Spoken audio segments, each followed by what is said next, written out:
The story begins with the main character, Han Dae-sung, and his friend walking together on the day before their high school graduation ceremony. Suddenly, without any meaning or warning, something strange began to happen to the guy. Something began to pull Khan in and transfer him to another place, and no one could help him. Sometime later, the main character comes to his senses and realizes that he is in hell. Dae-sung is in shock. He doesn't believe what's happening. Everything around him scares him. The guy sees huge monsters fighting around him, killing each other. Khan hides from them, thinking to himself why and for what purpose he ended up here. After 10 days of wandering, the boy realizes that he is hungry and needs to eat. In hell, there is no day or night, not even sunlight, so food is hard to come by, and the only edible thing here is monster meat. The guy understands that this is the only way out and way to eat. Khan bends over the rotting corpse of the monster and tears off a small piece of flesh to force feed. While the main character is eating, a monster appears behind him. Dae-sung turns around in horror and barely manages to escape the monster's attack.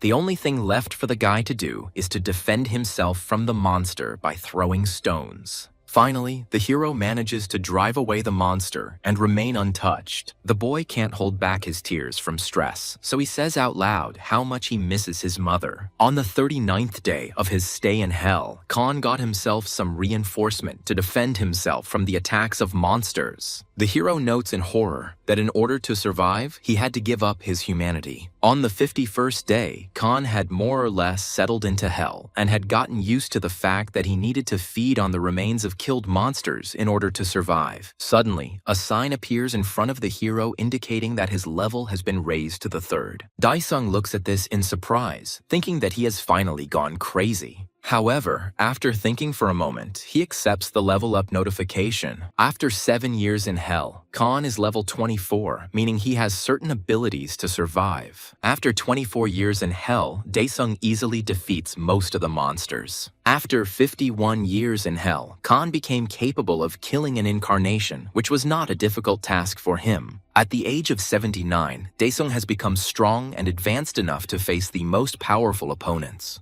Now the guy has his own assistant who claims that it is time for an audience with the Demon King. The guy is glad that he will be able to meet the one who dragged him to hell for 80 years, so in anticipation, he easily defeats the small opponents guarding the castle. However, after the minor demons, the Demon King's gatekeeper appears, threatening Dae-sung with death. Khan does not fall for the monster's threats and engages in combat with him. However, the gatekeeper is incredibly strong. He easily throws the main character away from himself. The guy doesn't get lost and continues to attack the enemy, and his assistant notes that the gatekeeper is a tough guy and needs to be finished off quickly. The monster is furious that Dae-sung won't give up so easily, so he prepares to attack. However, something goes wrong, and Khan gets ahead of the gatekeeper, attacking first, literally ripping his opponent's chest apart with his sword. Dae-sung looks calm, not even tired after the fight with the gatekeeper. The protagonist's assistant tells him that after killing the gatekeeper, the Demon King will definitely be angry, which Han confirms. The assistant asks again if Dae-sung is sure that after killing the king, he wants to become the absolute ruler of hell, to which the guy brushes it off, saying that he is not interested. The creature asks Dae-sung why he is fighting the Demon King then, and Han explains that it has been 80 years since he was sent to hell. The guy continues by saying that all this time, he has been fighting monsters to survive, and the assistant agrees with him. Dae-sung explains that everyone has different reasons for why they ended up in hell. That is why he has a question as to why and for what purpose he came here. The Khan smiles and tells his assistant creature that he will ask the Demon King about this, to which the creature replies, "Why not talk to the king politely?" The assistant tries to stop Khan, arguing that it would be better for him to beg for forgiveness on his knees. However, Dae-sung does not listen to the creature and says that the price for suffering must be paid. The main character takes his weapon and confidently heads towards the Demon King. However, at this moment, something strange begins to happen. The guy opens his eyes in a hospital in the real world. Dae-sung notices the IVs around him, still not understanding what's going on. Khan looks around and notes that he hasn't dreamed about Earth for 30 years. The exhausted guy wonders why he sees a hospital while realizing that he can't move. At this moment, a woman, Khan's mother, enters the room and drops a tray of food. The woman begins to rejoice and cries, hugging her son, and Daesung thinks to himself that it would be better for him to wake up now as soon as possible. However, the guy immediately wonders why he can feel everything as if it were real since he is sleeping. At this point, Han comes to his senses in hell, where the assistant says in surprise that he didn't expect the guy to seriously kill the Demon King.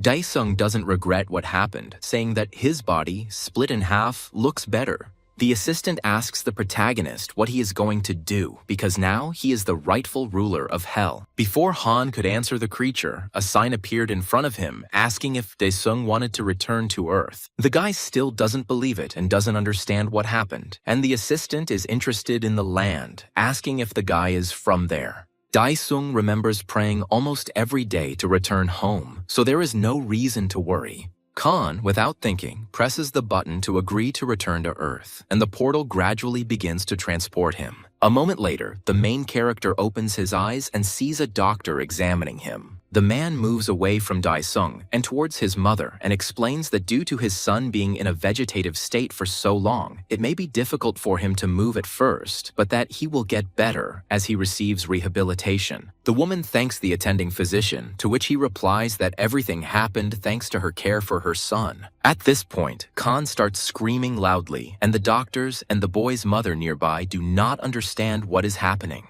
Daesung doesn't understand when he managed to return home, and the patients in the ward nearby watch the guy in fear. The doctor slowly approaches Khan to help, but he is aggressive and demands that he not approach him. Instead of accepting the man's help, she bites his hand until it bleeds. Still not believing that he is home, Khan accuses the doctor of using some kind of magic or poison to immobilize the hero's body. Daesung starts to get hysterical, deliriously repeating the same thing about 80 years in hell, not believing that everything that is happening now is real. Khan screams that he won't make it in time and asks to return back to reality from this dream. At this time, two orderlies enter the room in response to the boy's screams. Two men grab the protagonist, wanting to put him on the bed, to which Khan shouts and threatens them with death. Daesung is furious that he woke up in such a terrible, weak body, and while he is being laid down in bed, he looks out the window. At this time, something strange happens outside. A bright portal appears in the sky. The portal grows and spreads over the city, and the main character wonders where the wormhole came from. Meanwhile, the orderlies manage to put the guy in bed, but he starts to struggle again, screaming that they won't live after what they did to him. The nurse injects a sedative through the boy's neck to help him come to his senses. Before passing out, Daesung repeats that he will get rid of everyone present, while those around him silently watch him. Sometime later, breaking news starts playing on the TV in Khan's room. The host announces that a gate has opened in Seoul, but fortunately, hunters have already been dispatched to the scene to clear the area. One of the hunters is contacted on the air, demanding a situation report, and he replies that the mission is in the final stages of suppression. The hunter is asked how much more time it will take to complete the mission.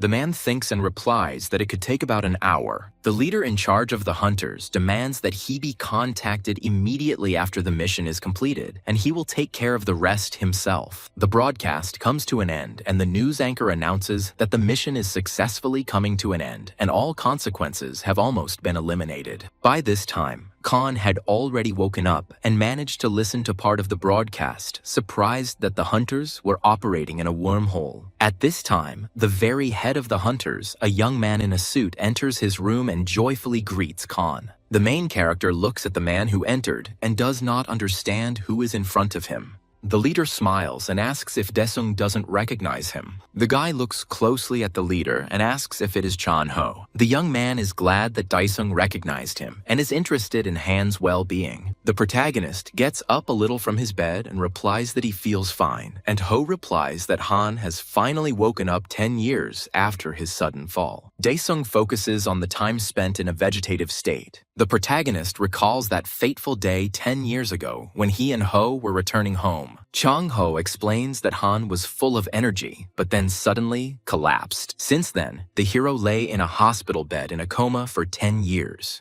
The guy thinks that, according to his calculations, he spent 80 years in hell. However, it turns out that in real life, only 10 years have passed. Han is happy out loud, but Ho doesn't understand what he's talking about, to which the main character waves it off and asks his friend not to worry about too much. Daesung thinks about his mother, who was worried about him all this time, so she had to get 2 jobs at once. Ho smiles and tells his friend not to worry about anything because the most important thing for him now is to recover, and there is no need to transfuse Han with work since Chan has already taken care of everything. Sometime later, the main character's mother helps him in a wheelchair for the sick, and they walk together. However, Khan is not at all in the mood for walks. He thinks that now he has to take responsibility for himself and his family. However, at the moment, the guy can do little because his body does not obey him and he is very weak. Daesung angrily notes that he could become a heavy burden on the family now because in reality, there is no less cruelty than in hell. Suddenly, 2 adult men appear in front of Daesung and his mother and greet the woman upon seeing her. The guy looks at the man and feels that they are dangerous and becomes wary.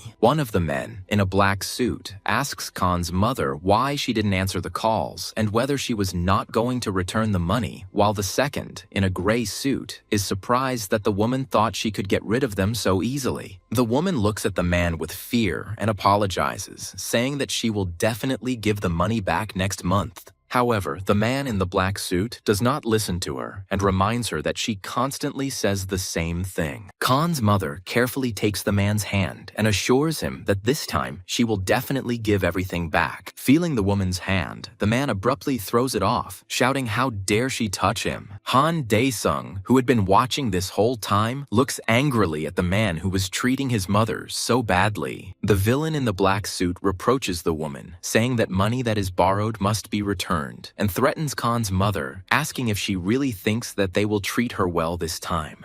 The woman starts crying and asks him not to sort this out in front of her son and swears that she will return the money next month. However, these words do not affect the man in the black suit and he rolls up his sleeves, angry at her. The man hits the main character's mother, saying out loud that perhaps this will help her listen to him. Khan, who is powerless to do anything, becomes even more angry and helplessly watches his mother being beaten, so he calls the men names. 2 villains look at the guy, talking about him among themselves. Daesung curses men and continues to call them names. The hero's mother turns around in horror and asks her son to stop talking about men like that. A man in a black suit grabs a guy by the chest and lifts him up, threatening him. Daesung's mother looks at this in horror and asks her son to apologize. The woman continues to ask the man to let her son go because he is just a patient and has nothing to do with it. The man looks at the woman and says that all the large sums of money went specifically to his treatment.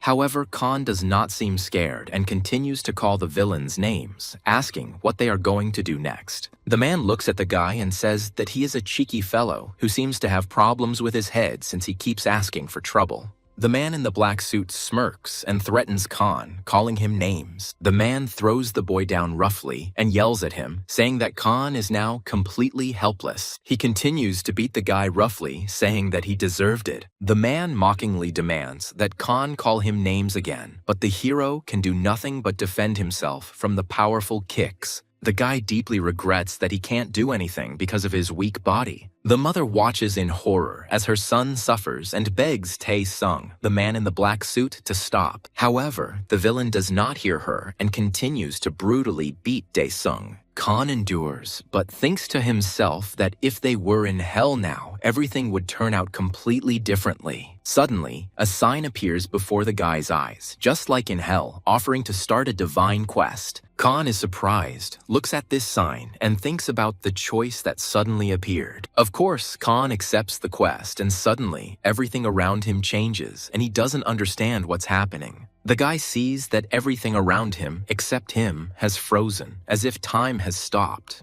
The hero assumes that this happened because he took part in the quest. After studying the test details board, Daesung considers the quest's reward of restoration, assuming that his body will be restored to its previous state. In front of him, Khan sees a red mark, the goal he needs to reach. At first, Khan looks at the suddenly appeared test with disbelief. However, then he realizes that for the sake of his previous body shape, he is ready to do anything. Barely, but the hero begins to crawl towards the mark, feeling that this is very difficult for him, unlike life in hell. Looking at the sign, the guy sees that there is very little time left, so he tries to think rationally in order to complete the quest. Dae-sung rereads the challenge and realizes that he can complete the challenge in many different ways, and he doesn't have to get to the point on his own 2 feet. Khan reproaches himself for having thought of this only now, when there is so little time left until the end of the quest. However, he does not give up and gets to his stroller, which will help him get to the point faster. Somehow, the boy manages to sit in the wheelchair, although it is still difficult for him. There are only 10 seconds left until the end of the test, but Khan does not give up and reaches the checkpoint. After completing the test, a bottle of medicine appears in front of the guy. Relaxed, Dae-sung drinks the contents of the bottle. Immediately after this, Khan feels a surge of strength. He feels how the pain in his whole body has gone away and his strength has returned. It is at this point that the test ends and people return to reality. So the hero's mother and the 2 men look around in search of Khan. Tae-sung looks around, wondering where Dae-sung went. At this time, hospital orderlies run up to the villains and Khan's mother approaches her son. Tae-sung glanced at the protagonist, wondering how he managed to get so far away from them. A man in a gray suit approaches his partner and suggests that they leave for now.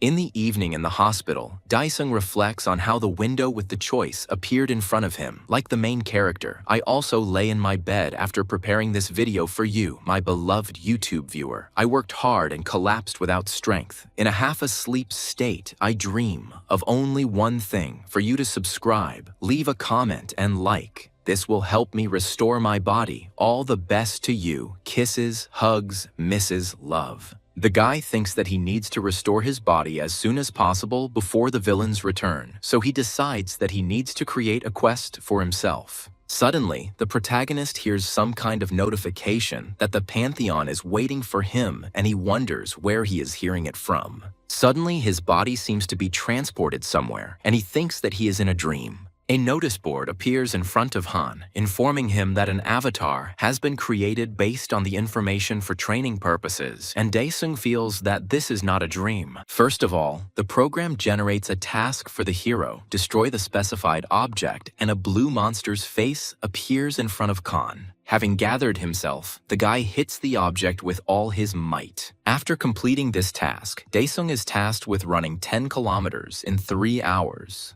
The next workout for the main character is 1,000 sets of push-ups, which the guy does with difficulty. After completing these tasks, Han looks at the notification table and sees that he has only completed 55% of the implementation, which surprises him greatly because he has already done so much. Dae-sung continues to be indignant and asks to be given a normal task. The system listens to the guy's wishes and issues a new training, a fight, where, having studied the information, Dae-sung sees a target, a crying demon. At this moment, a teleporter appears, from which a monster, the hero's enemy, emerges. The guy recognizes his opponent and says that he almost died in hell because of him. The monster attacks Dae-sung, and he begins to defend himself, noting that at this rate, Han will be killed. Therefore, having gathered himself, the hero jumps out to meet the enemy, swinging his arm to strike. However, the monster easily counterattacks the guy, knocking him into the ground. However, Khan does not despair and is going to attack again, considering it humiliating that he is losing.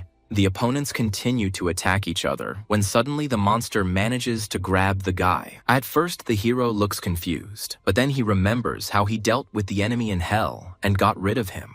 At this moment, the monster's paw holding Dae-sung breaks in half, and the boy is freed from its grip. While the enemy is recovering from the pain, Khan happily says that he completely forgot about the sword that can summon here. The monster comes to its senses and prepares to attack the guy again, but Dae-sung is ready for it. With the weapon, Dae-sung easily cuts the enemy into pieces, and after that, a sign appears notifying about the end of the mission. The next morning in the hospital, the main character's mother wakes up from someone opening the window, but sees her healthy son. Sometime later, the boy is examined in the hospital. The mother asks the attending physician if it is possible for her son to recover so quickly. The woman still does not believe what is happening, that her son was able to recover in 15 days. The attending physician replies that he cannot say anything for sure, since from a medical point of view, such a quick recovery is impossible. The woman begins to get nervous and stutter, wanting to ask the doctor her question. As a result, she asks the doctor if what she thinks happened to her son is what happened to her. The man hurries to reassure the hero's mother, saying that usually some peculiarities appear, so she should not worry. At this time, Khan brushes off another examination, to which the doctor explains that the guy's condition and case are surprising. The main character's mother looks at this picture with intensification, sincerely glad that her son is okay. Daesung is glad to himself that his body is normal, so he decides that he needs to return to his previous state as soon as possible. As he leaves the hospital, the boy turns around to wait for his mother and sees her saying goodbye to the hospital staff. The boy hears a nurse reassuring a woman who has been waiting for her son to wake up for 10 years. Seeing his mother's tears, Han thinks about how hard it must have been for her all this time, so now he understands that he will protect her. A little later, while going to the toilet in the hospital, Daesung calls a teleport to the Pantheon, wanting to speed up the implementation. The system offers the guy to take a random test and asks him to choose the difficulty level, but the guy thinks to himself that he will finish this boringly as soon as possible. Once gathered, Khan selects the highest difficulty level, Hell, and an enemy begins to appear from the ashes. While waiting for him, Daesung stands quietly and is surprised at how much noise there is. However, looking at his current opponent, Daesung is surprised. He is shocked to see his own copy standing in front of him. His opponent looks strong and powerful. At first, Khan is not at a loss. Seeing his copy, he calmly calls his weapon and prepares to deal with the enemy. The fight begins. The opponents beat each other almost equally. The Khan from Hell continues to attack the protagonist, who notes that he is still weaker than his copy in his current state. The copy continues to attack, and Daesung smirks at how his own fake is superior to the original. However, the guy does not relax and does not lose heart, completely confident in his victory. Gathering his strength, Khan uses the Bloodseeker's Wrath technique. However, the copy is not lost and moves closer to attack the hero. Seizing the moment, Daesung manages to grab his opponent and slam him into the ground. However, the copy does not give up so easily, so it deftly breaks free from Khan's grip and successfully wounds the hero in the arm. The protagonist looks at the copy and assumes that it also uses the same technique as him. Daesung from Hell stops attacking the guy, and Han is already exhausted.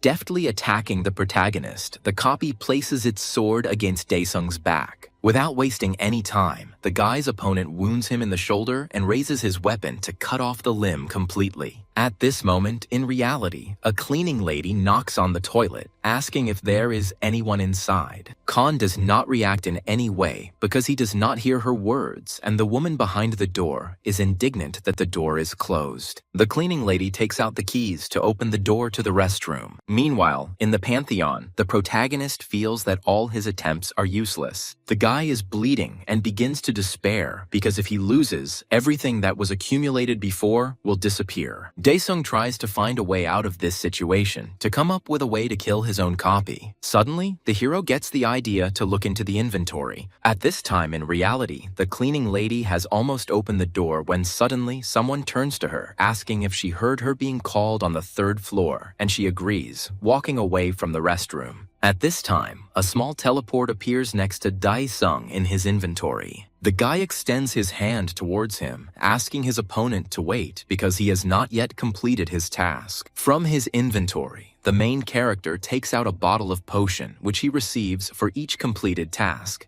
Khan drinks the contents of the bottle and notes that 5 more of these will help him survive the fight. The enemy no longer waits for the guy and approaches to attack, but the protagonist dodges the copy's sword. Having skillfully struck the enemy from Hell, Daesung is glad that he feels exactly what he needs now. The guy again reaches into the teleporter for the necessary potion. After taking out the vials, Khan takes the potion, realizing that there is no point in waiting any longer. Dae-sung, drinking the contents of the vessel, dodges the copy's attack to the face. The guy drinks several potions in a row, deftly dodging the enemy's attacks. Dae-sung is now able to parry enemy attacks, restrain them, and counter-attack. The guy still takes potions to strengthen himself during the fight. While parrying the copy's blows, Dae-sung still realizes that he is inferior in strength to his opponent. At this moment, the copy grabs the main character by the neck, not allowing him to escape. The enemy is already raising his sword over the guy, but at that moment, Dae-sung calls his inventory. The inventory appears right in front of Khan, protecting him from the sword strike, but allowing the hero to pierce the copy's stomach. Dae-sung doesn't look tense. He doesn't feel any pain from the blow. Gradually, the copy begins to weaken because Khan defeated it. At this moment, the copy seems to be sucked into the protagonist's inventory, and Dae-sung relaxes. At this point, the system notifies the guy about the end of the mission, and Han feels that something is happening to his body. His body has returned to its original shape, which Dae-sung is very happy about, but at the same time a little disappointed that his scars from hell are now visible. However, the guy gets himself together and asks the system to bring him back. At this point, a sign with an unread message appears. Khan reads a message from the system stating that hell welcomes its sovereign and the demons will await his arrival in the pantheon. Khan smirks that he is required to help, despite 80 years of suffering spent in hell. Dae-sung gets furious and sends the system, demanding to let him out. Returning back to reality, Han begins to do physical exercises, and his mother, seeing this, is surprised because the doctor said that he is not like the awakened ones. The man explains that there are no specific symptoms of awakening yet, so the mother should not worry too much, but her son's current behavior cannot be explained. The woman despairs, saying out loud how this could have happened to her son. The doctor tells the woman that he did everything to help the guy, and a special association will deal with the rest, for which the woman thanks him. On the way home, Dae-sung thinks about the doctor's words about the association. The guy tried to pretend that he didn't notice anything, but still, something is wrong. The boy decides to himself that his mother is hiding something from him. Looking out the car window, the hero sees how the city has changed. Many destroyed buildings have appeared, and Dae-sung wonders what happened during the 10 years of his absence. Finally arriving home, Khan's mother tells him to rest for a while before she arrives. Entering the house, the hero sees a pink-haired girl and does not understand who she is. The beauty stands up and looks at the guy in surprise. At this moment, the mother comes into the room and asks her son with a smile what he wants to eat because he must be hungry. At this moment, the mother notices the girl and asks in surprise where she, Jisoo, has been all this time. The pink-haired girl timidly squeezes the money in her hands, and her mother accepts what's what. Dae-sung, meanwhile, looks at what is happening in shock and nervously notes how he did not recognize his own sister, Jisoo. The girl, meanwhile, passes by her brother and tells him that he looks almost healthy, while for them every day was like hell. The pink-haired girl goes outside, and her mother rushes to the door to ask where her daughter is going. At this moment, someone knocks on the door demanding that the door be opened. Khan and his mother learn that these are the voices of two villains from the hospital. Behind the fence, a man in a gray suit threatens to smash the door if they don't open it for him. For some time, no one opens the doors, and the bandits begin to go crazy. Jisoo is still standing in front of the door, and she nervously asks her to come closer to the house. The man in the gray suit continues to break in, and Taesung asks if they're in the wrong house. At that moment, Jisoo comes out, unhappy with how noisy the men are, and walks past them. The bandits don't know who she is, but they assume that she is the daughter of the main character's mother. Without wasting any time, both of them go behind the fence to Khan's house, unhappy that the door was not opened for them. Dae-sung's mother begins to make excuses, saying that she couldn't call because her son was discharged from the hospital. The woman takes out several bills and gives them to the scoundrels, saying that this is all she has for now. However, the men are not happy with this, and they knock the purse out of the woman's hands, and Khan starts to get angry. A man in a gray suit threatens Khan's mother, hits her, and shouts that she really thought they would come to her with such a paltry sum of money. The woman falls on the asphalt and does not answer. Dae-sung, Seeing what was done to his mother becomes even more angry, so he hits the villain in the suit. At this moment, Tae-sung comes in and sees his beaten partner. Khan looks at the bandits confidently, saying that he had been planning to find them for an hour, but they came themselves. Tae-sung remembers where he saw the guy and angrily asks if he was the one in the wheelchair at the hospital. Dae-sung ignores the question and begins to walk closer to the men, grabbing Song's face. The guy swings his arm to strike, saying that in hell he returned everything to those who hit him. The guy continues to beat Tae-sung. Despite the fact that the man is already bleeding, the hero does not stop and continues to torture the bandit. Finally, Han lets go of Tae-sung, and the man sees a chair next to him that he can use against the guy. An angry Tae-sung grabs a chair and swings it to hit the protagonist. However, the guy expects this from the bandit and punches the man in the face right through the chair. The bandit falls from such a blow, and at this time, his partner comes to his senses. The man in the gray suit takes out a knife and provokes Khan to come closer. Dae-sung comes closer to the villain and grabs the hand that holds the knife. Dae-sung asks if this is the hand the man hit his mother with, and without waiting for his answer, he stretches the bastard's hand unnaturally. Seeing what they made of him as a partner, Tae-sung angrily tells Han that he won't be able to live a normal life after this. Dae-sung is not affected by the man's words and calmly replies that there is only one way in such cases: murder. However, the hero is stopped by his mother, who shouts at her son to stop. The woman tells her son that this is not right, so the scoundrels quickly run away and drive away in a car. Among themselves, the bandits discuss Khan, his physical condition, and the fact that he was recently in the hospital. Tae-sung is outraged that Han is acting like this after 10 years in a coma, but his partner is more concerned that they haven't received the money or even the receipt that the boss talked about. Tae-sung replies that the receipt and money are not important now. The main thing is to defeat Han, but at that moment, the bandit's car drives past Jisoo, and the man comes up with an idea. At that time, in the Han family's house, the mother says that she sold the house and left a small shop to support her son in a good hospital.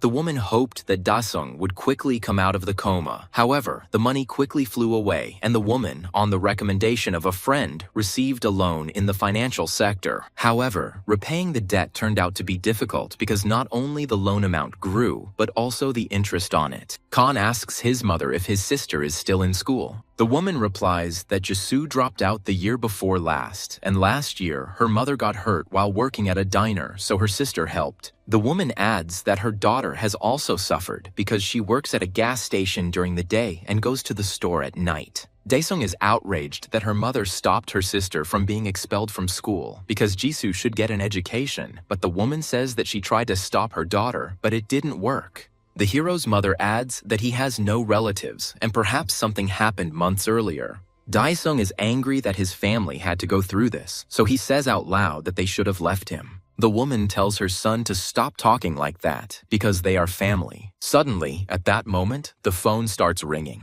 The boy's mother looks at who is calling and says that it is those two scoundrels, to which Khan asks to give him the phone. Dae-sung begins to talk to the bandits, and they give him information about his sister, whom they have taken hostage. The men caught Jisoo and put her in their car and threatened Han over the phone that he had attacked the wrong people. Tae-seong says that the protagonist has one day to get 100 million and contact him and asks him to be without tricks because Han's sister is with them. After ending the call, Han looks angry and focused, so his mother asks what happened. The guy doesn't say what's wrong and is about to leave, but his mother wants to stop him. The woman asks her son not to leave if it is something dangerous, because anything can happen. If her son goes to prison or somewhere else, she won't be able to live. The guy understands to himself that he won't be able to kill the villains, because after all, he's not in hell. The boy doesn't say anything to his mother yet, but he gets a notification and stops to read it. The main character turns to his mother and asks her not to worry and that nothing will happen to him.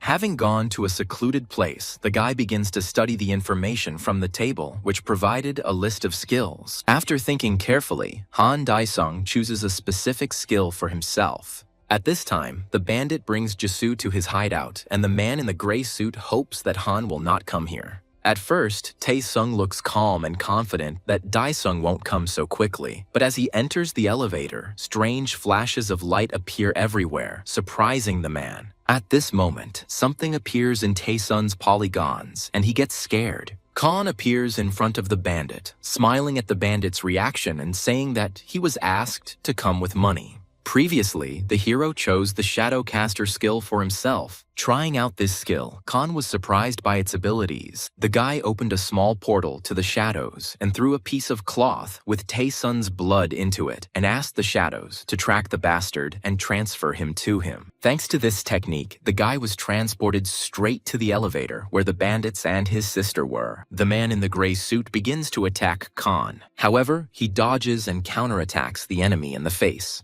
Tae-sung is amazed by the boy's abilities. He is nervous and scared by guesses about who Han is. Jisoo, who had been in the elevator the entire time, was as amazed by her brother's abilities as Tae-sung. Dae-sung turns to the bandit, asking what awakened means. At this time, the elevator arrives at the desired floor, and Tae-sung hurries to run out of it to inform his comrades about the unwanted guest. However, the guy catches up with him and knocks him out on the spot. Seeing what happened to the man, the partners, who had been sitting quietly until then, jump up from their seats and prepare to attack Khan. Dae-sung easily passes by opponents with the help of technology, deftly attacking and winning fights. Sometime later, the guy overcomes all his ill-wishers. Han approaches Jisoo, who was watching everything that was happening. The boy leans over to his sister and asks if she is okay. The brother pushes the tape away from the girl's mouth and unties her hands, telling her to go home. The girl asks fearfully what her brother is going to do. Dae-sung turns to his sister and says that he will be late because he needs to see something. This is the last thing Jisoo hears as she enters the elevator. The guy goes to explore the building where his mother's ill-wishers are located. As he climbs the stairs, the hero sees smoking men looking at him questioningly. Dae-sung mockingly says what kind of fleas are in this building.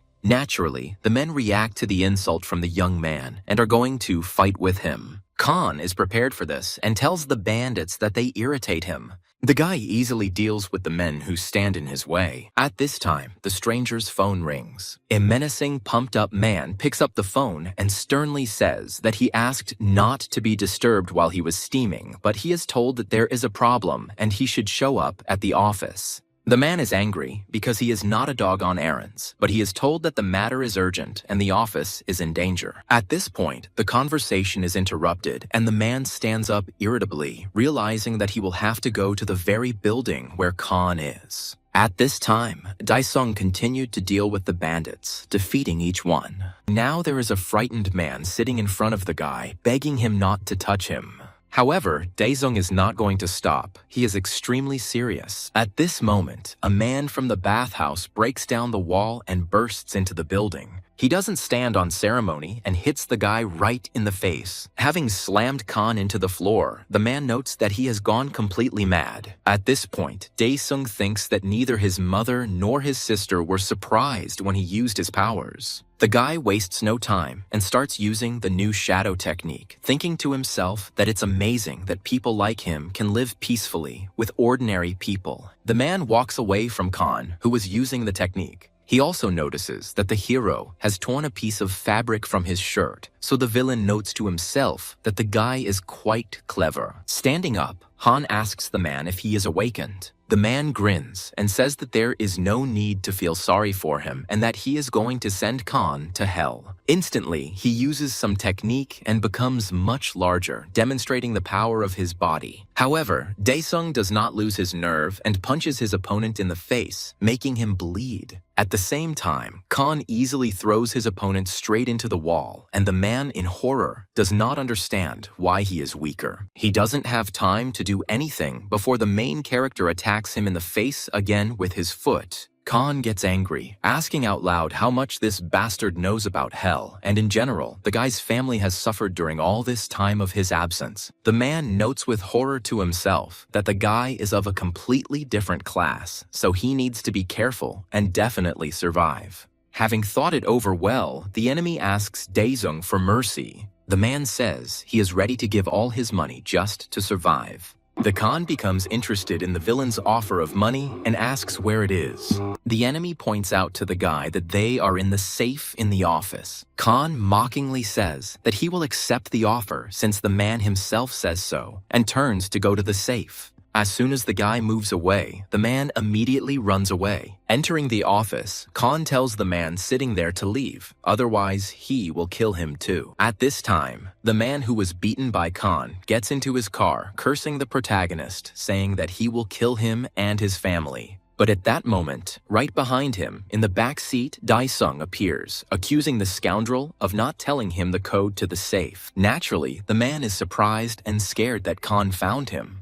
He asks the guy how he found him, but the hero doesn't answer his question, and we can't use our shadow technique. The guy adds that what is important now is that he will know where the scoundrel is and will be able to find him at any moment. Sometime later, the main character teleports the money from the safe to himself. In total, the guy received 500,003,201, and now he is wondering how long he can live on that amount. Han wonders if he could buy a couple of apartments in Seoul with that kind of money. Sometime later, the protagonist comes to a tech store and is advised on a new phone model for almost 3 million won. Dae-sung is in no hurry to pay for the purchase and asks the consultant about another model. The seller explains that another model is more popular among girls and it costs almost 2 million. Hearing this, the hero thinks about buying a phone. The seller sees the young man's torment and thinks that he is being too persistent, so he openly offers an installment plan. However, in this case, Khan confidently says that he takes both models, and the seller is surprised. The consultant thinks to himself that he has hit the jackpot with such a large sum of money. Arriving home, Khan leaves a package with new equipment on the table in his room. At this moment, she calls him, saying that it's time to go eat, but the young man replies that he needs to go out. The woman looks into the room, asking her son again. However, he sees an empty room and is surprised that he managed to leave so quickly. Meanwhile, the guy goes to meet his friend Chan-ho. Seeing him, the main character approaches the table where his friend is resting. To himself, Pro notes that Khan has changed a lot. Friends sit down at the table and gather to drink to the meeting. Chan asks his friend if he has decided what he will do next. Dae-sung drinks the drink and replies that he doesn't know yet. Ho seriously tells his friend that they are no longer stupid school children, but Han is not up to it. He is completely absorbed in drinking. Suddenly, the protagonist asks how many floors in the building he can buy for 500 million, and Ho wonders where the guy got that kind of money. Thinking about his friend's question, Chan-ho says that for that amount of money, he could look for an apartment outside of Seoul.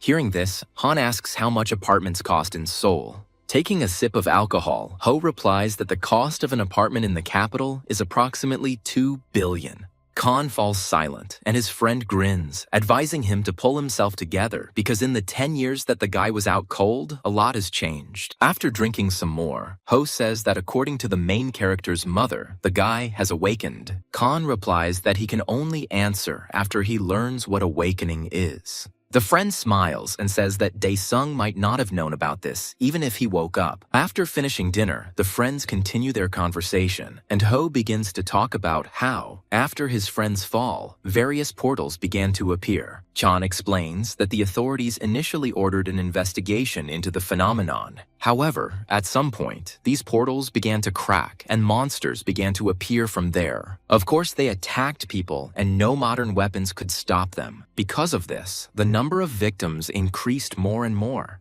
Khan asks again if the monsters are really unaffected by anything at all. Ha confirms this, saying that it can be considered that no conventional weapon works. However, later, as research progressed, it became clear that only aura weapons obtained from the biomaterials of the monsters themselves worked on them. Only the awakened can use such weapons. Finishing his story, Chan-ho points to his friend and says that Han can face monsters because he is awakened. Dae-sung takes out his phone, thinking out loud about his friend's words, and Ho asks about the model of the device, to which the protagonist begins to brag about purchasing the latest version. But Ho says with a grin that the model is not new at all and can be bought for next to nothing.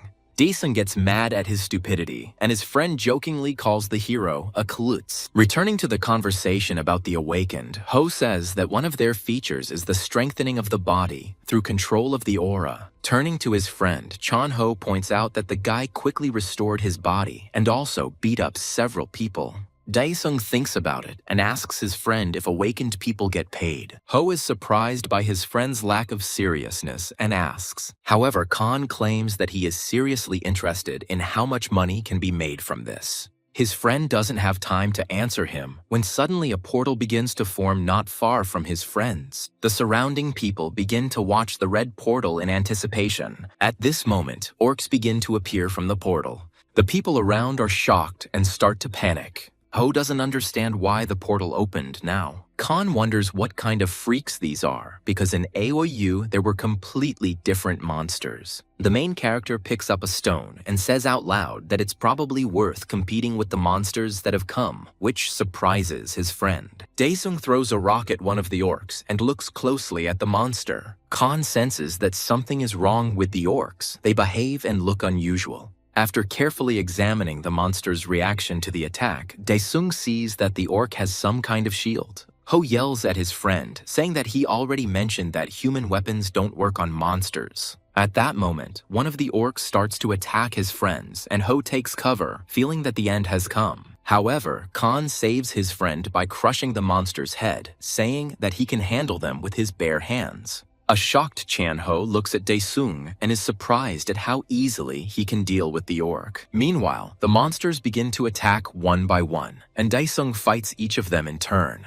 Seeing his friend deal with monsters quite easily, Ho estimates Daesung's level to be above B rank. However, he immediately comes to his senses and realizes that he needs to start evacuating civilians. Some monsters are distracted by unarmed people who can do nothing to them. Seeing the confusion of the civilians, Chang Ho shouts and demands that everyone calm down and that he knows a safe way out of here. The guy moves closer to the people and asks them to follow him. Suddenly, several orcs appear right in front of the unarmed men. People start to panic, and the monsters start attacking some civilians. A little girl who lost her mother in a crowd finds herself in danger. The monster was about to swing at the child, but the girl was saved by Ho, who grabbed her in time. At this moment, Khan comes to the rescue, attacking the orc who attacked his friend, which makes Ho very happy. Daesung is glad that his friend is okay and asks him to leave since he is only getting in the way. Chan Ho and the girl look at the savior and are about to leave for a safe place.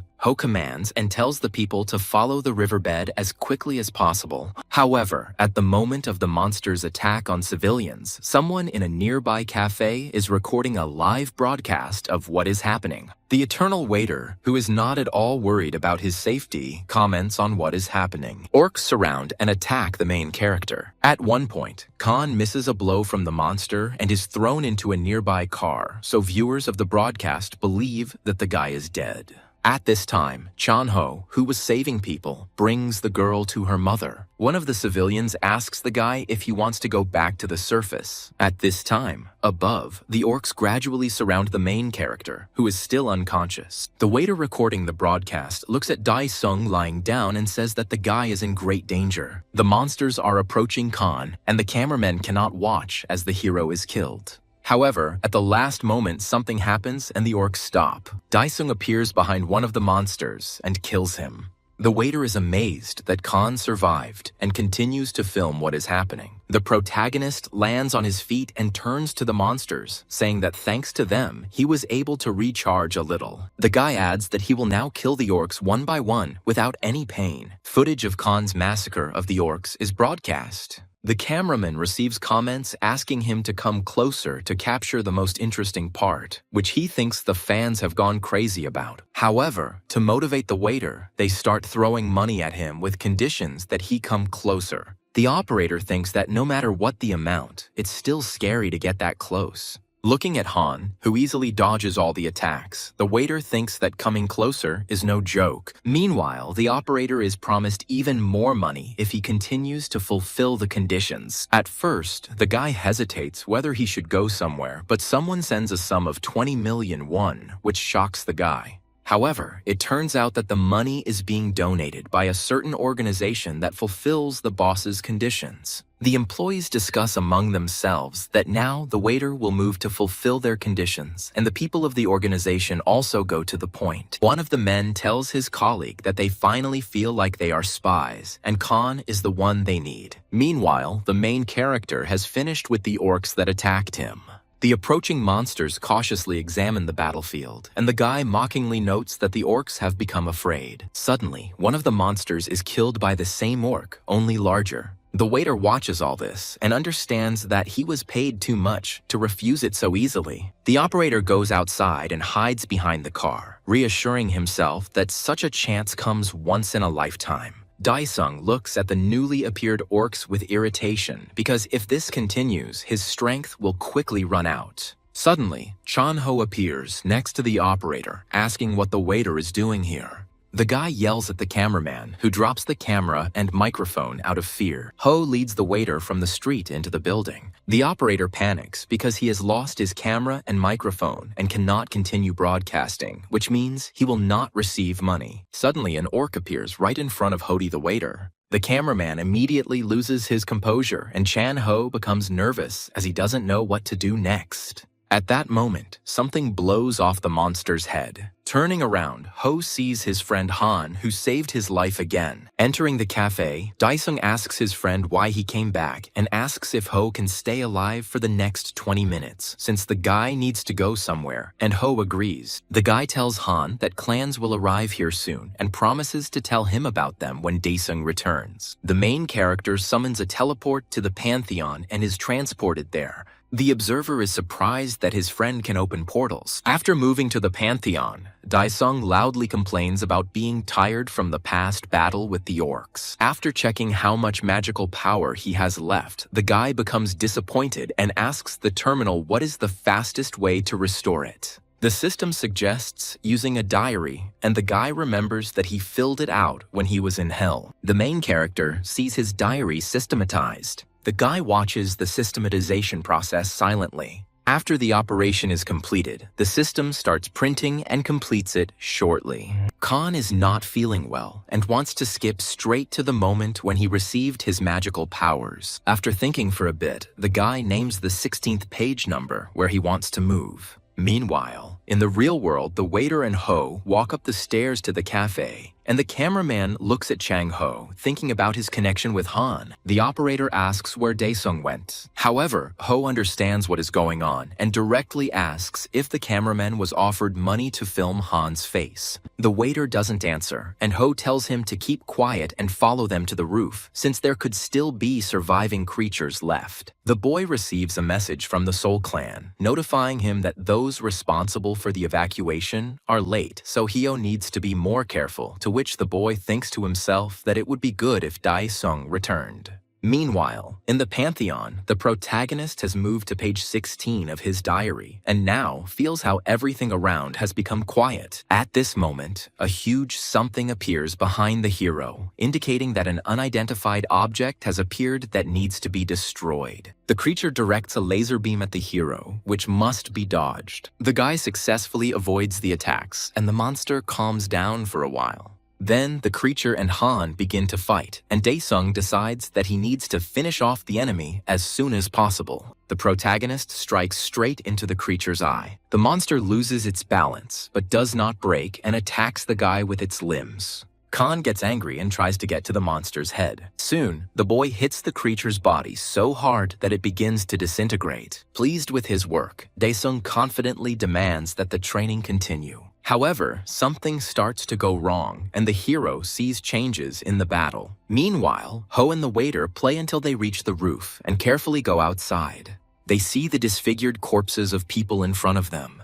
However, they hear that one person is still alive and decide to approach him. Ho gently touches the wounded man and asks how he is. The man barely manages to tell the heroes to run away from here.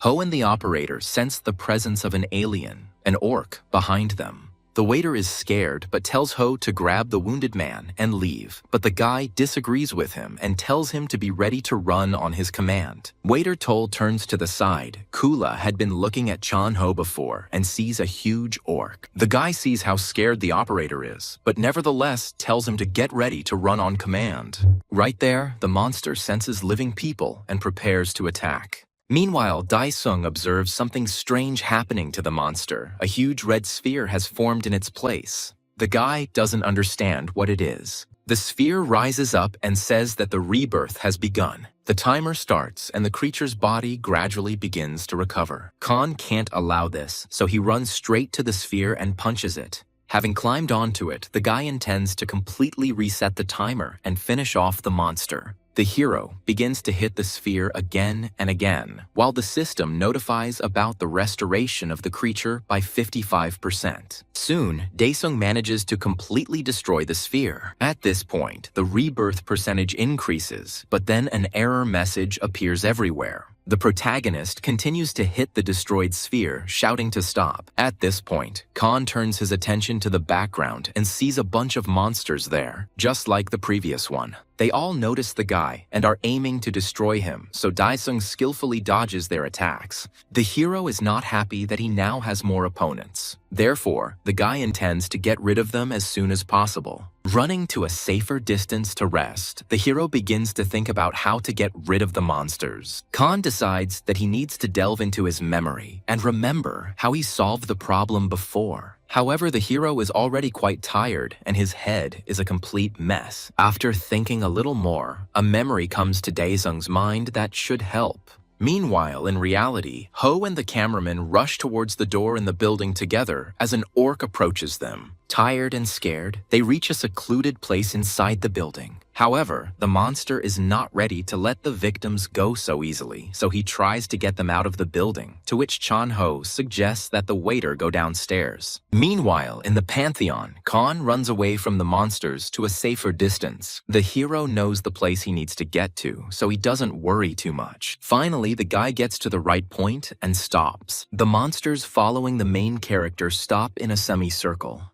Each of them launches an analysis to determine the radius of the location of the object to attack. However, Khan is no longer worried about himself because he knows what will happen next. With a grin, the guy reminds them that they are in the forest with a predator. At this moment, a huge whale appears from underground and swallows all the monsters. Han, watching this, smiles because he knows that it is impossible to be reborn in the stomach of a creature. At this point, the system notifies the guy that the task is completed and his physical abilities are being overloaded. After this, the main character begins to feel a little stronger than before.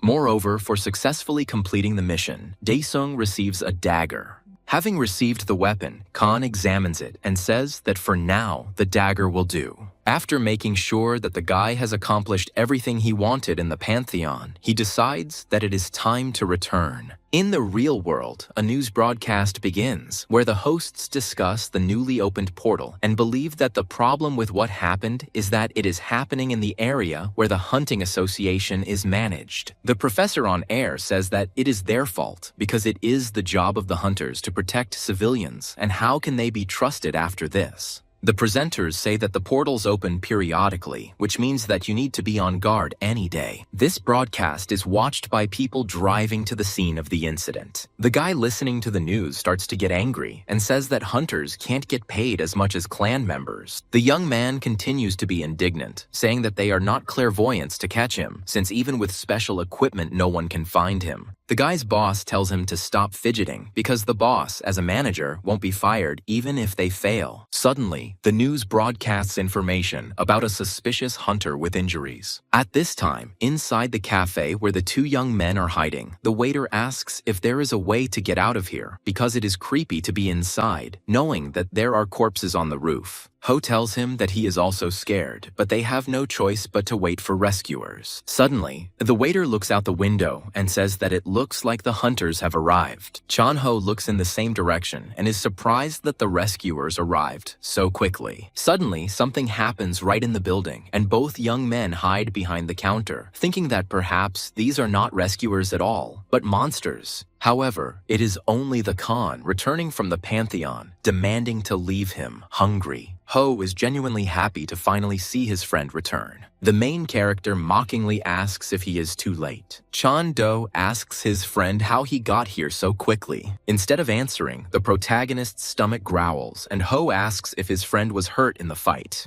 Khan turns to the waiter and asks him to turn on the fire to fry some meat. The cameraman and Ho are surprised by this behavior of the main character. The young people are surprised that Khan is not at all embarrassed that he wants to have a snack in a dilapidated cafe where a dead monster is lying. Dae-sung eats a piece of meat with the monster's blood on it without any disgust. Seeing this, Ho and the waiter barely restrain their gag reflex. At this moment, a military man enters the cafe and asks if everything is okay. The waiter is glad to see the hunters and thanks them sincerely. The soldier notes that Dae-sung is eating calmly in this situation. Ho, meanwhile, turns to the arriving soldier, greeting him and expressing his joy that they arrived on time. Covering for Han, Chan-ho tells the soldier that his friend is simply very nervous, which is why he is acting like that. Still acting fake, the friend leans over to Dae-sung and says that maybe he should go to the hospital. The soldier turns to Ho and says that he cannot leave so easily. Chan-ho smiles and takes out the Seoul Clan ID card, adding that if there are any questions, they should call the phone number provided. The soldier sees a familiar pass and calmly lets the young man go. Meanwhile, other hunters are inspecting the scene, and the leader in charge of the operation tells his subordinate to check for survivors. The boy goes to other hunters and asks to take him with them, since he is also from the clan. The boss remains in place and thinks about this strange guy, who is tougher and stronger than the monsters. Ho and Han are riding in a car, and his friend tells the protagonist that it would be better for him to spend the night at his place. However, Dae-sung disagrees with his friend and says that he needs to go home because they are worried about him. Chan-ho says that it would be better if the family only had some worries, because now Dae-sung is being searched for all over the city. Ho says that he will call the protagonist's mother himself while Han is taking a shower and order dinner. Arriving at Chang-ho's house, Han is caught by the wealth inside. A friend tells the protagonist to go take a shower while he sorts everything out. Sometime later, the main character sees a huge amount of food and is surprised by such luxury. The friend explains that they were interrupted at the cafe while Dae-sung was eating, so now he can eat normally. Dae-sung reminds his friend that he mentioned that hunters can make a lot of money. Ho confirms this, saying that now is the time when such people are valued. The young man asks the protagonist if he is going to become a hunter. Dae-sung continues to eat and confirms his friend's words. Ho supports his friend, saying that if he goes to the association and shows his abilities, then his level will definitely be level B. Ho adds that if Han tries hard, he might even reach level A. The main character asks his friend what levels he is talking about. Ho explains that these are like ranks, and if Dae-sung is at level B, he will be able to join a big clan or become a member of an association, and the salary will be high. Khan wonders if there is anything higher than such ranks, and his friend confirms this, saying that of course there is. Chang-ho says that there is a level S, which only includes 5 people out of 2 million awakened ones. As a joke, the guy asks his friend if he's thinking about becoming the 6th. Ho continues to tell Han that he doesn't need such ambitions, and that it's enough to get to level A, because even getting there isn't that easy. A friend asks Dae-sung if he has finally decided to become a hunter. Friends drink to celebrate the day, and the main character continues to think about the words of his friend and the hunters. At this time, a meeting takes place in an expensive restaurant. A young man with long hair is talking about a crazy debtor. He talks to a male bandit that Han once met and tells him that it was the protagonist who destroyed their organization. Looking at the file lying on the table, the frightened man confirms this and recognizes the young man in the photo. The young man gets up from the table and says that the man is in a difficult situation. After all, since he remained alive, he could have escaped. Otherwise, the young man does not understand why the unfortunate man came to him. the frightened bandit says he had nowhere else to turn.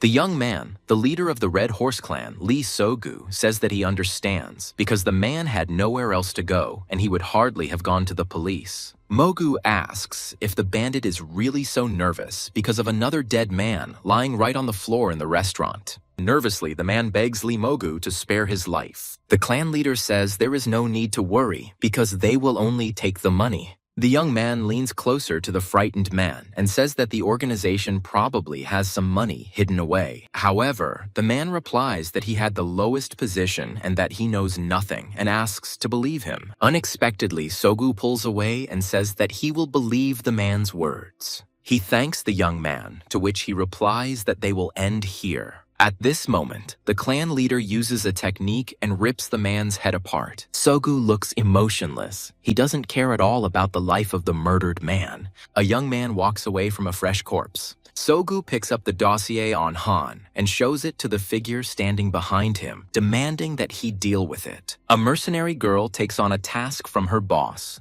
The next day, Daesung goes to the Korean Hunters Association. Ho, who brought him here, said that first Han needs to say that he wants to get a certificate of his awakening, and then they will help him. Finally, Chan-ho yells at his friend to use polite speech. The guy shouts to Daesung that he is going to work and asks him to text him when the results come in. Looking at Han leaving, Ho wonders to himself why he himself is so worried. Entering the association building, Daesung looked at other people who apparently also came for a certificate. Khan understands that he will get the money, but at the same time, everything here seems confusing to him. After receiving a ticket with his number 9, Daesung sees that there are a lot of people and realizes that the position is in high demand. At this moment, the hero's mother writes to him, saying that she took the day off and is waiting for her son at home, to which he decides that she doesn't need to know where he is. The guy types that everything is still with Chang-ho. Mom replies that his sister is also waiting for Khan, as she wanted to have lunch together, which makes the hero very happy. After a while, a girl with glasses and a bob comes out, announcing that next in line is number 9. In the background at this time, an unknown old man is arguing with the staff and does not understand why he is not awakened, because he felt what happened. The man from the association replies that he is sorry, but the machine does not recognize the force. At this, the man shouts and reproaches him that this is a malfunction of the machine. People in line start to get indignant that nothing is being done to the man, because they are also waiting. The man does not understand how he can be awake if he has become so bald overnight. Khan, watching what is happening, begins to get furious because they are waiting for him at home and he is in a hurry. The old man continues to shout and says that he will inform the association boss himself. At this moment, someone touches his bald head and the old man is outraged by this. Turning around, he sees an angry Khan who says that there is a line here and is waiting. Star tries to explain that the association has faulty equipment because he is definitely awakened. Daesung is surprised by the words about the broken device. At this moment, a young man from the association approaches the conflicting parties and says that he can check everything because he is awakened. The man approaches the car and begins to interact with it. The device performs an analysis and the lamp lights up green, to which the awakened one says that the machine is absolutely in good working order. The man is at a loss for words in response to this statement. The girl with glasses tells the old man to get out because there is a line. Leaving the settlement, the mischievous man shouts that the device may be making mistakes. The girl apologizes to Khan for the incident and invites him to take the test. Khan thanks her and goes into a special room. Among themselves, the members of the association roll over the fact that the main character must have a high level. But the young man from the association jokingly clicks the girl with glasses, telling her that she should work and not make eyes at her. She thinks to herself that the guy managed to instill a feeling of fear, and if he is awakened, then he will definitely be above level B. At this time, a telephone call rang in the office of the head of the association's branch, asking him to go down to the 6th floor to the 3rd ward. At first, the man does not understand why this is necessary, but he is convinced to go down. As he goes down, the branch manager wonders if someone of S level has really appeared. However, he quickly dismisses this thought as it is practically impossible and most likely one of the subjects is simply being rebellious. People in line look at each other in surprise and talk among themselves about what is happening. The man descends and makes his way through the crowd closer to the ward. Looking inside, he sees that the part of the apparatus responsible for the color of the awakened one is destroyed. Shocked, the man asks what it is. Other association workers are at a loss for words to explain what happened. One of the workers approaches the manager and points at Khan. The man says that the main character just put his hand on the device and this happened. Earlier in the room, when Khan placed his hand on the device, man kali kaya aixior arf wede idis vidifawan osese command ona kator to idorechonch yakasi kulor by afrang. The surprised guy asked the workers if this was real. At first, Daizong is reassured that this could happen, but then the device starts to crack, which shouldn't happen. The guy himself doesn't understand what's going on because he's not doing anything serious. The room fills with smoke, and the workers realize that something strange is happening. One of the men asks Khan if he is okay. The guy is silent and looks at the device. After listening to the story, the branch manager asks that the problem was not a malfunction of the device. The man adds that 3 such devices could not have broken down at once. Listening to the dialogue between the people from the association, Daisung thinks that he only touched the car and hopes that they will not demand monetary compensation from him, so he asks out loud what he should do now. The leader begins to speak hesitantly to the hero. The man thinks to himself that if he continues testing the guy, all the other devices will break. Having thought about this, the leader turns to the guy again. The man says that this is the first time such a situation has happened. Therefore, he adds that the border guards must make the decision, and Khan asks who they are. The manager says that if the apparatus cannot decide, the judges conduct a licensing test. The man adds that the results of such a procedure reveal the level.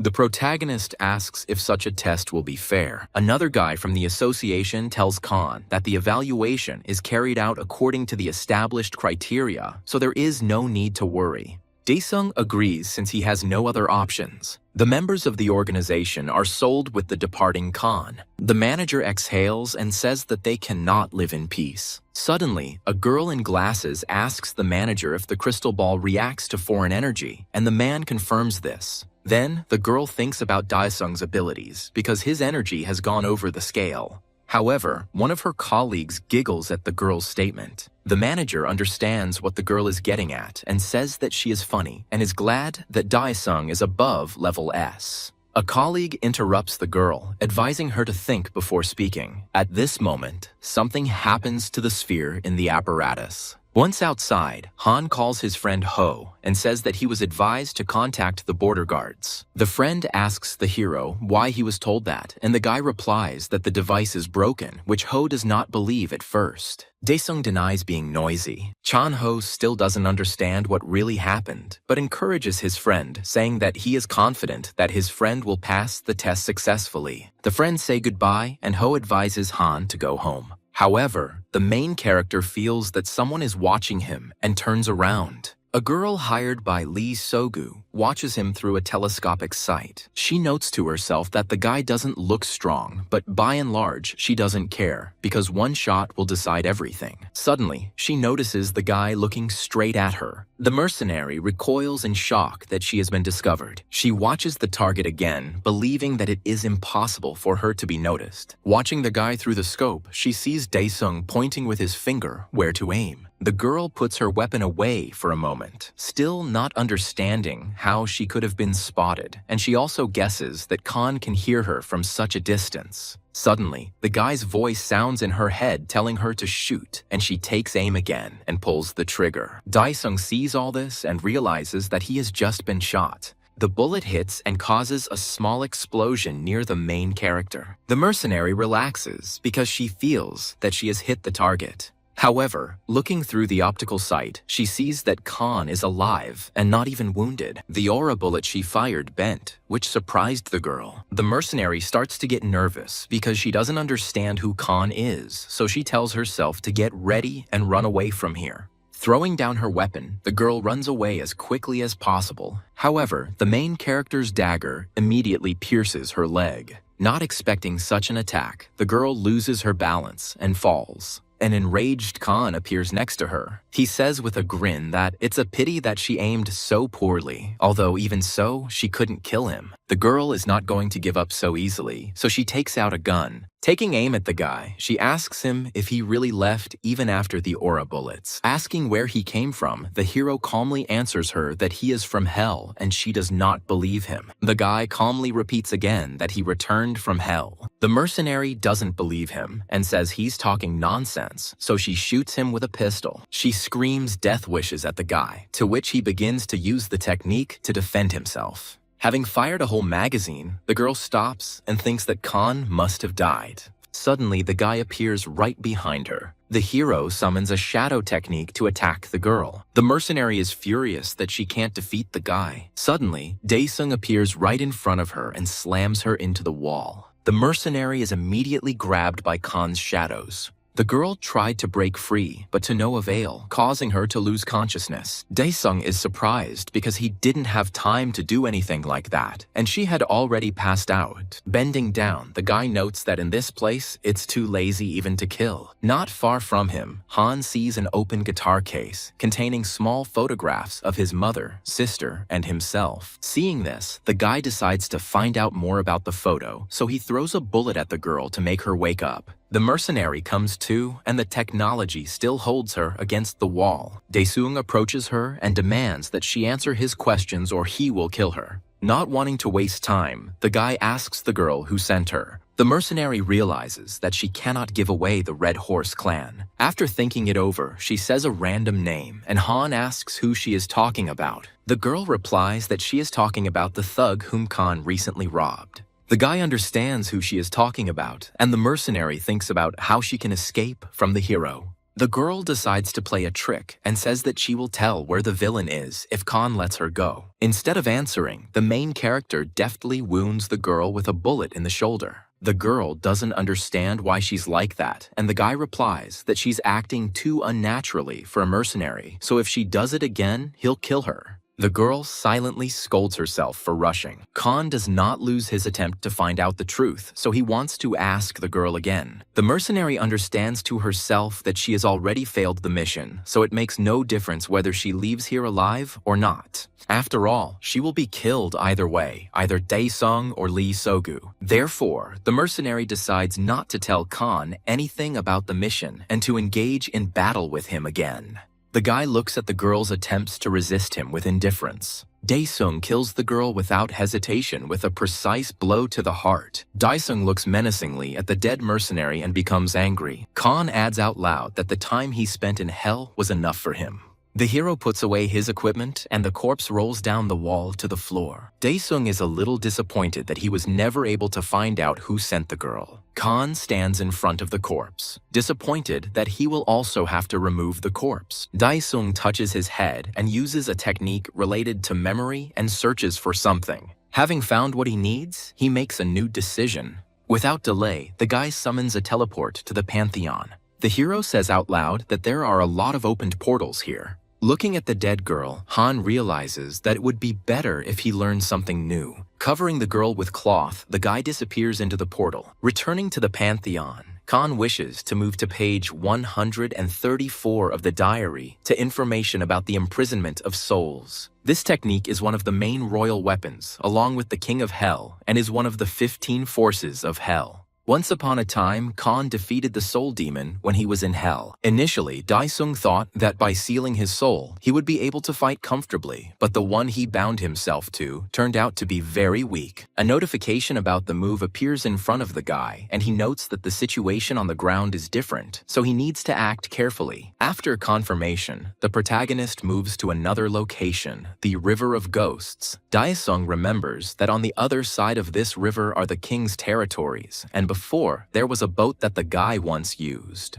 But now, there is nothing nearby that can help, and it's not so easy to swim across the river. Even if you go into the water for even a short time, the body will be destroyed by the dead. A sign appears in front of the hero with information about the task, where he needs to defeat the appearing monsters. A moment later, flying creatures began to appear in front of Khan. The guy looks at the monsters and doesn't understand who they are. Spider-like monsters with wings approach Khan. They start attacking the guy with small bombs, but the hero successfully dodges them. Suddenly, Daesung gets the idea that perhaps he will be given a boat for killing these creatures. At this moment, huge spiders appear in front of the hero, much larger than those that were moments earlier. However, Daesung, using his dagger, kills the enemy without any problems. The creatures are still attacking the guy from afar with their poison. However, the hero is collected and uses the shield in time to hide from the monster's attacks. When the creatures stop attacking for a while, Daesung thinks that killing each spider one by one is too tedious. Therefore, he has no choice but to finish them all off at once, which the hero does successfully. Some creatures appear again and again, attacking the guy. However, Daesung is fully focused on completing the mission quickly, so he deals with the creatures without delay. Using his dagger, Han easily kills multiple monitors at once. At the end, as if completing the task, the hero destroys the eye of one such spider. Then, a sign appears in front of Daesung, notifying him of the end of the mission and information about the reward. A new relic appears in front of the hero, protection for the character. The main character understands that he will still have to swim across the river himself. Using the armor, Daesung swims across the river. Finally reaching the shore, he emerges unharmed thanks to his armor. The system praises Daesung for swimming across the river, but says that there is nothing she can do to help, and Han shuts her up. Once on the king's land, Khan sees that there is no one there, and the king's fortress has also disappeared. The guy starts to remember out loud if there was a way to complete the task in the fortress. Suddenly, something starts to happen in front of Khan. A huge celestial obelisk rises before the hero. The doors of the building begin to open gradually. The hero assumes that a new task begins there if he goes inside. At this moment, a huge demon emerges from the obelisk. The guy recognizes the enemy. It is the commander of diseases. Troops begin to appear near the commander, and Daesung remembers that while he was in this state, they were not even close to him. The warriors react to the main character. Some of the monsters attack Khan, but he fights them off. A moment later, the hero realizes that the warriors have no base. The guy suggests that this might be related to the obelisk, while the warriors rush to attack. Daesung wastes no time and uses the blood naturalization technique, declaring that he will finish them all off at once. The main character easily throws the creatures away from himself. Khan thinks it will be more advantageous for him to attack them from the inside, while they have not yet left the building. Having thought it over well, the guy decides to destroy the obelisk altogether. After destroying the building, the monsters begin to evaporate. Thus, the mission could be considered accomplished. As a reward, the guy receives 2 runes, which he decides to check beforehand. After collecting them, Daesung gains information about each of the relics he received. At first, the hero sees an inconsistency in the mission's goal, but then decides that it doesn't matter since he has already received the reward. The guy continues to collect and improve relics. As Khan was about to leave, he noticed a strange yellow sphere. A warning appears, but the hero ignores it and collects the relic. After collecting it, an engraved circle appears on the guy's armor, and a message pops up in front of him. After reading it, he does not attach any importance to the text and considers the message useless. Daesung summons a portal back to reality. Returning back to the real world, Han sees that the girl's corpse is no longer there. He is surprised, but does not look for the body. Sometime later, the boy returns home, where his sister is waiting for him, saying that the soup has already cooled down. Daesung apologizes to the girl for being late. The girl invites her brother to join the table as soon as possible. At home, while the family is having dinner, the news is on, reporting that the opening of the portals has caused great damage. However, Khan's mother turns off the TV, suggesting that they eat in silence. Daesung says out loud that the world has changed lately. The mother admits that she did not talk about it because she was afraid that her son would go into shock and apologizes for keeping silent. Khan thanks her for keeping him alive while he was in a coma. Jisoo listens to the dialogue between her mother and brother with embarrassment and turns away. The guy feels that something is wrong with the atmosphere and starts thinking. Suddenly, the hero asks the family if they need anything, and the sister says in surprise that Khan can afford it. Sometime later, Daesung calls Chanho and tells him that he wants to lay low for a while, and Chanho doesn't quite understand why. Khan explains that he noticed he was being followed, meaning the mercenary, still thinking that Kula might have found the corpse. To sum it up, Han asks his friend to look after his mother and Jisoo while he is away. After finishing the conversation, Daesung thinks that he needs to somehow make the villains show themselves. After the conversation, Ho wonders what Han wants to do. At this time, a mercenary reports to the leader of the Red Horse clan, saying that he removed the girl's corpse and fearing that their enemy is strong. I can rest easy knowing that Khan will show up for testing, so I'll have a chance to deal with him. The head of the clan stands in the laboratory and addresses the test subject, Jin. The subject, a blonde man, says that he can't wait to start because he has been waiting for this for a long time. The scientist reports Jin's medical data to Sogu and asks if he should proceed with the serum administration. Mogu warns the subject that he will be in unbearable pain. However, Jin confidently says that he knew exactly what he was getting into, so he was ready for anything. The head of the clan gives the command to the scientist to begin an experiment on introducing the serum. The substance gradually begins to penetrate into Jin's body. The subject begins to feel pain from the serum. The scientist supervising the drug administration process informs the head that they have exceeded the limit. However, Sogu says to continue the experiment, to which the scientist is surprised because Jin could die. But Sogu convinces the scientist that he would not have brought a person here who could not withstand such an experiment. When the serum is administered at 90%, Jean is in agony from the pain. After the drug is fully injected into the body, the scientist looks at Jin's health and sees that there is no pulse. Sogu does not react to the words that the subject has died, but continues to observe. A moment later, the pulse appears on the monitor again. The scientist is shocked by this because he thought the experiment had failed. The awakened genie knocks out the glass of the vessel he was in. The clan leader, who expected such an outcome, is happy. The subject does not appear weak or tired. Pleased with his success, Lee Sogu says that he is looking forward to the 10th day. Meanwhile, Ho corresponds with Han and tells him that only the shield and weapons specified by the association can be used during the testing. Daesung decides to check something and runs a stick over his clothes. He comes to the conclusion that the shield in real life is not a video, unlike the weapon. The guy starts thinking about how to hide the weapon in reality. The guy takes his K-press out of his inventory and decides to disguise it as a stick. The guy customizes his weapon and it takes on a new look. Khan looks at the change in the dagger and suggests that this way he can find and disguise his favorite sword. The guy decides he needs to find his weapon.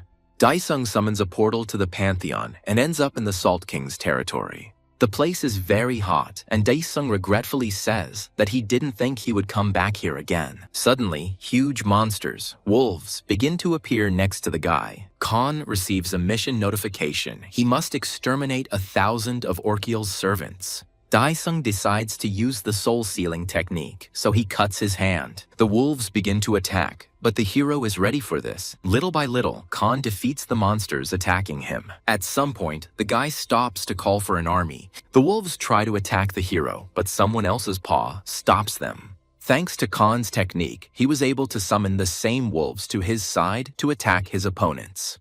One by one, the monsters under Daesung's command stand up and the hero orders them to attack. The guy doesn't have to do anything because he already has warriors on his side, so he decides to light a cigarette. However, Han chokes on tobacco and does not understand how his friend Chan Ho smokes. Meanwhile, right in front of the hero, a wolf is cut down by his technique. However, the guy is not very upset because he knows that technology should not be underestimated. A wolf from Orkiel's army runs towards the protagonist, but is stopped by a warrior from Khan's army. Daesung knows that the wolves from the technique will continue to be reborn until the mark in their bodies is removed. Still watching the battle from the sidelines, the boy realizes that it is moving slowly. He He calculates that this task will most likely be followed by another one, so he decides to speed up the completion of this task. Daesung jumps out and realizes that he doesn't need to spend so much time killing wolves. High in the sky, Daesung finds the point where he needs to strike. Gathering his strength, he rushes forward to strike.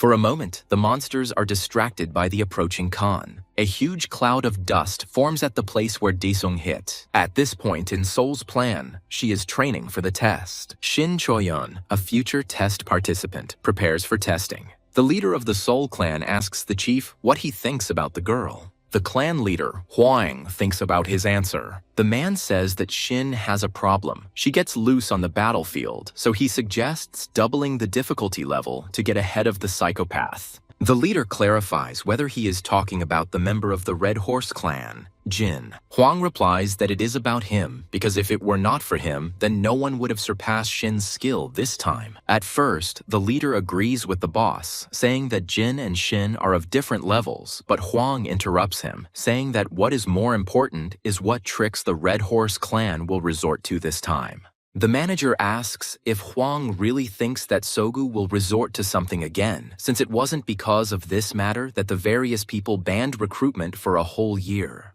Hwang replies that it is because of this that Mogu is up to something more dirty. The leader concludes that this time the test will be an arena for two, Shin and Jin, and Hwang agrees. Meanwhile, in Hell, Khan had already defeated all the monsters. A sign appears in front of the guy with a notification that there is only one soul left to complete the task, but the guy is calm. There is still one surviving wolf next to him. Without hesitation, Daesung raises the dagger over him and kills him. After this, the system notifies about the end of the task, and the soul of each wolf is collected into a single relic. A sign appears with a notice that souls can be collected at the altar, and the hero becomes interested in this. Khan does not remember there being an altar in this place and hopes that he will not have to look for it. Having taken the relic with souls, the same altar begins to appear not far from the guy. Seeing this, the guy is glad that he jumped to conclusions. The hero approaches the altar and sees the conditions of the next task, where he needs to collect soul stones from the altar and receive the guardian's recognition.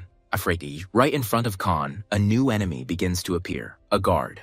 A huge snake appears in front of the main character. A notification appears, telling the boy that he needs to answer the guard's question and get his approval, which surprises Daesung. He wearily says that everything was going well, but then sudden quizzes appeared. The snake is silent and waits for Khan. The guy turns to the guard and demands that he ask his question. The snake bends down and asks it in a language unknown to the guy. He gets angry and says that he is being bullied. At that very second, the main character throws his dagger straight into the snake's eye. The guard writhes in pain and Khan smirks at him. The snake intends to attack the guy, but he is ready and has already used blood naturalization. The protagonist and the guard enter into a fight.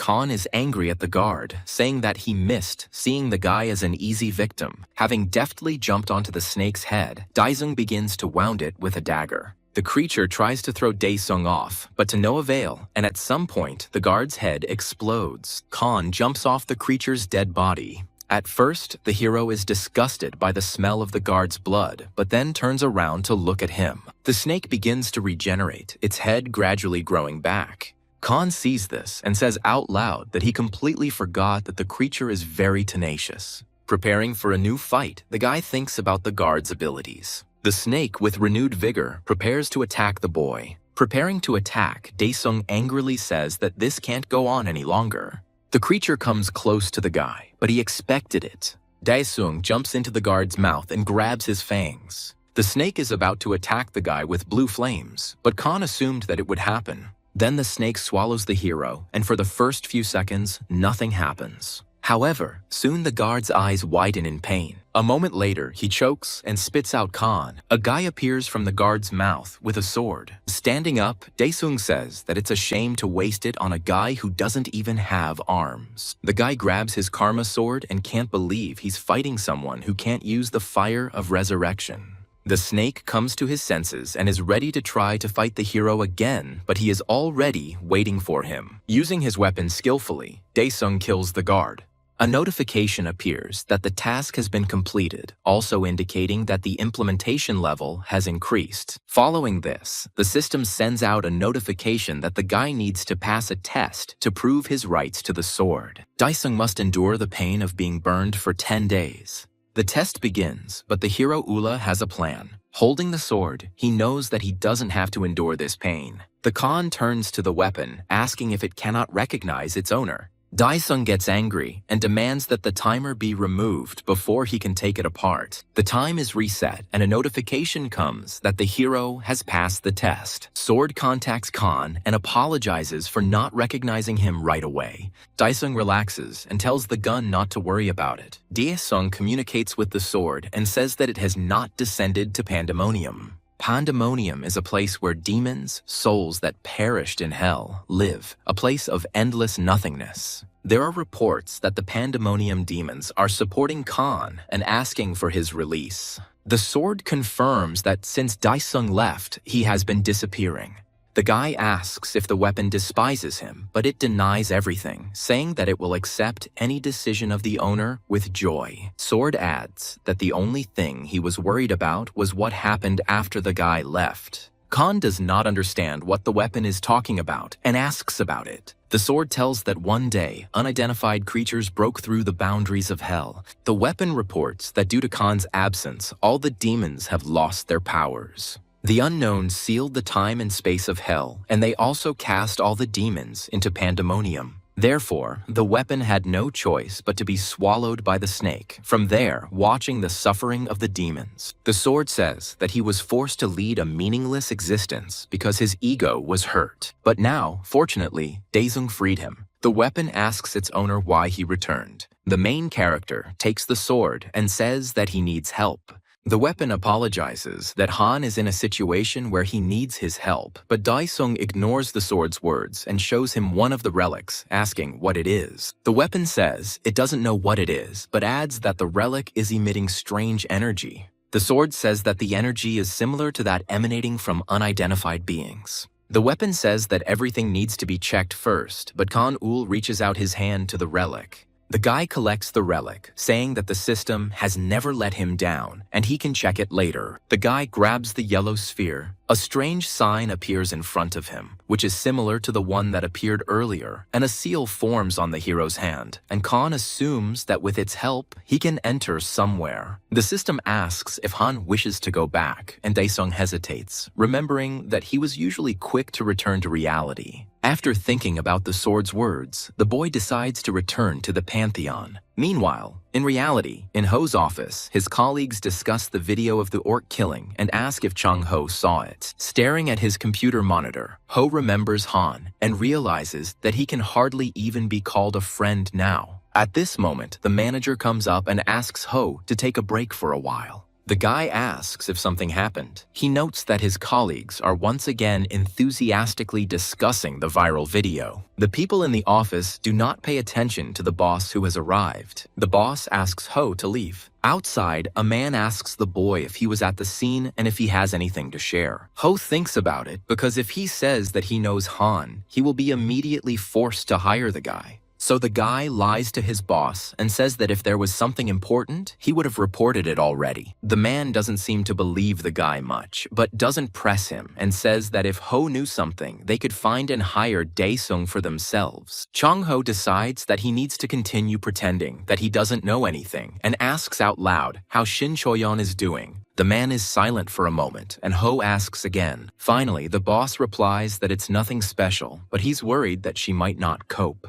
7 days before the test, Shin continues to train. She has 10 minutes left before the end of the training, and she needs to destroy 10 plates. Shin successfully completes his mission. Suddenly, a monster appears from the last slab and runs towards the girl. She is ready to defend herself, but suddenly, another creature bites into her shoulder, which she does not expect at all. Suddenly, the training ends, and the artificial objects disappear. The girl comes to her senses and is unhappy that her training was cut short. All this time, she was being watched by her mentor Huang, who tells the student to come up to him to talk. The The girl is still unhappy that the man interrupted her workout like that, and he asks if she is overdoing it. The girl repeats the mentor's words about achieving the goal and asks if these are his words. Huang starts to justify himself by saying that he was talking about training. The girl replies that she doesn't overdo it because she knows her body. The man sarcastically replies that the girl really knows her body better than the system. Huang invites the girl to look at her statistics. The man shows a comparison of the emotional indicators of an ordinary person and hers. Huang adds that Shin is currently in a very tense and depressed state. The girl replies that she needs to get into the top 5. The man asks if she wants to raise her rank, and Shin confirms this. Huang replies that if the girl raises her level, she will have many opportunities. But the girl interrupts him and says that she is not training to earn a lot of money or fame and honor. Shin seriously says that he does this in order to kill all the monsters that live on Earth. 5 days before the testing begins, Lee Sogu comes to his clan's secret compartment. After entering the required combination, the leader enters a protected place. The man covers his face and says he didn't think it was possible to survive in such a place. While inspecting the premises, Sogu says that the equipment in the isolation ward needs to be changed, especially the ventilation system. Looking at the flashing lights, the man says that they too could do with being changed. Mogu turns to his test subject, who has been in a secret room all this time. Jin eats the animal carcass, initially ignoring Soga. The head of the clan is pleased that the experiment was successful and tells Jin to eat more because this is the only way to muffle the properties of the drug. The test subject is pleased with the words of the mentor, and Sogu adds that this is the only way Jin can become the main character of the test. 3 days before the start of testing, the weapon asks the owner if he is going to return. Dai Sung accepts the sword, pleased that he spent his time at the Pantheon usefully training. On the day of the start of testing, journalists gather at the main complex in anticipation of the clan leaders and participants. The level of competition is expected to increase due to the rapid growth of awakened appearances and the association's methods of evaluating participants changing. At this moment, an expensive sports car drives up to the main building. The reporters turn their attention to him and see that Lee Sogu and his protege Jin have arrived in a car. The Red Horse, Clan Chief, and the Awakened One exit their car and head towards the entrance. The journalists immediately rush to interview the man, asking about Jin and Sogu's expectations from the testing. Other journalists ask how Sogu is feeling after being suspended last year for using illegal methods. The young man, who is besieged by curious reporters, notes that they got on his nerves from the very beginning. Nevertheless, Sogu calmly answers out loud that he regrets the events of 2 years ago. However, some journalists are dissatisfied with the answer and rudely ask whether the head of the Red Horse clan does not think that regretting those events is not enough and whether he is shirking responsibility. Ignoring the reproach, Sogu calmly replies that he promises that he will pass the test honestly this year and leaves with his protege. Inside the building, Jin tells his mentor that he should have just ignored the reporter. Seeing how serious Sogu is, Jin quickly apologizes and says that he was just joking. The clan leader seriously tells his protege to be careful during the testing, because if everything comes out, they will find themselves in a difficult situation. Suddenly, Huang appears behind them and asks what predicament they are talking about. Sogu is scared at first, but then he takes control of himself and greets the man. The young man immediately asks Huang why he is dressed so secretly, to which he replies that it is all because of the journalists. Kolko Huang adds that he didn't want to stand in front of the cameras like some. At that moment, the man from the Soul Clan notices Jin standing behind him and reads his aura flow, which appears flawless, causing the man to praise Soga for his graceful concealment. The head of the Red Horse clan notices Huang's gaze and jokingly says that the testing hasn't even started yet and the man is already tense. Huang quips back, saying that no one knows if Sogu has brought back another infected person who could harm the newcomers. Sogu replies that this won't happen again this year and leaves with Jin. The protege tells the mentor that Huang was looking at them strangely. Sogu says seriously that he understands that Huang has ruined his mood, but Jin made the wrong choice of enemy. The man shows with his gaze where to look. At this moment, Shinchuan passes by Jin. The guy finds out which clan the girl is from and looks forward to fighting her. Sogu interrupts him, saying that what's important isn't the serum that enhanced the boy, but the fact that the Soul Clan member also trained. An inspired Jin replies that this makes him want to defeat them as soon as possible. Watching Sogu and Jin walk away, Hwan wonders what Sogu is planning, but then hopes that it won't hurt Shin. Suddenly, Han Daisung appears nearby. The protagonist passes by Hwang, striking him with his powerful aura. The man is so surprised that Shin, who comes up, has to bring him back to his senses. Hwang tells the girl to be careful, and she doesn't understand what these exercises are for. Then, the girl realizes and tells the mentor not to worry about the guy from the Red Horse clan, because she will be serious. However, the man interrupts her and says that it is not about Gina. Meanwhile, Han calls Chan Ho, and he apologizes that he won't be able to come because he's very busy at work. Ho wishes his friend luck, and they end the call, with Daesung walking over to the equipment dispenser. After reading and following the instructions, the guy receives his clothes with number 104.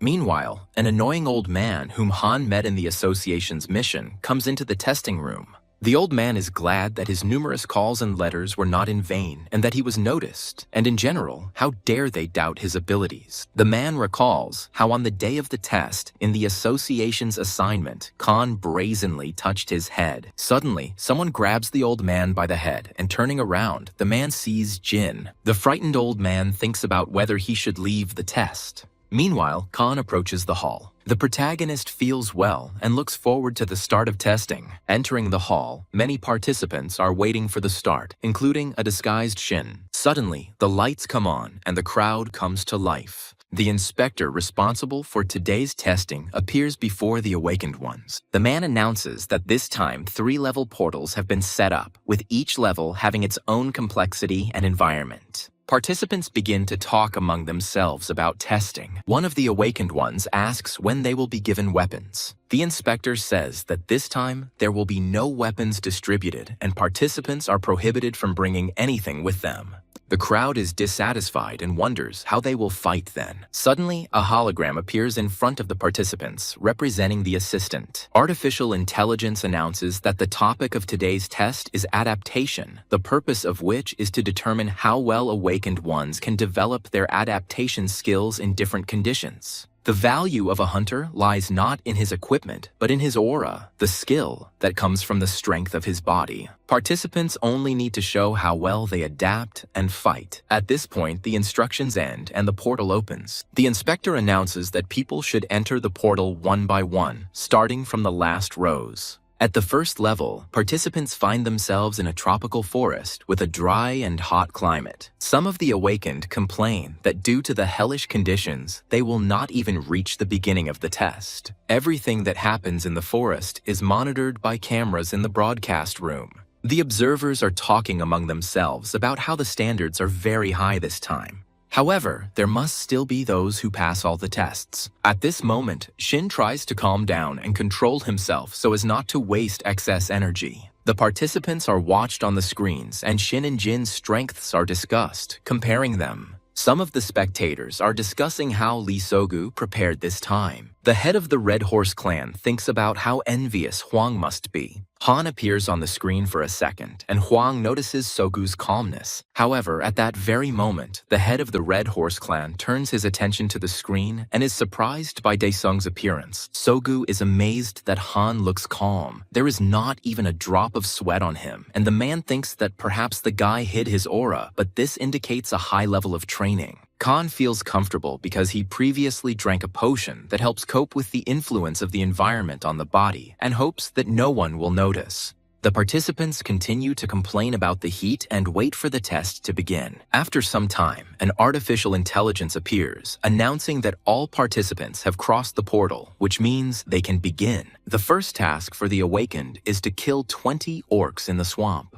Having heard the task, Khan takes off and runs deep into the forest. Another member rushes after him, shouting that he won't lose to Daesung, but suddenly trips. At this moment, the guy sees a small beating source in front of him. Delighted that he has found water, he touches the liquid, but something happens. Something takes hold of the participant, and it turns out to be a swamp worm, a flypaper worm that lives in swampy areas. It is announced that contestant number 94 is eliminated, and emergency services are called to the scene. The creature spits out a guy in a protective shell, and the system says that the protection will be maintained until a rescue team arrives. At this time, Khan carefully clears the territories in search of orcs. Rescuers arrive at the scene with the guy. One of them steps away to look at the message on his device. The man sees the assignment to monitor number 104, Han Daesung, and accepts it. At this moment, the main character finds the orcs. Khan picks up a huge rock and holds it up, telling the creature how great it would be to hit him on the back of the head with the boulder. The guy continues to tease the orc. A huge creature runs straight at the protagonist, but he throws a stone and hits it. The man who received the assignment watches as Khan completes the task.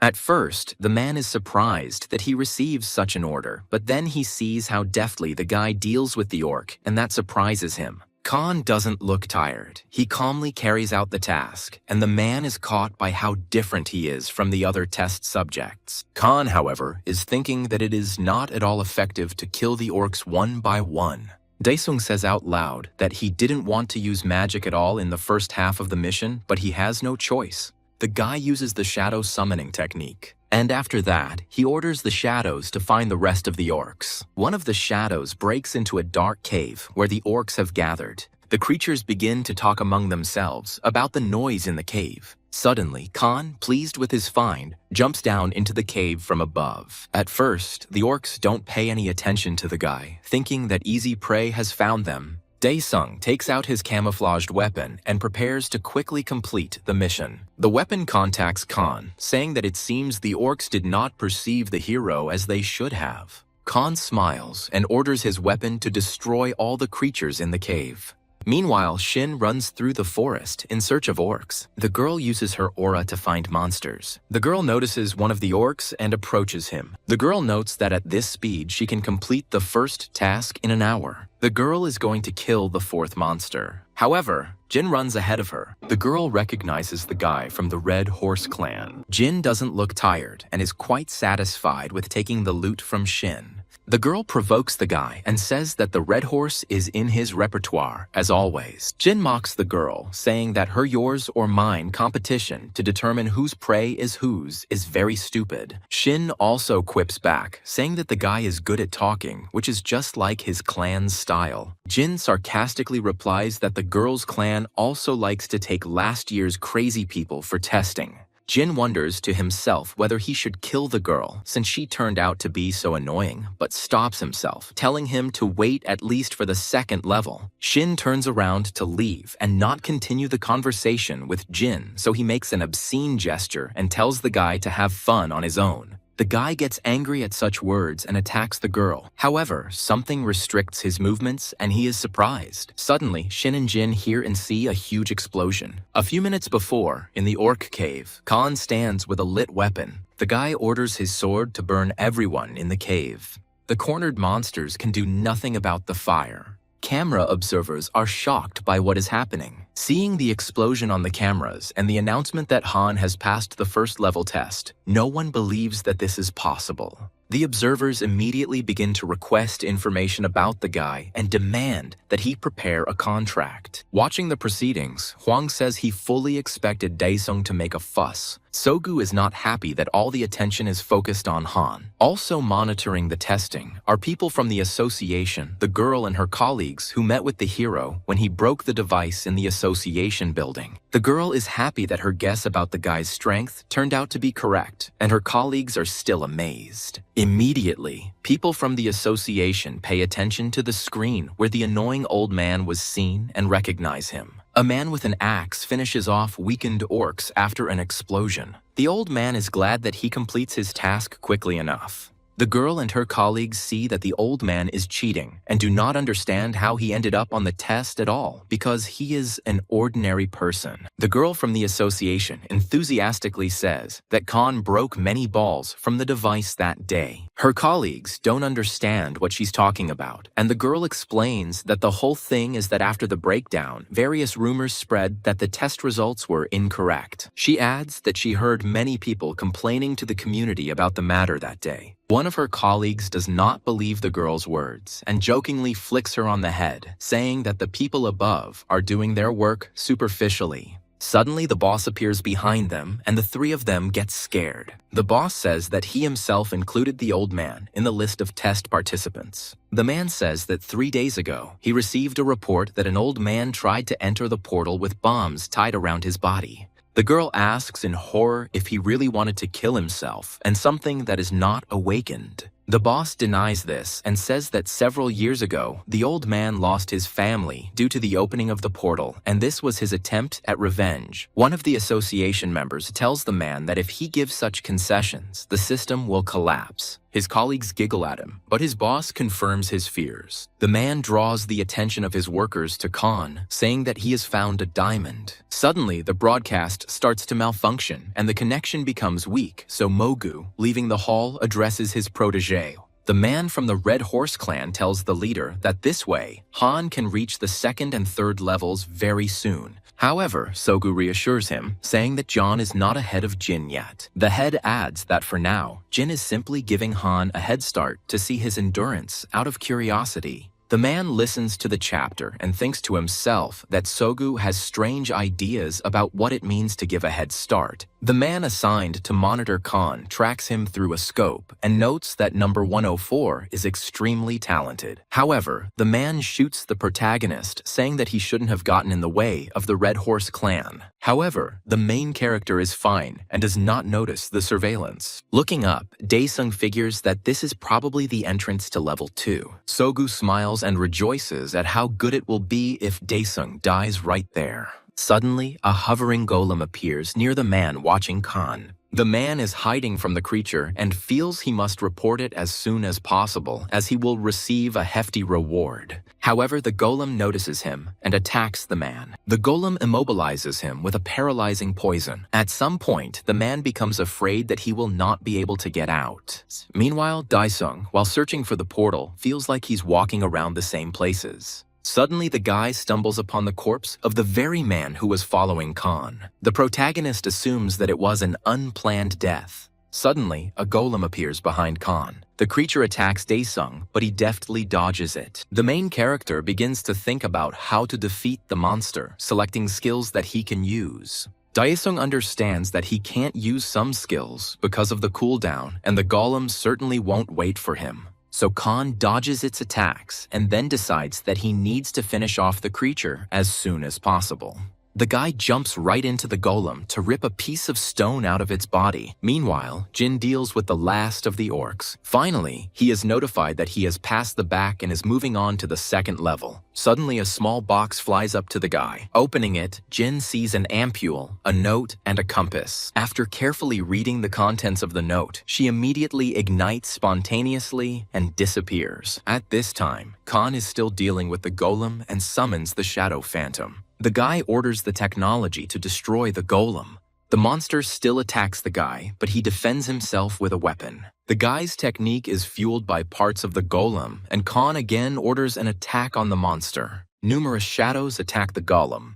Khan, watching this, rejoices that he has almost defeated the creature. Meanwhile, a picture begins to appear in the broadcast room, and the connection is established. Observers see that there is fog everywhere and do not understand what is happening. Finally, the picture appears, and everyone sees the golem and is surprised that such an opponent was included in the exam. One of the association's workers asks if it is normal to include this in testing.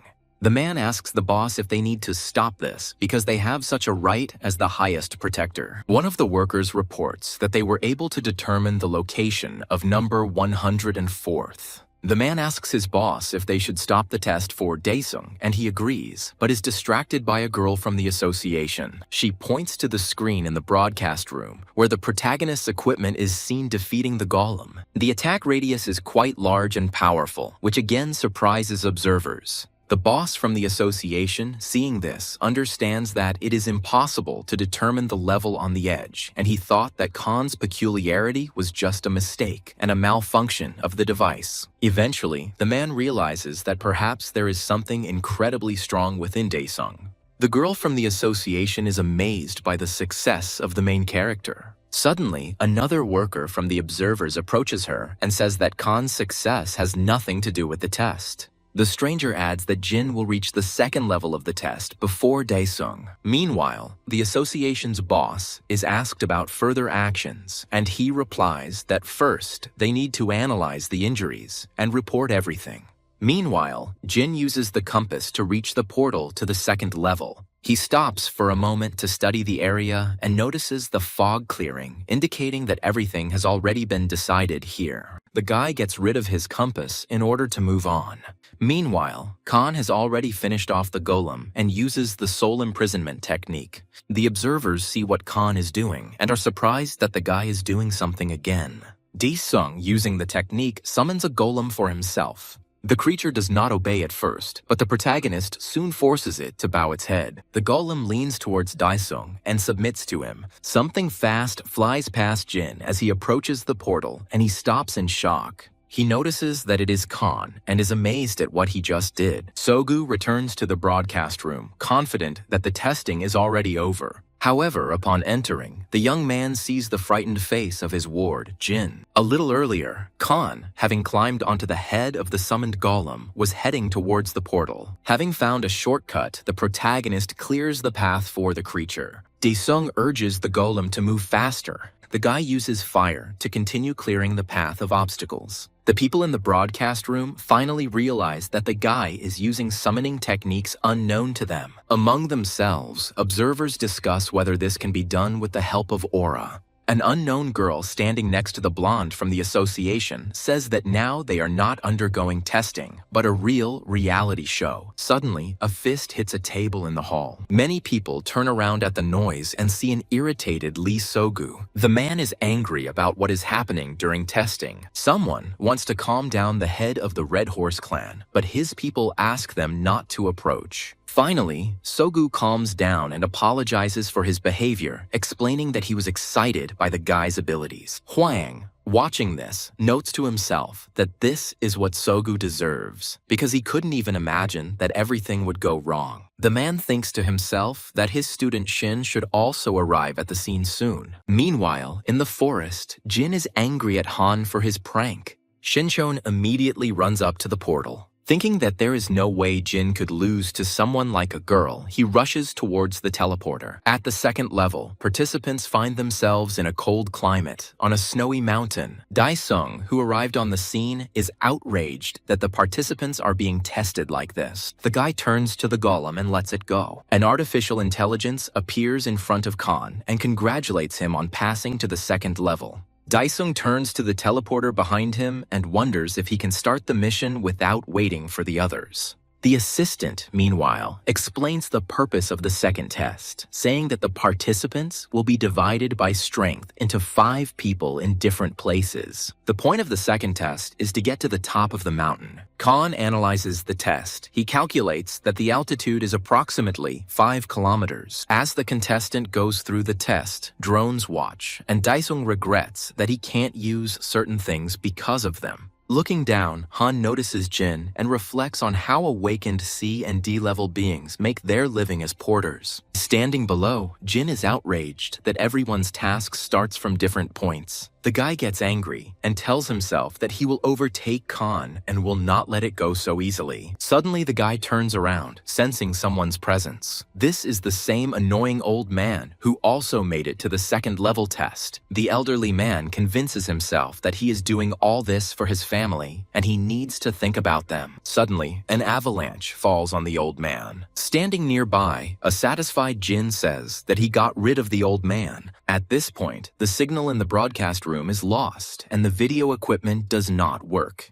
Sogu, who had been expecting this, prepares for his plan to start working. The other participants arriving at the second level are nervous about the second level challenge. One of the awakened ones convinces the others that they can handle the task because they are among the strongest. Suddenly, this man will be attacked by Jin. After taking the ampule, the guy from the Red Horse clan noticeably increased his abilities, so he easily deals with other awakened ones. Flushed with a sense of superiority, Jin is pleased that the injection allows him to quickly dispatch the participants. Meanwhile, Shin also carries out the task, noting that all the equipment is currently malfunctioning. Khan also sees how the drones break, but this is only to his advantage because he will be able to move faster. Breaking away from the mountain, the guy summons armor. The hero is pleased with himself and calmly falls down, knowing that the technique will soon work. Shin notices a strong burst of energy and tries to figure out where it comes from. Suddenly, the girl sees Khan flying and is surprised that he can do this with the help of aura. Daesung uses his wings to get to the top faster with his technique. Meanwhile, downstairs, Jin is beating up the test participants. Seeing Khan flying, he wonders where the hero got such abilities from. Not wanting to waste any more time, the young man runs towards the mountain. At this point, in the broadcast room, Huang demands that the test be interrupted, since the safety of the participants was always a priority. However, the boss asks to wait a little longer while they try to figure out and restore the connection. Sogu intervenes in the conversation, saying that if those who want to become hunters cannot survive such a small incident, then will they be able to fulfill their duties faithfully? Huang turns angrily to Sog and asks if this was his doing. The Red Horse clan leader says that it would be better to disqualify the weaklings right away.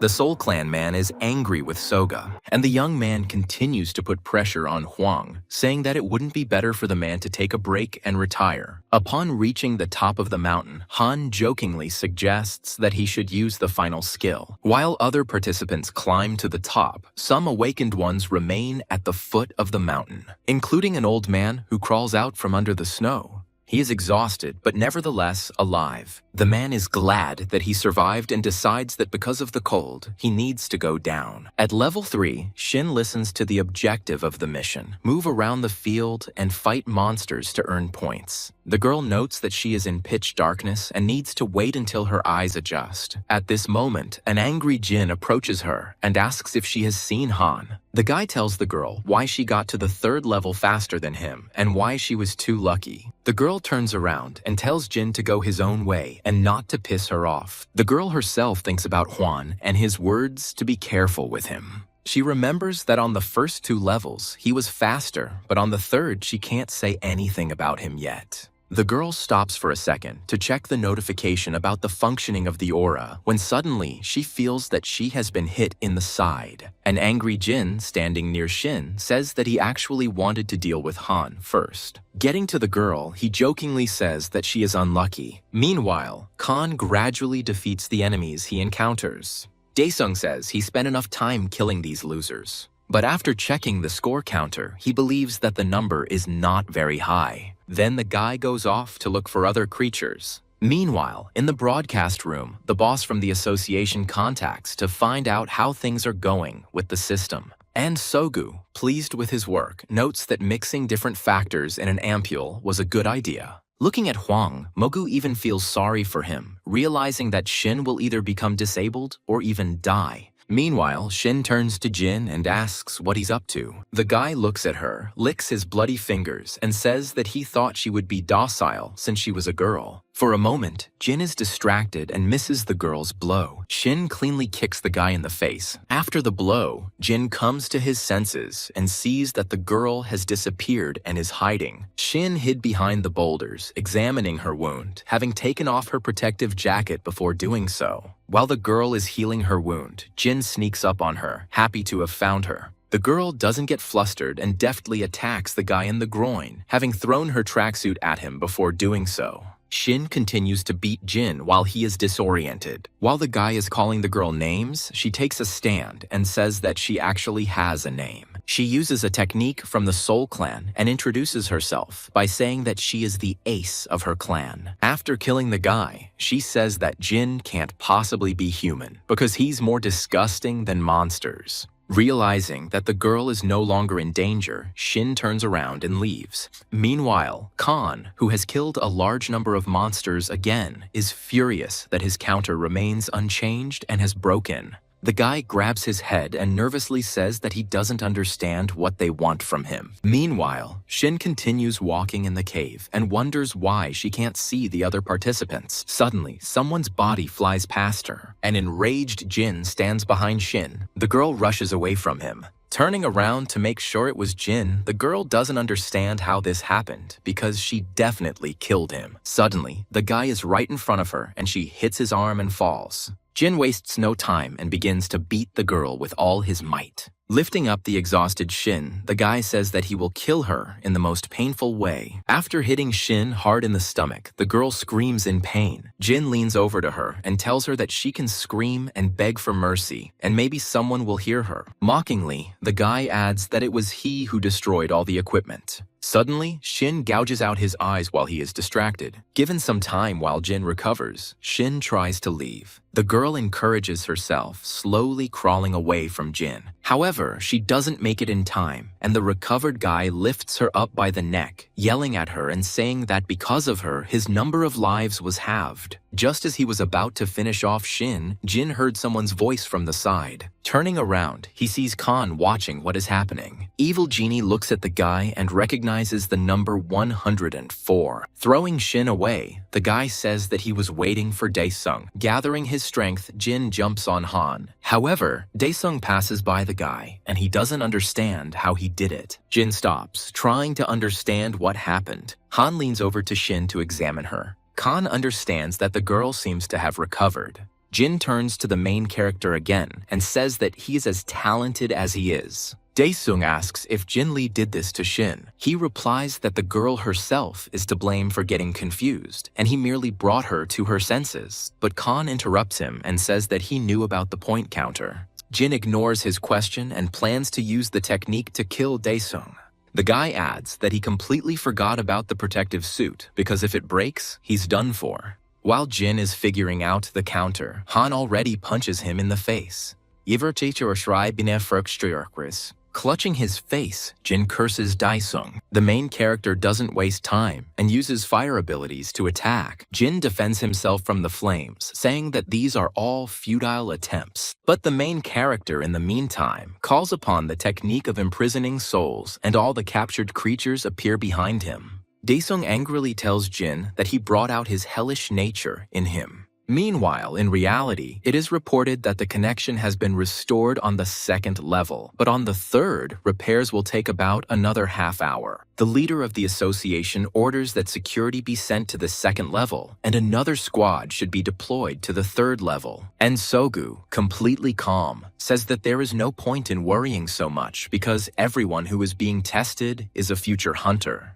Meanwhile, the leader is informed that one corpse and many wounded were found on the 2nd level. The news reports that a system failure occurred during testing and that the situation has been going on for an hour. He, who is listening to the news, remembers that Han is on probation, so he gets ready to go to the complex and find out everything as it is. Meanwhile, on the 3rd level, Jin runs away from Han in fear. However, before he can escape, his leg is cut off. The boy falls in pain, realizing that he only has one life left. Daesung comes closer to Jin and asks if he is really being reborn like the bugs in hell. At this moment, the connection is restored, and a picture appears, and Lee Sogu looks closely at the screen. However, Jin at this moment gets down on his knees and begs Han to spare him because he only has one life left. Daesung mockingly says that it's a shame that the guy only has one life left because he wanted to check if Jin would live if he was cut in half. The guy understands that even if Chen is cut in half, even the properties of the ampule will not help him.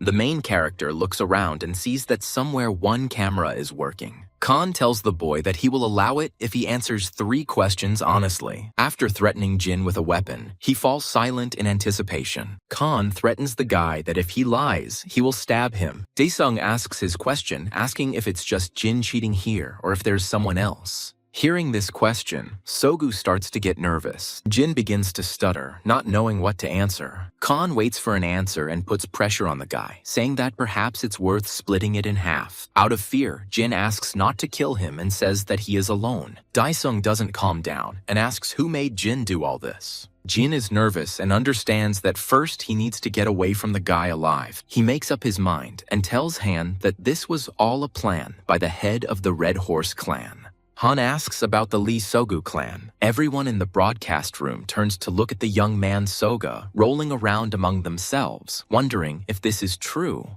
The leader is angry at Jin for giving him away. He turns around and shouts that it was Jin himself who started all this, but decided to pin it on Soga. The young man is distracted by the leader of the association, who says that the proceedings will take place during the investigation by the Hunter's inspection. Sogu understands to himself that he will not be able to get out of here. The young man calms down and says that he will arrive at the inspection office at the appointed time. Sogu leaves the room and curses Jin for repaying him like this. One of Mogu's assistants asks if there was any need to bow his head. The head of the clan continues to swear at what would have happened if he had blurted out even the slightest bit of unnecessary stuff there. If that happened, Huang would be absolutely happy. The man from the Soul clan is furious after Lee Sogu left. The association's leader thanks Huang for keeping him, but the man replies that he did not do this for everyone present. The association's leader calls his subordinates and orders them to go to the testing area to stop the trial. Meanwhile, Han asks his third question and asks if Jin has another life left. The frightened boy asks what this question means. Jin understands to himself that whether he lies or tells the truth, he will be divided in half in any case, so the outcome is the same. At this moment, the artificial intelligence appears and declares Han Dae-sung the winner of the challenge. The main character is surprised that the announcement appeared so suddenly. Jin timidly congratulates Han on his victory, saying that he is a worthy S-level hunter. Dae-sung, despite everything, cuts the guy in half. With a smile, Han says that Jin lied, and he still has one more life left. Turning back to the wounded Shin, Dae-sung sees her recovering. Meanwhile, medics run into the portal to the third level. The head of the association, Pak, who had been watching the broadcast from his office the entire time, finishes watching. Next to him stands his subordinate, saying that representatives of the 10 clans have arrived. The girl adds that Han Dae-sung already showed Class S at the first level. The man asks the girl if Jean is the first hunter after Li Chang. While looking through Dae-sung's file, Park tells his subordinate to bring such a person into their organization. People in the association's lobby discuss among themselves what happened during the testing. The system reports that due to unforeseen circumstances, the selection criteria have changed and the main indicator has become passing the first level of the test. Many people are starting to complain that the threshold for passing is too low since this is only the first level. A photo of Dae-sung appears on the screen with his A-level assigned to him. Chan-ho calls the main character and asks where he is. Suddenly, the guy turns around sharply, finding out that Han is in the S-level break room. Dae-sung is happily relaxing in a massage chair, resting after a tough test. Ho comes to him and asks what happened here. Dae-sung replies that the association secretary told him to rest here. A friend is surprised that his secretary contacted him. Han continues by saying that he has become an A-class hunter with the potential for S-class. Ho is amazed by his friend's success, jokingly saying that Han will now be able to build a house with his own money. He adds that outside, everyone is shocked by the protagonist's success because of his potential. Meanwhile, in the lobby, everyone is discussing Khan and how to get his associations, when suddenly, someone comes out of the elevator. The same old man comes out of the elevator shouting that he has won, and journalists immediately rush to him. The man introduces himself as Dae-sung. The reporters are surprised that Dae-sung appeared in front of them, and they suspect that he is the winner. At first, the old man is frightened that he has attracted so much attention while the journalists ask their questions. Someone guesses that this is not Han Dae-sung at all, and in fact, it turns out that the old man is Han Dae-sung, who took 20th place and is just a border guard. Meanwhile, in the place where the testing took place, they are still evacuating and rescuing the wounded awakened. One of the rescuers reports that they have searched all 3 levels, but still have not found Jin. Having received the order to close the passage, the man irritably says, "Did the guy from the Red Horse clan really manage to escape from here?" At this time, the news is on air, where they talk about testing. The main character's mother sorts through her clothes and says that it wouldn't hurt to buy her son something new, and wonders whether the market will be open in the morning. Suddenly, a photo of the sun appears on the air and it is announced that he has become a level A hunter, but maybe a level 6 hunter of level S. The woman, seeing this, is frightened and surprised by such news. Mom calls her daughter to see the news, and Jisoo comes to the woman. Seeing her brother on the screen, the girl is as amazed as her mother at her brother's success. At this moment, Khan comes home. Both women look at the guy in shock, and he, suspecting why they look like that, asks what happened. Meanwhile, people from the inspector's office, led by Kim Seong-soo, arrive at the Red Horse clan, informing them that from now on, all activities of the clan are banned. Standing in Lee Sogu's office, the man adds that all the hunters should also be relieved of their duties. The head of the clan sits at the table and says how terrible a light he is being portrayed in. Sogu understands to himself that he relied too much on himself, and Jin also betrayed him, so from now on he needs to be careful. Kim orders Sog that he needs to go with them to the inspector's office. However, Sogu has other plans and gets up from the table and says that when you do dangerous things, unexpected things can happen, and it is foolish to trust Jin's words. Kim stands his ground and says that it's better for Sogu to go with them without causing trouble. An angry Sogu approaches the inspector and asks if he knows how he got to where he is now. Kim remembers to himself that Lee Sogu was once the second most important in the clan, but soon took over after the mysterious death of the former leader, so it makes sense to be wary of the young man. Sogu begins to use his technique and mockingly says what the association was thinking, sending only 2 people towards him. The inspector prepares to defend himself and warns his partner, Chan. The frightened young man is nervous behind Kim's back, not knowing what to do. The inspector begins using his technique, shouting at Young that if they want to survive, they need to kill the clan leader before he does. Sogu also says that it looks like Kim had to pay for his place. Suddenly, a frightened Jong pierces the chief inspector's back. The young man apologized to his boss, saying that it wasn't him doing all this. Sogu, who deftly controls his equipment, mockingly says how many questions the management will have for deciding to fight among themselves. A wounded Kim asks Sogu if this is his plan. Ignoring the inspector's question, Lee Sogu uses the puppet's aura to kill Kim with the help of Jeong. The distraught and frightened young man asks for forgiveness from his deceased boss. Sogu, meanwhile, comes out of his office, joining his subordinates, saying that they need to warn the association what happens if he is disturbed. Sometime after the exam, Hwang comes to visit his student. The doctor tells the man that the girl will never be able to become a hunter because her aura is depleted. Hwang is angry at Lee Sogu for everything he did during the exam, noting that the young man will face retribution. Meanwhile, at home, the main character is scolded by his mother, saying that she does not want him to become a hunter because she will worry about the danger. The woman adds that although she saw on the news how successful her son was, danger is danger. Listening to this, Han recalls the words of his friend Chang Ho that almost 99% of families do not allow their relatives to join the ranks of hunters. Daesung's mother continues, saying that she is afraid that the boy may fall into a coma again. However, the main character interrupts his mother and says that he has already signed an agreement with his friend's clan. The sister, in shock, asks again if Han really made a contract with the Seoul clan. Daesung confirms this and summons a small teleporter from where he intends to get something. A moment later, the boy takes out a bag overflowing with money and places it in front of his mother and Jisoo. Pleased, Khan says that he will receive a deposit from the clan and gives the money to the family so that they can pay off their debts and use the remainder for their own needs. Mom and Jisoo look at the money in shock, amazed that the hero received such a sum of money. The main character reassures the family, saying that he will earn even more and that they only need to run the household, and he will take care of everything else. Noticing how his sister and mother are holding back tears, Khan calms them down, saying that on the contrary, they should be happy. Looking at his happy relatives, Daesung feels that if this is his reward for returning from hell, then he is satisfied with everything. Meanwhile, at the association, Jong remembers his dead mentor Kim. The elder always helped and took care of Chan, but now he is killed by Sogu's technique.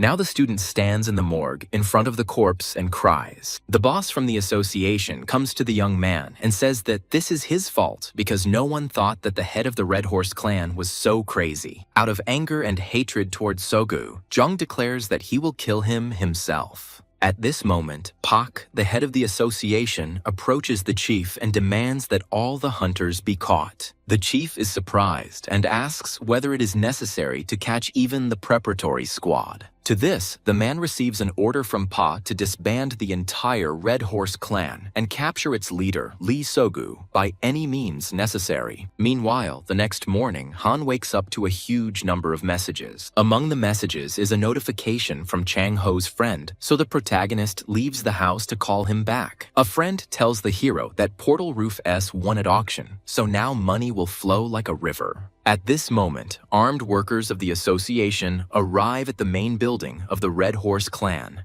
The operation is commanded by Jin, a level A awakened being who gives orders on the sequence of actions. The defeated resistors are ready to be killed, so after the briefing, Jin calls for the operation to begin. However, running into the building, the man and Jiangwu, who followed him, see many wounded or even dead people from the Red Horse clan. Confused, Yungwoo doesn't understand what happened and asks Jin what to do now. The person in charge of the operation orders the rear guard to deal with everything and asks the rest to follow him. In the depths of the building, an exhausted Huang sits and rests. Enraged, Jongwoo breaks through even further into the clan building with a knife, hoping to finally find Soga. However, soon the young man stumbles upon the fresh corpse of the head of the Red Horse clan. At first, Jongwoo doesn't believe that Sogu is dead, but Jin stops the young man, confirming that the clan leader is dead. Also, the person in charge of the operation turns to Huang, who is sitting next to him, and says that this was too much for personal revenge. However, the man says that he only killed people outside, but did not touch Soga. Soon, the news of Sogu's death became public knowledge and was broadcast on the news that An Desung had on. The old man is indignant that no one calls him. Because no one took Daesung in, the old man created his own clan, but unfortunately, it was not successful. However, a moment later, the phone starts ringing. At this moment, Han and his friend Ho are driving through the city, who is surprised that the guy accepted all 10 offers from the clans. Ho explains that his clan has the best equipment, but Han brushes it off, not understanding why he needs it, and thinks to himself that if his friend sees armor from hell, he will faint. Daesung then asks his friend if he can make money in a sea-level portal. Ho states that portal missions at this level cost 50 billion and taxes alone will cost 30 billion. Han is shocked to hear such amounts and is indignant, and Ho adds that if he can get hold of the ether core, he can make money. The friend adds that Khan has been assigned an escort who will have to go with him into the portal. However, Daesung states that Ho should go with him too, and his friend is surprised. Han explains that he himself appointed Ho as his escort and entrusted all the paperwork to his sister Jisoo because he was too lazy to do it himself. Upon arrival at the location of the portal, Chan Ho is asked for a certificate. The young man shows the document to the soldier, who is surprised that only 2 people were taken for the mission. Ho agrees with the military man, saying that he thinks so too, but his friend is a psychopath who imagines himself to be very strong and decided that he can handle the task alone. The soldier says that nothing makes sense, so he will open the portal and gives instructions to those responsible for this. Ho addresses Daesung one last time, explaining that the subject is dangerous and asking if he has changed his mind. Khan calms his friend with a joke and drags him towards the portal.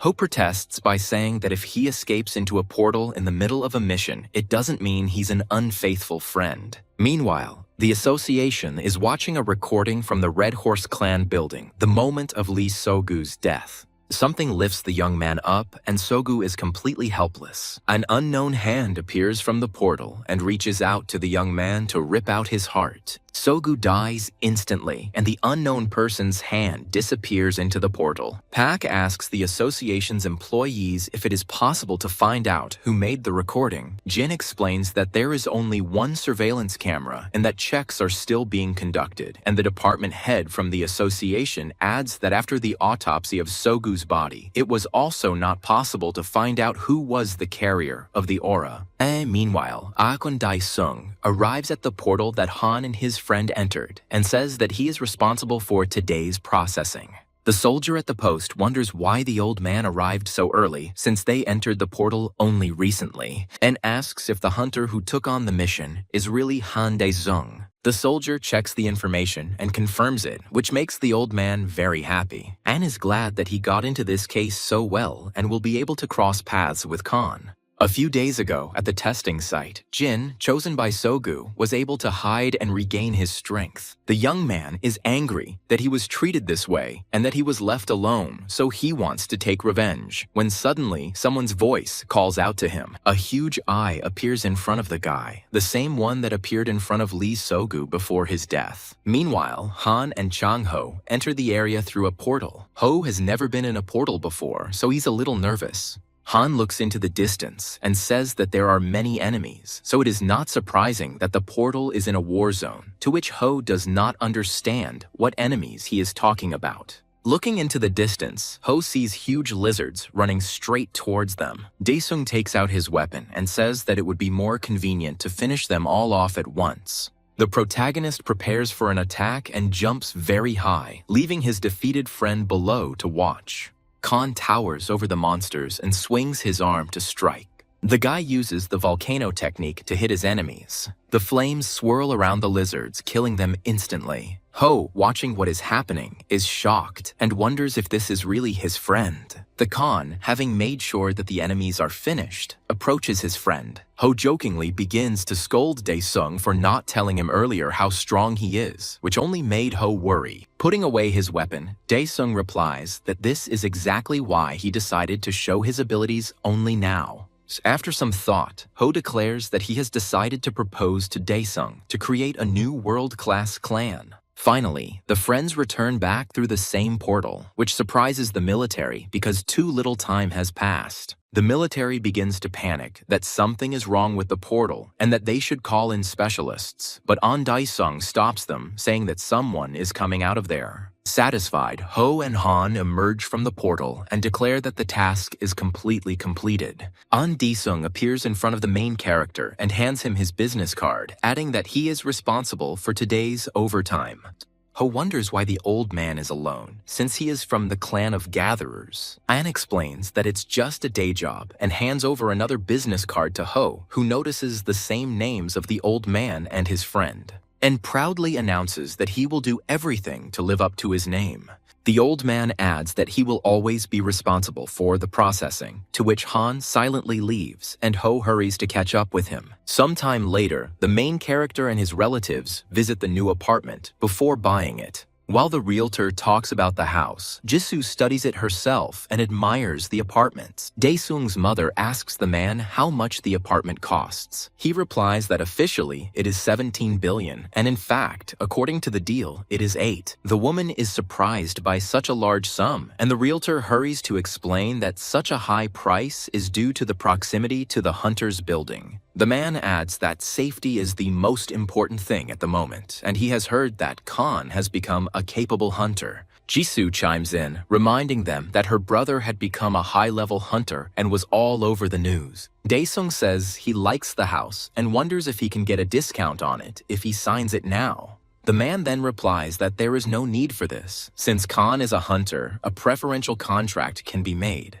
Hearing that S-class hunter, Lee Chang-shik, lives in one of these houses, Han irritably asks how much cheaper the hunters are getting their housing. The realtor gets a little scared and says that hunters are given about 100 billion. Mom and Jisoo hear the huge amount and are amazed. Khan thinks to himself that this way he will be able to buy an entire house, which costs 80 billion. That same evening, a young girl walks down the street alone. At this moment, she runs into an unknown person and apologizes. In front of the girl stands a tall young man with a hood on his head and a creepy expression on his face. He tells the victim that she has a choice and she should be grateful. The next morning, at the police station morgue, they examine the body of that same girl and note that she died in the same way as Sogu. Jin and Jangwoo arrived from the association and realized that no one but the awakened ones could have done such a thing. Jin says that in addition to the open portals, a killer has appeared in Korea who rips out hearts. Jungwoo asks his mentor to entrust the case to him, and he promises that he will catch the killer, while Jin thinks over the details of the case to himself. Finally, the brunette tells his protege, Sean, out loud that for now, he is working on portals. Addressing a police officer, Jin asks that information about the murders not be leaked to the media. The man also adds that they will assign the necessary people from the inspectorate. Elsewhere, in a new place, Jin from the Red Horse clan awakens. The young man is in a special capsule with the necessary life support equipment. The guy starts to look around the room and sees an unknown middle-aged man not far from him. The stranger sees that Jin has woken up and is approaching, and the guy is nervous because he doesn't understand where he is. The man approaches the capsule and asks the boy if the place looks like the Red Horse clan's laboratory. It finally dawns on Jin that he is in the same place where he was once injected with an ampule before an exam. The stranger tells Jin that it looks like the drug he gave Sogu helped, and the head of the clan himself personally asked the boss to help and save Jin. After this, the unknown man introduces himself as Elder Hans, Roman. Jin calms down a bit and remembers the huge eye, then asks Roman if he is alive. The man replies that it is better to consider that the boy was reborn as Hans's servant. Jin doesn't understand what the man is talking about, but he says that he will give the guy even more power if he follows him. Meanwhile, in the association building, Ho is talking on the phone with Ho. Daesung tells his friend that he is going to clear the portals one by one because he needs a discount on a new home. Ho, who doesn't understand when Han managed to buy the apartment, eventually gives in and agrees to his friend's plan. The friend also tells Daesung to buy the necessary equipment. Instead, Khan is transported to the Pantheon and chooses one of 6 missions. The system notifies the guy about the mission in the Iron Fortress, and Khan confirms his move. The teleport takes the hero to the right place, and Daesung finds himself in front of a huge fortress in new, unusual equipment. The guy notes how it gets on his nerves. Meanwhile, in Korea, a department head from the association issues instructions on measures to take against a serial killer. At this moment, a girl from the association department enters the office, stating that the Ocean Clan failed the mission in the B-level portal. A colleague asks the girl if this clan is really that strong, since there is Baek Haran and many other high-level awakened ones there. The girl replies that the monsters were stronger and surpassed Baek Haran's skills, so an S-level hunter was needed. The head of the department, listening to this, understands that if the already open portal is not cleared within 12 hours, a breach will appear in it. However, it was good that it was Baek Haran who asked for help. Finally, the man orders that Lee Chong-sik and Seo Dong be notified of Hai-rin's request. The worker agrees and adds that no one can refuse the number 1 in Korea. The girl begins to discuss some other hunters with her colleague.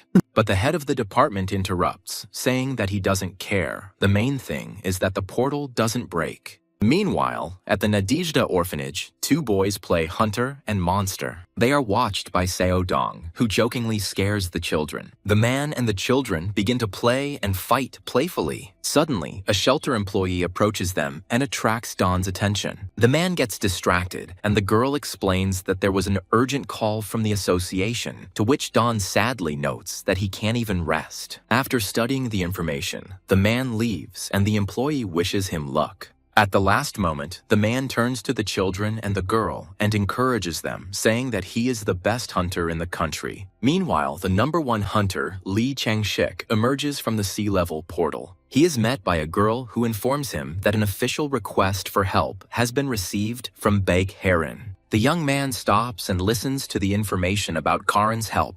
Meanwhile, in the Pantheon, an incomprehensible seal is formed under the Khan. At the foot of the fortress, a huge guard appears, resembling a huge predatory cat. The protagonist looks at the guard and thinks to himself that it is dangerous to even walk near his body now. Daesung's only equipment now is a sword and an ice shield. Khan sits down on the ground and thinks about how bad his memory is, since he can't remember how he knocked down the boss last time.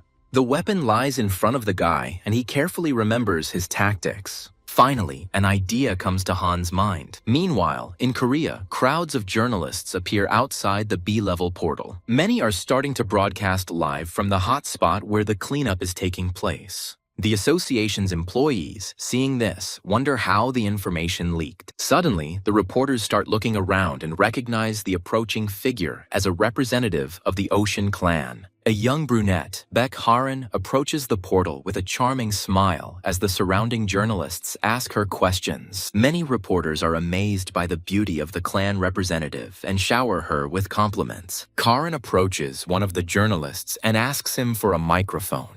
Turning to the rest of the reporters, the girl announces that the portal will be cleared, and she has asked for help from two of the most powerful hunters in the country. The journalists are amazed and start talking among themselves about those very hunters that Beck mentioned. The girl confirms that she called Lee Chang-sik and Seo Dong, who had already arrived at the portal. The two strongest hunters are about to go inside when they are noticed, so they linger for a while. Chanshik, a young blonde man, says that Karin was able to skillfully turn her failure into a whole scene, to which Dawn, a brunette, supports his comrade's thought. At this moment, Karin, pleased with herself, approaches them. The journalists continue to film the three hunters, delighted that the Lysobak tandem is going to clear the B-level portal. Meanwhile, in the Pantheon, Khan attacks the fortress guard. Finally, the enraged creature awakens. Daesung gathers his strength and notes that one mistake on his part means certain death, so he needs to be more careful.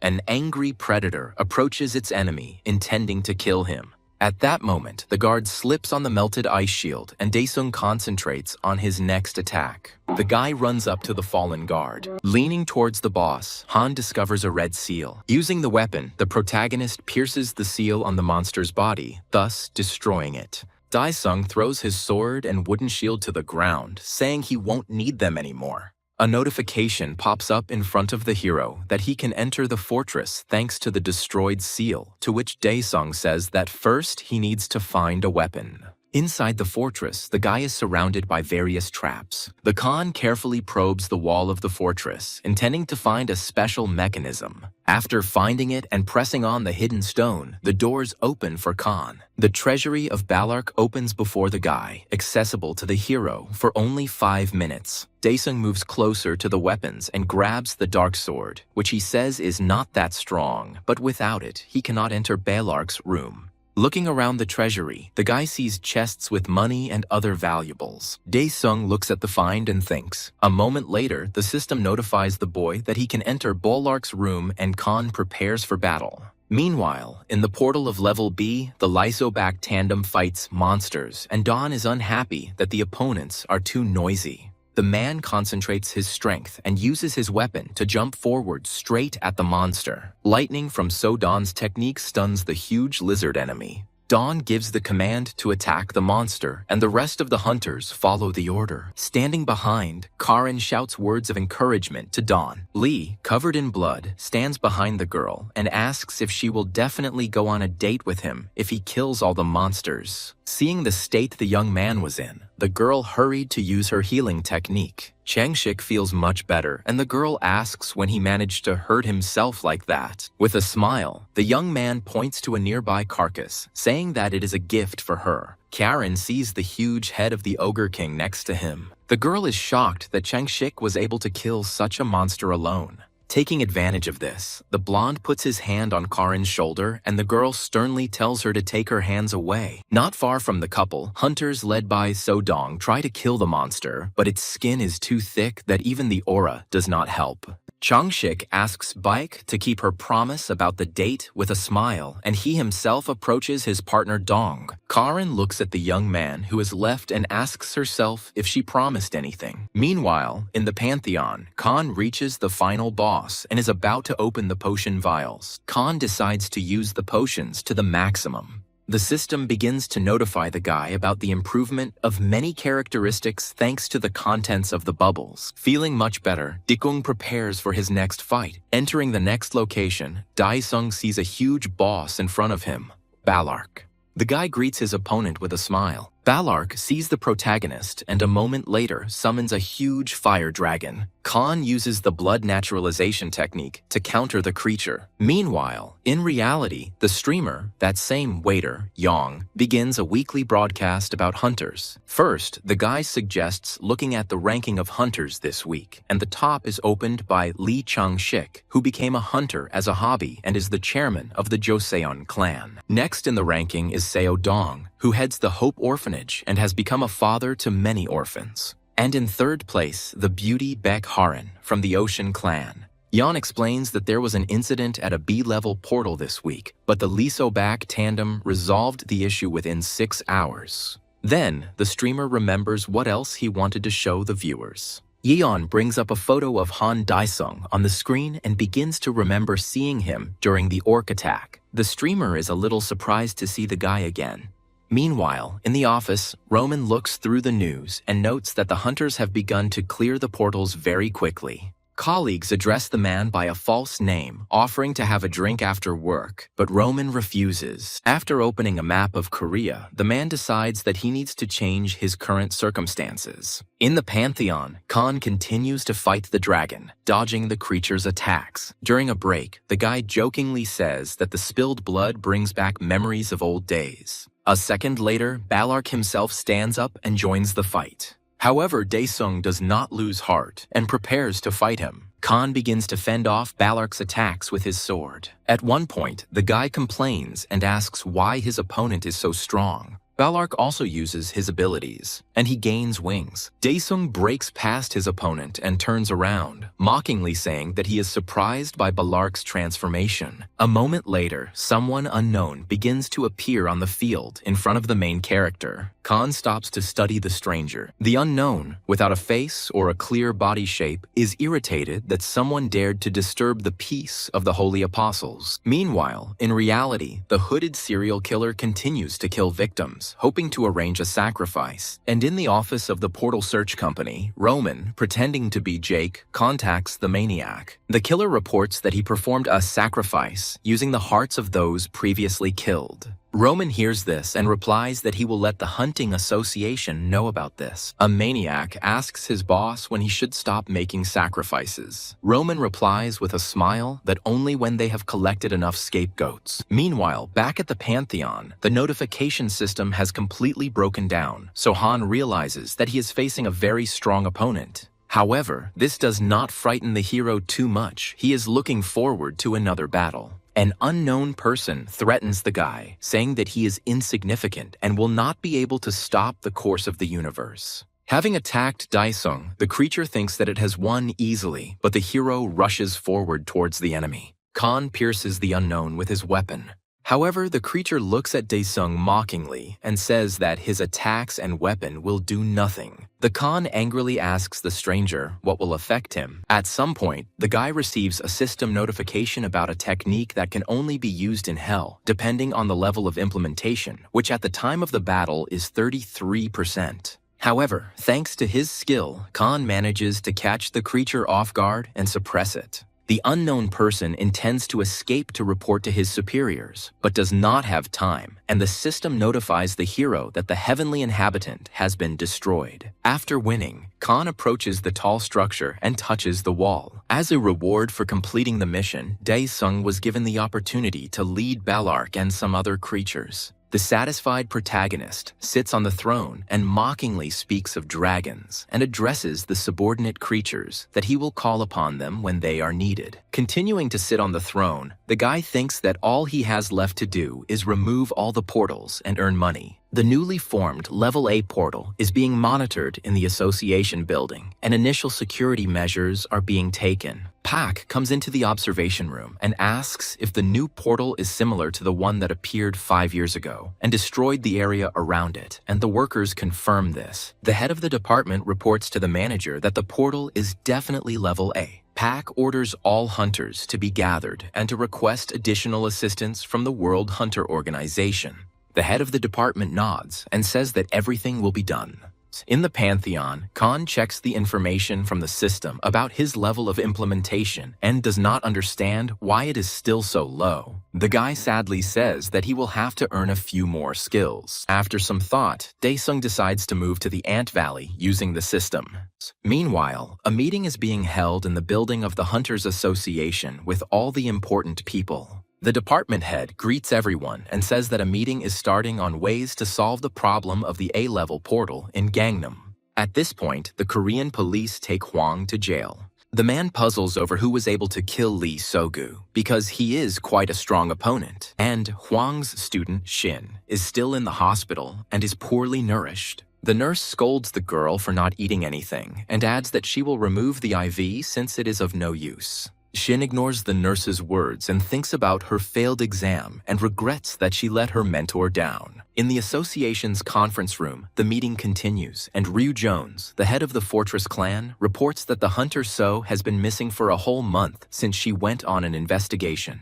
Marble Clan Deputy Chohan reports that his clan leader, who is also the 5th-ranked S-level hunter, is in Silicon Valley developing an aura weapon, but is preparing to return. The head of the association, hearing this, says that this time too the Lyso-back tandem will be responsible for protection. Xiao Dong jokingly says that there is no other way out. If they cannot stop the enemies, they will die. Li Changshik says that he will go on the mission since Baek Haran promised him a date. A girl interrupts the conversation and, surprised, reminds the blonde that she already went on a date with him and treated him to meat. Lee and Haran start arguing, and Dawn tells the people from the association that they need A-level volunteers for support. The workers begin to talk among themselves that if the Lisi-back tandem manages to clear the A-level portal, it will be the first such case in Korea. Pak sums up the results and orders to find 100 level A volunteers and 10,000 ethers for the hunters. Those sitting at the table in the negotiating room begin to discuss the fact that the number of broadcasts is very large.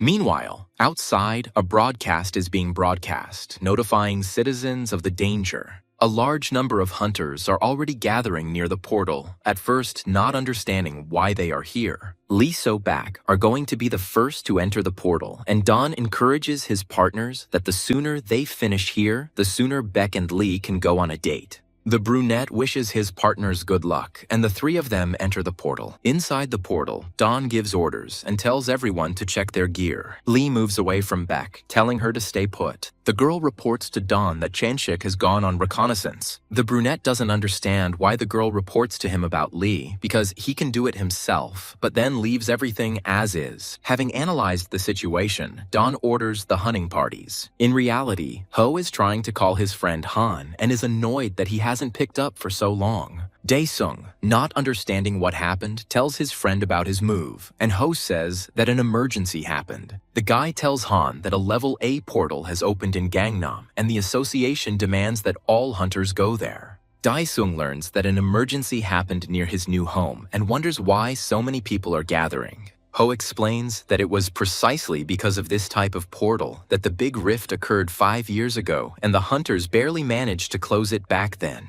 Khan leaves the house, intending to head to the right point, and asks his friend if he will be promoted if he can close the portal. Meanwhile, inside the portal, a huge number of blood wolves are running towards the hunters. The hunters begin to notice them from all sides and realize that they are surrounded. Ethers used in battle appear if you defeat monsters inside the portal. Humanity is heading towards collapse due to unequal development and many other problems. And it was at this time that ethers appeared that possessed energy that allowed changing the time of people's disappearance to their life. The important thing is that if you charge the aura weapon with ether and implant it into the awakened one, you can improve his skills, so ethers are very important. Knowing this, Dan commands and calls on everyone to accept the broadcast. The wolves are getting closer and closer, and the hunters one by one begin to receive the ether. Lee Chang-shik approaches the crowd of hunters. The young man uses the technique of ejecting an aura over a wide spectrum. Don runs past Baek Harin, saying that Lee has attracted the attention of the wolves and the girl needs to cover her partners. The girl does not hesitate and tells him to trust her. Changshik continues to attract opponents. Don launches full ether activation. Lee, running past the brunette, tells his partner that he is now leaving the wolves to him. The man activates his technique and jumps out at the enemies, preparing to strike them with lightning.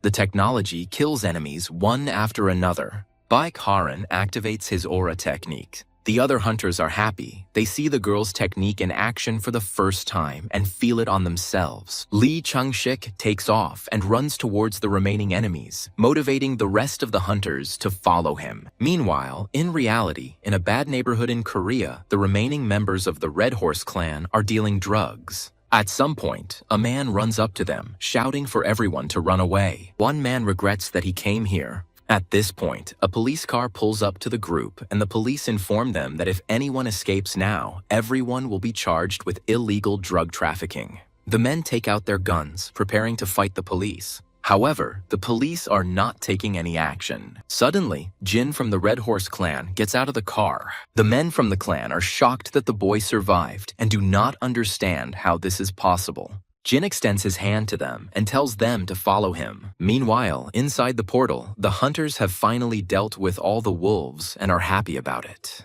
Bakharan heals Dawn's wounds with her technique, and he is happy that she helps them so much and says with envy that she can go to portals all the time. However, the girl begins to explain to the man how difficult it is to use the broadcasts, that it is very expensive, and in general, Dawn himself has taken money for the broadcasts more than once and is still in debt. The man bitterly realizes that Karan has started nagging him again. At this moment, somewhere nearby, one of the hunters finds Class B ether. But at that very moment, nothing knocks his head off. A huge white wolf, larger than those the hunters had fought earlier, was approaching. In reality, broadcasts are being conducted near the portal, and it is announced that the situation is still tense. On the news, the presenter talks about the Lysobek hunters entering the portal and asks if they weren't the ones who cleared the portal so quickly last time.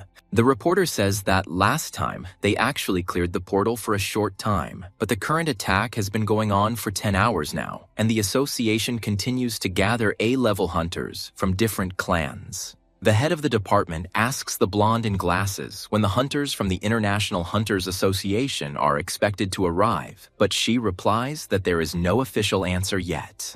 The man says that they are now in a state of extreme limbo, as there is no way to contact those inside the portal. The girl says that military forces and hunters have gathered and that Chohan should arrive in 8 hours. The department head says that no one should stop trying to contact the rest of the hunters inside the portal. Inside the portal, everyone is preparing to attack the boss. Lee flies straight towards the huge wolf. The guy moves away from the enemy. The wolf wastes no time and attacks the guy, but Lee somehow dodges, but he is wounded. Dawn enters the fight, saying that the boss is no slouch since he is able to fight back. Changshik stands behind his partner, catching his breath. At that moment, Lee feels like he is being healed by Baek Heron's technique, so he turns around to thank her. The girl says to leave gratitude for later, but now the most important thing is to solve the problem here. The guy smiles and charges the air to the fullest. Lee joins Dawn and uses the technique to defeat the wolf together.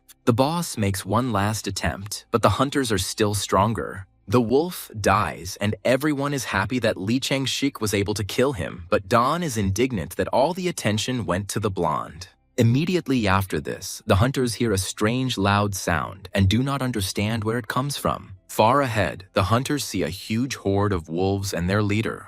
The leader in the red robe is annoyed that someone has encroached on their land again. Many people start to get nervous, but Dawn shouts and orders everyone to gather. After some time, something starts to happen in reality. In the association building, everyone understands that the portal is beginning to rupture. The blonde in glasses doesn't understand how this is possible since the hunters are still inside. The head of the association nervously says that this could be the case, that the entire Lysobak team is dead. The man immediately orders that all reserve hunters in the country be informed of the emergency. At this moment, the leader of the wolves emerges from the portal and orders the hunt to begin. At the gathering place of reserve hunters, Jin, a brunette from the Hunters Association, checks whether the hunters from the Dom clan are there. Following this, the man checks to see if the hunters from the Chang clan are still there. And after that, Jin reaches the Daesung clan. The protagonist responds and says that his level is A. Jin recognizes the guy as the hunter he was ordered to follow. The man explains that everyone was called in to prevent the level A portal from rupturing.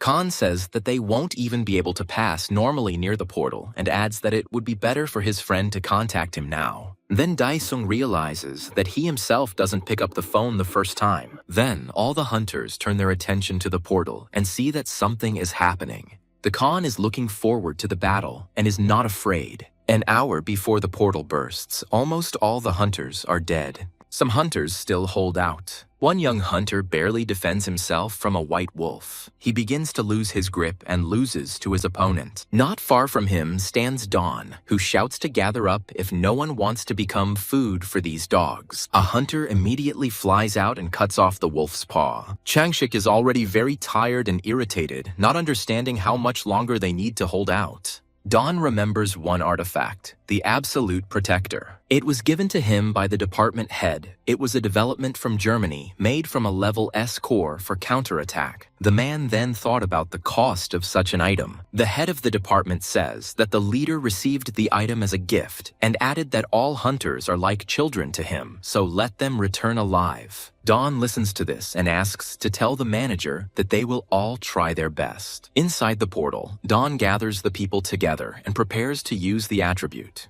The man bends down to engage the protector. Everyone feels the power and strength of the object and understands that it was used in the exam. The wolves begin to break through to the barrier, but the protector pushes them back. Don is pleased with the development from Germany. At this moment, the leader of the wolves approaches the barrier, intending to destroy the protection. The creature jumps onto the barrier, but it pushes the enemy away. Hunters are glad that they are not so easy to get to. One of those present asks Don what their plan is, to which the brunette replies that now they just need to hold out. Don explains that if something doesn't work out, you first need to stay alive and then figure it out. Some hunters talk among themselves and come to the conclusion that there is no plan. It turns out that in the crowd of hunters, there is the very same maniac who decides to change the situation with the portal. Something starts to happen to the portal outside, and the leader of the wolves notices it. The outline of the city is visible in the portal. The creature approaches the teleporter, sensing that beyond it, he will be able to find something to profit from. The leader and the white wolves cross the portal and run into the military. Monsters defeat armed forces, destroy drones. Because of this, the broadcast is interrupted, and people from the association cannot see everything that is happening outside. The department head orders to connect a high-level satellite screen and send reserve units to the portal. Not far from the portal, on the roof, streamer Yang is located, starting a live broadcast from the hotspot. The young man encourages himself that if he can capture interesting footage with a drone, he will become an eternal blogger. The guy turns to the audience, asking if they can see everything. In the chat, many people start talking about something being behind the streamer, but he doesn't believe it. However, turning around, the guy discovers a huge white wolf behind his back. Yang is paralyzed with fear. He backs away and screams. The creature lunges forward at the young man, but something cuts off its head. Yeon looks at his savior and sees Han De-sung. A moment later, the protagonist disappears, and Yang, having come to his senses, rushes to find the drone. Khan approaches the leader of the wolves and says that he does not understand at what point so many dogs appeared in a residential area.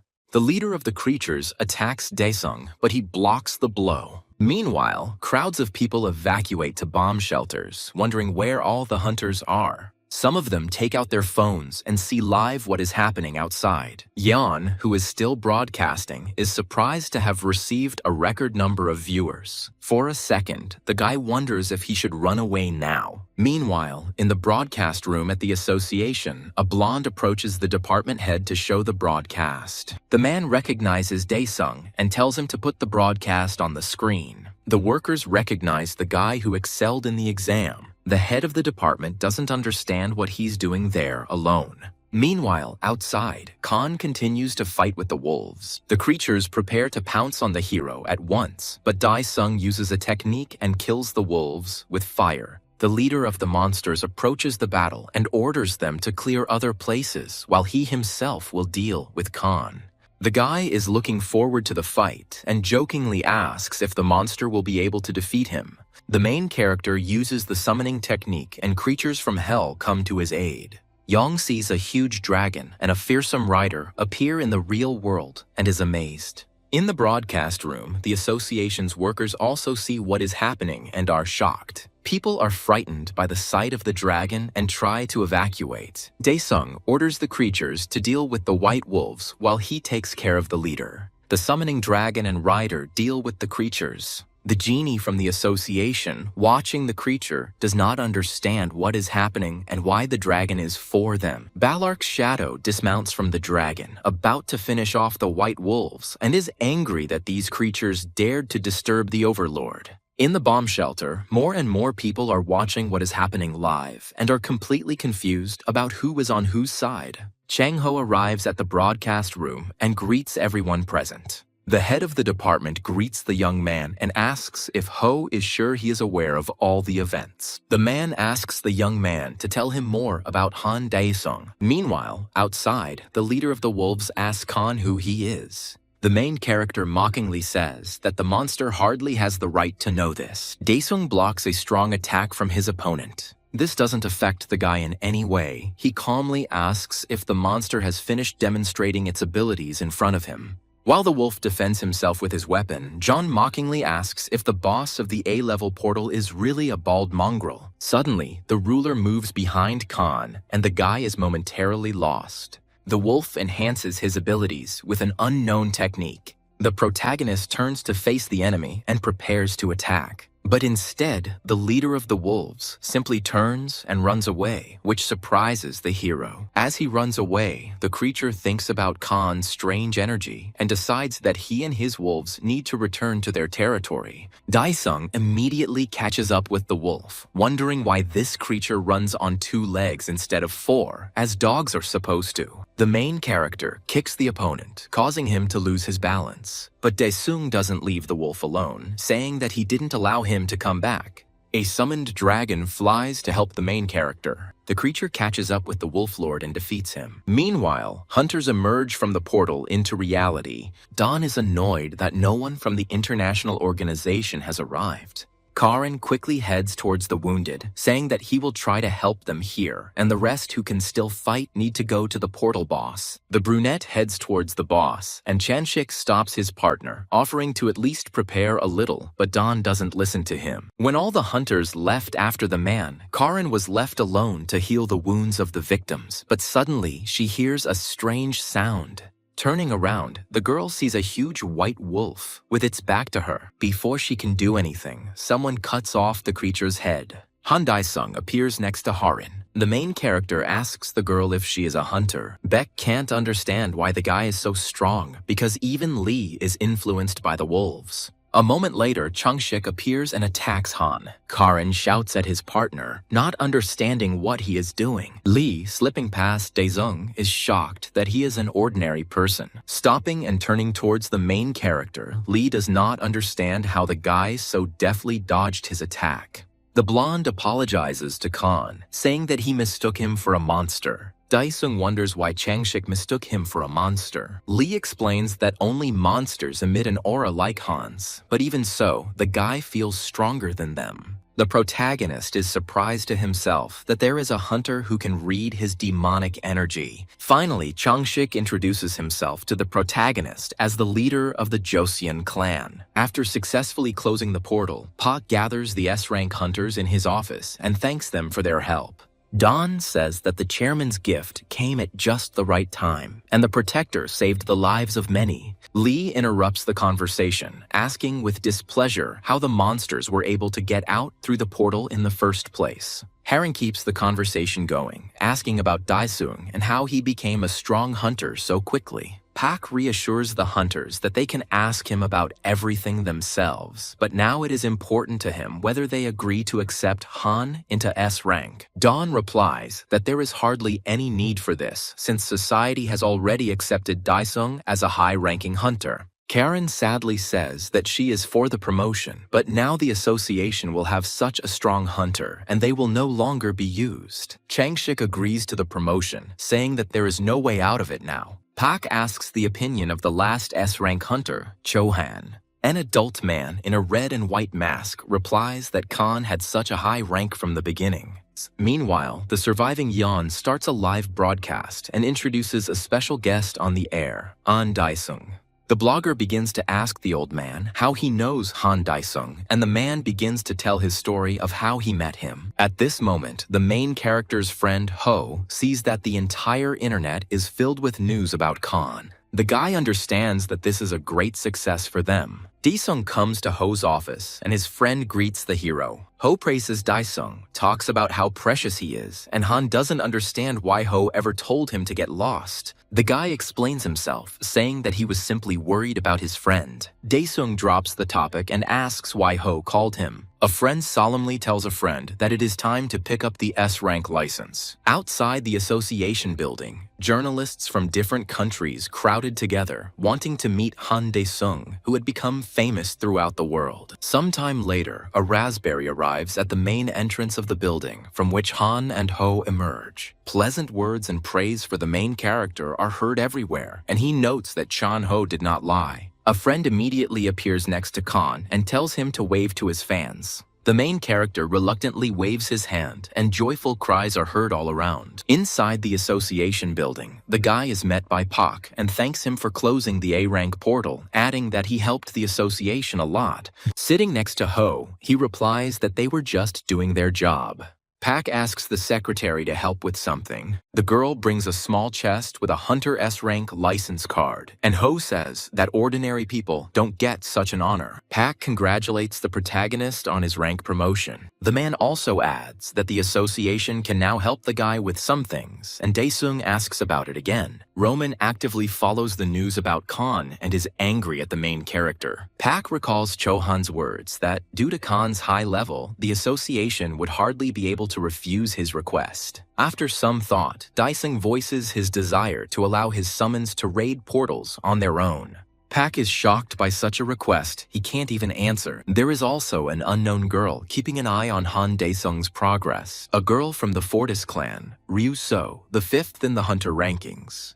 Young with a bob cut and facial piercings, Rue emerges from the room and addresses her father, Jones. The head of the Fortis clan is shocked that his daughter has left her room since she was locked there for 6 months due to her social phobia. The girl tells her father that she has a request. The man is still in shock but does not interrupt his daughter. Meanwhile, many other hunters from other clans are indignant that Khan might take their places. The hunters express their dissatisfaction to the head of the department. The man wearily notes that his worst fears have come true, and in general, no one knew that the main character would deal with all the portals so quickly. The head of one of the small clans says that because of Khan, they can't even pay clan members money normally because they simply don't sell anything from the portals. The head of the department understands that he can't do anything himself and asks out loud what everyone wants from him. The hunters respond that Khan's rights need to be restricted so that they too have the opportunity to farm portals. The department head decides not to enter into an argument and says that he will try to solve the problem.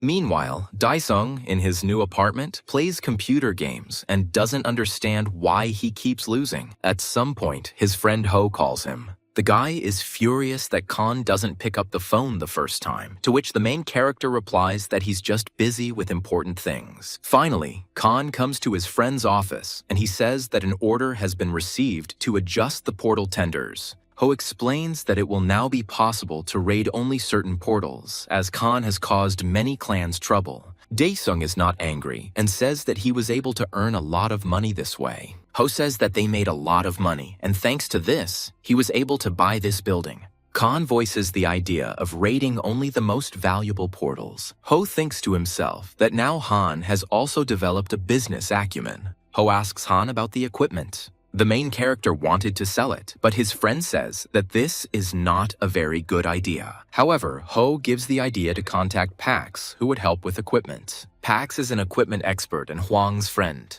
Ho immediately says that Huang is now in prison, but Pax can be found in another way. At night, Shin Chun escapes from the hospital, ready to do anything to return to being a hunter. Many hunters who contacted the department head raided the portal at level C. Sometime later, the portal is cleared and the hunters congratulate each other. At this moment, Jin from the Red Horse clan approaches them. Behind him are other clan members who have been influenced by the boy, so he orders them to attack the hunters. They are preparing for battle against unknown opponents.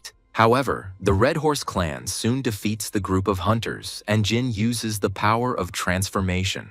Thus, the guy changes his appearance to that of a long-haired hunter. On the news, the presenter talks about missing people all over the country. Han's family is watching the broadcast, and Jisu's mother warns her not to pour anything anywhere for the foreseeable future. At this moment, the brother appears behind the sister and scares the girl, and the mother asks if her son is hungry. The woman asks what Daesung wants, and he replies that he wants a lot of meat. Listening to the news, the main character is surprised by the story of the missing people. Sometime later, a sacrifice takes place in an unknown location. Roman, dressed in ritual clothing, pronounces special words. A moment later, other people in red cloaks appear at the scene and swear an oath to the man. Roman says that it is very good that in Khoans there is a person connected with Khan. The man touches the head of one of the people who came and orders him to eliminate Daesung.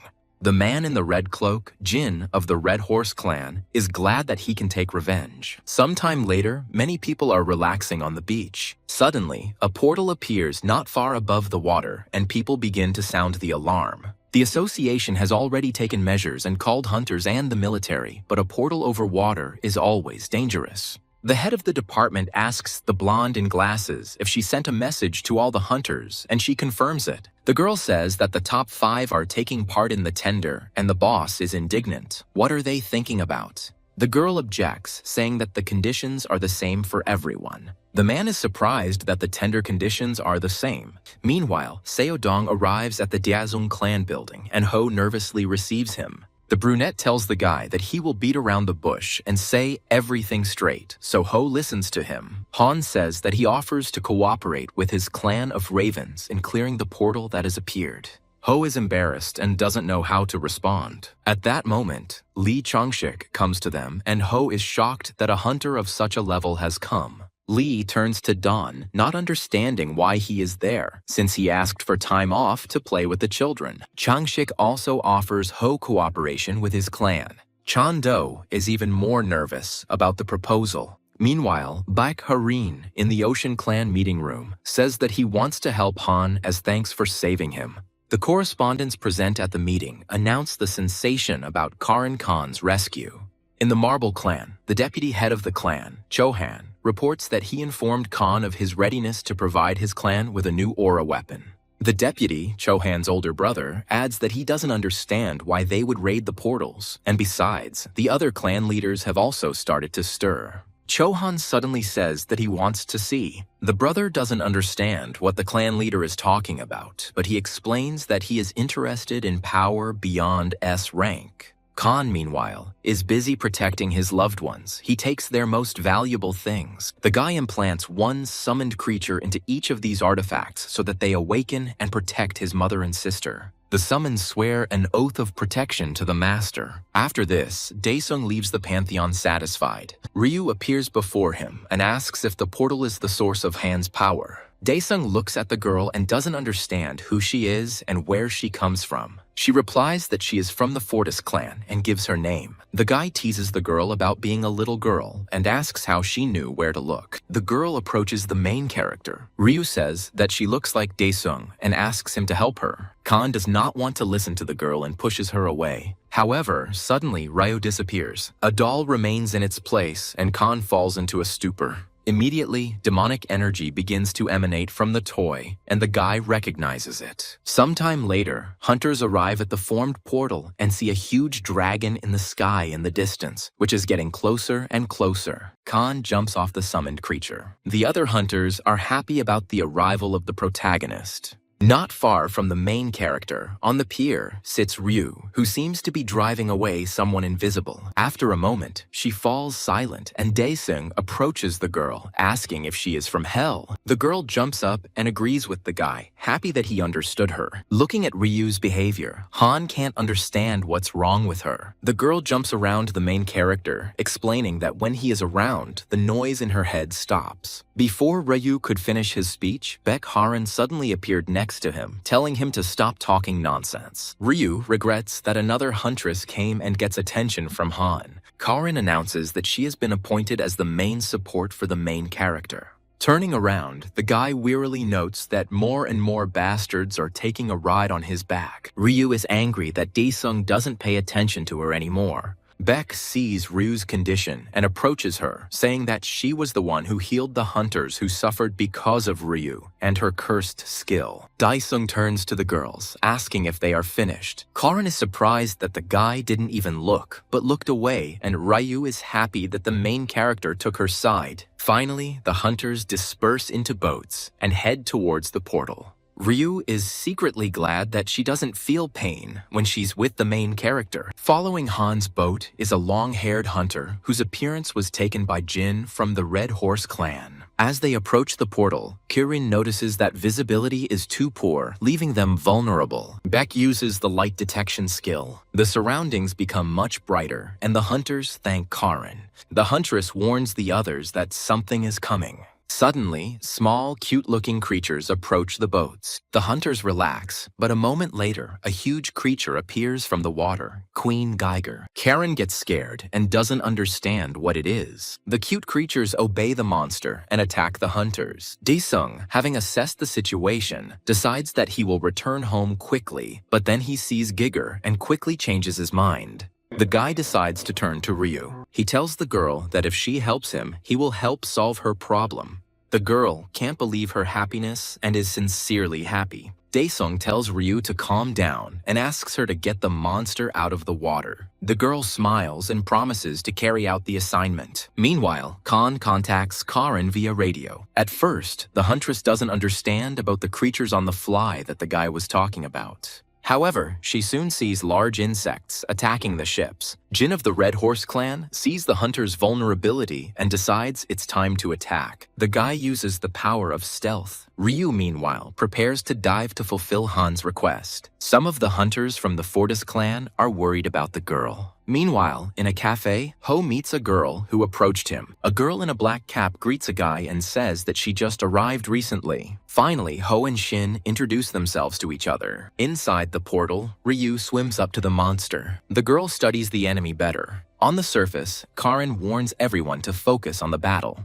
Han, watching from afar, sees the boss emerge and suspects that Ryu did everything correctly. Taking out his weapon, the main character looks forward to the fight. Using a technique that allows him to fly, Daesung gets closer to the enemy. Han uses a technique that creates a fireball directed at the enemy. Pleased that his opponent is almost defeated, Daesung talks to him mockingly. Ryu, seeing Han, is happy that the guy has exceeded all her expectations. The girl believes to herself that he will help her get rid of the annoying noise in her head. Ryu yells at Han, reminding him of his help to her. Daesung tells her that she needs to wait. Karin continues to fight off large insects on the ships. The hunters use aura weapons, and the girl asks them to concentrate better. Other hunters swim up to Karin's ship, offering their help. The girl replies that she needs help at 11 o'clock. However, among the hunters, there is Jin from the Red Horse clan, who leads them and suggests that they kill Karin first.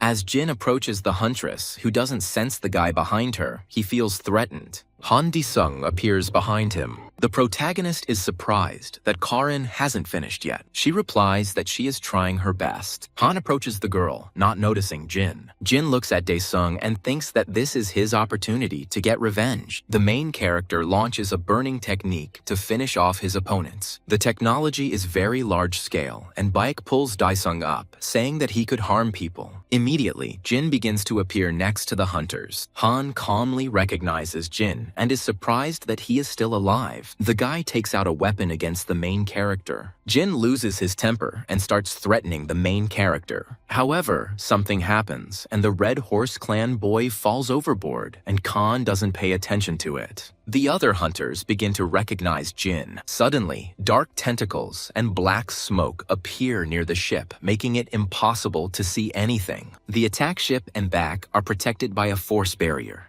However, the girl does not have time to defend herself for a second, but she is saved by Khan, who intercepts the tentacle. Jin emerges from the water, having received a new form of body and strength, and now he intends to take revenge on Khan. Meanwhile, at the cafe, Ho makes a deal with Shin that if she helps, the Daesung clan will provide support to get Hwang out of prison.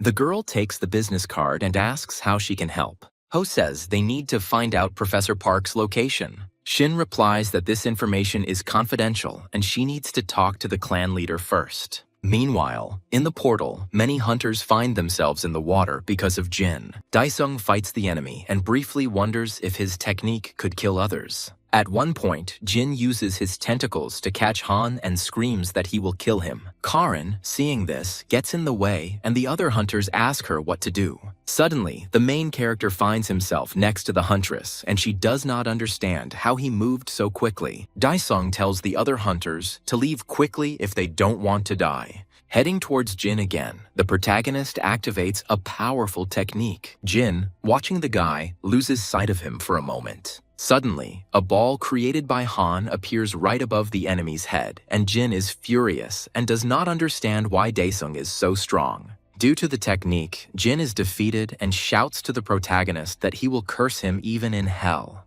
By Karin, Ryu, and the other hunters watch the protagonist from the ship and are amazed by his strength. Khan receives a notification from the system stating that he has received an essence from Kanza. Sometime later, a ship of the Porter clan, led by An Daesung, sails to the portal. Also on board is Yang filming the broadcast. The guy says he has special content and introduces An Daesung. As he approaches the portal, the streamer receives a large donation and thanks for the translation. After the mission, Ryu and Han meet at the Fortis clan's training hall. The girl gets mad at the guy for flicking her instead of driving away the ghost, but Khan replies that he did it to drive away the magic. The main character explains that this Maria is something like ether and asks where the girl got it from. Ryu smiles and replies that she entered the portal of awakening. Daesung doesn't believe the girl and asks again. Ryu smiles and asks Han to bend over. Daesung leans over and the girl whispers in his ear that sometimes a portal with the numbers appears inside the portal that has the ability to awaken.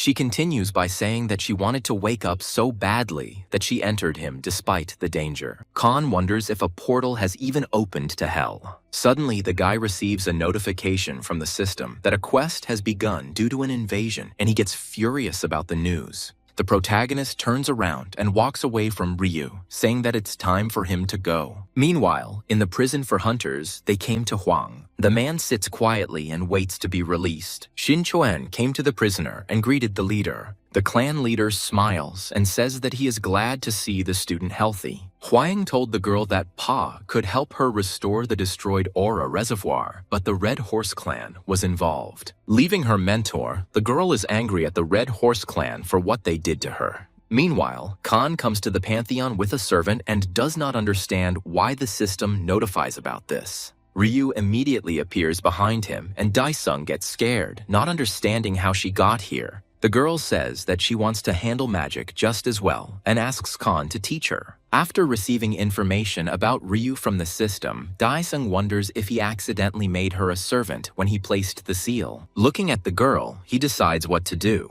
A moment later, the protagonist grabs the girl's hand and summons a portal to the Ghost King's domain. The guy and Ryu begin to be transported to a new location. Once in a new place, Daesung finds himself chained to a wall. Ryu immediately appears in front of the guy. There's a table next to them on which lie various tools. Daesung turns to the student and asks her to unlock the shackles. Ryu asks why Han can't break the shackles with magic, but the protagonist says that his magic is blocked. Ryu smiles and says he'll try. A moment later, the shackles fall, and the protagonist asks the girl how this happened. Ryu smiles and says that she seems to fit in with this place. Looking at Ro, Han realizes that it seems like her skills have actually improved. After a while, sounds are heard, and Daesung says that the jailer has arrived. A ghost collector walks the corridors of the premises. Ryu asks Han if she can deal with him. Daesung recognizes the creature and looks at it. In reality, at this moment, Shin meets with Ho and says that he will take him to Park's lab. In his laboratory, Roman looks at the results of experiments that do not make him happy. However, the man is not upset since he still has enough good samples. Looking at the camera feed, Roman sees Ho and Shin approaching in a car. The man is happy that he can get an A-rank hunter and the leader of the Daesung clan at once. Meanwhile, at the Pantheon, Ryu uses his techniques to attack the collector. The girl attacks her doll, and all the wounds are reflected on the jailer. The enemy is noticeably weakened by the effects of magic. The collector dies, and the girl is glad that in this place her powers are really stronger. Daesung interrupts the student, saying that preparing for the tests is more difficult. Ryu immediately asks the guy how he found out about her skill. Having moved to a new place, the main character notices that he has already passed this route. Han turns to Ryu and asks him to give him his doll. He takes the girl's artifact and says that he will go ahead and call the student when needed. Ryu is touched, thinking that the protagonist goes further because he is worried about her because of the dangers, and Daesung thinks to himself that he can't stand listening to the girl any longer. As Han leaves, he thinks that mentioning the tomb caretaker's recovery is a trap, and messing with him will only lead to delays. Having thought everything over, the main character rushes forward. The thorn bush immediately follows the guy, and Daesung knows that contact with it further reduces speed. When possible, Han speeds up and sees the soul collector ahead. Slipping past the enemy, Khan sees an exit ahead. However, Daesung is again overtaken by the enemy, and he tries to hide from him. A thorn bush immediately appears, approaching the main character, and Khan tenses up. Daesung gets tangled up, and the thorns tie him up. Meanwhile, in reality, Shin and Ho arrive at the right place, and the guy, getting out of the car, notes that it was not easy to find it. Shin agrees, replying that she herself has only been to this place once. As they approach the elevator, Ho is surprised that it is so big, and the girl replies that it was never like this before. Roman comes out of the elevator and introduces himself as Professor Park's assistant. Meanwhile, in the Pantheon, Ryu sits and waits for the protagonist, when suddenly she hears him calling her. Khan shouts that he called her several times and asks to quickly exchange for a doll. The girl gets up and is about to fulfill Daesung's request. Ryu quickly teleports to the right place and finds himself right in front of the monster. She doesn't get lost and grabs the doll to attack the soul collector. However, the monster is Khan in disguise, and the boy warns the girl that he is not dangerous. When Ryu asks why the guy looks like that, Daesung doesn't answer and is about to open the secret passage. A passage down into the dungeon opens before the heroes. After descending, the hero discovers the Ghost King below, and the system notifies Khan of the enemy's danger. Peeking out from behind cover, Daesung regrets that he and Ryu were late. The creature in front is casting special spells and does not yet see the protagonist with the student. Khan explains that the king has already become a puppet of the heavenly forces, so it is now more difficult to kill him. After learning Ryu's stats, Daesung levels up one of Ryu's instant death techniques, and the girl senses it. The protagonist explains that now, Ryu will not die after using the technique, but will lose consciousness. The girl confirms that she now feels much stronger. Han points to the Ghost King and tells Ryu to use the technique on him. The guy encourages Ryu, saying that she will succeed. The girl grabs her doll and is about to use instant death on her opponent. Daesung thinks to himself that if things don't work out, things will be tough for him, so it would be better if Ryu succeeded. Meanwhile, the girl has prepared everything necessary and is now piercing the doll with a special needle. This immediately affects the Ghost King, and he falls down. Khan is glad that everything worked out for his student. Ryu herself, after using the technique, faints and does not react to the guy in any way. Coming out of his cover, Han uses his full buff to finish off the enemy. When approaching the Ghost King, the protagonist uses blood naturalization. The enemy of that time has already woken up, and Khan notices that he is using the Blade of Sin to finish off the hero. However, the Ghost King plunges the weapon into Daesung, and the hero does not expect this at all. The enemy performs a technique to summon a living soul. Thus, the protagonist disappears and penetrates the weapon of the Ghost King. In reality, another hunter is approaching Roman's laboratory. Shin warns Roman that she forgot to warn him about another person who will arrive here. The man looks at the girl and tenses up, asking who she is talking about.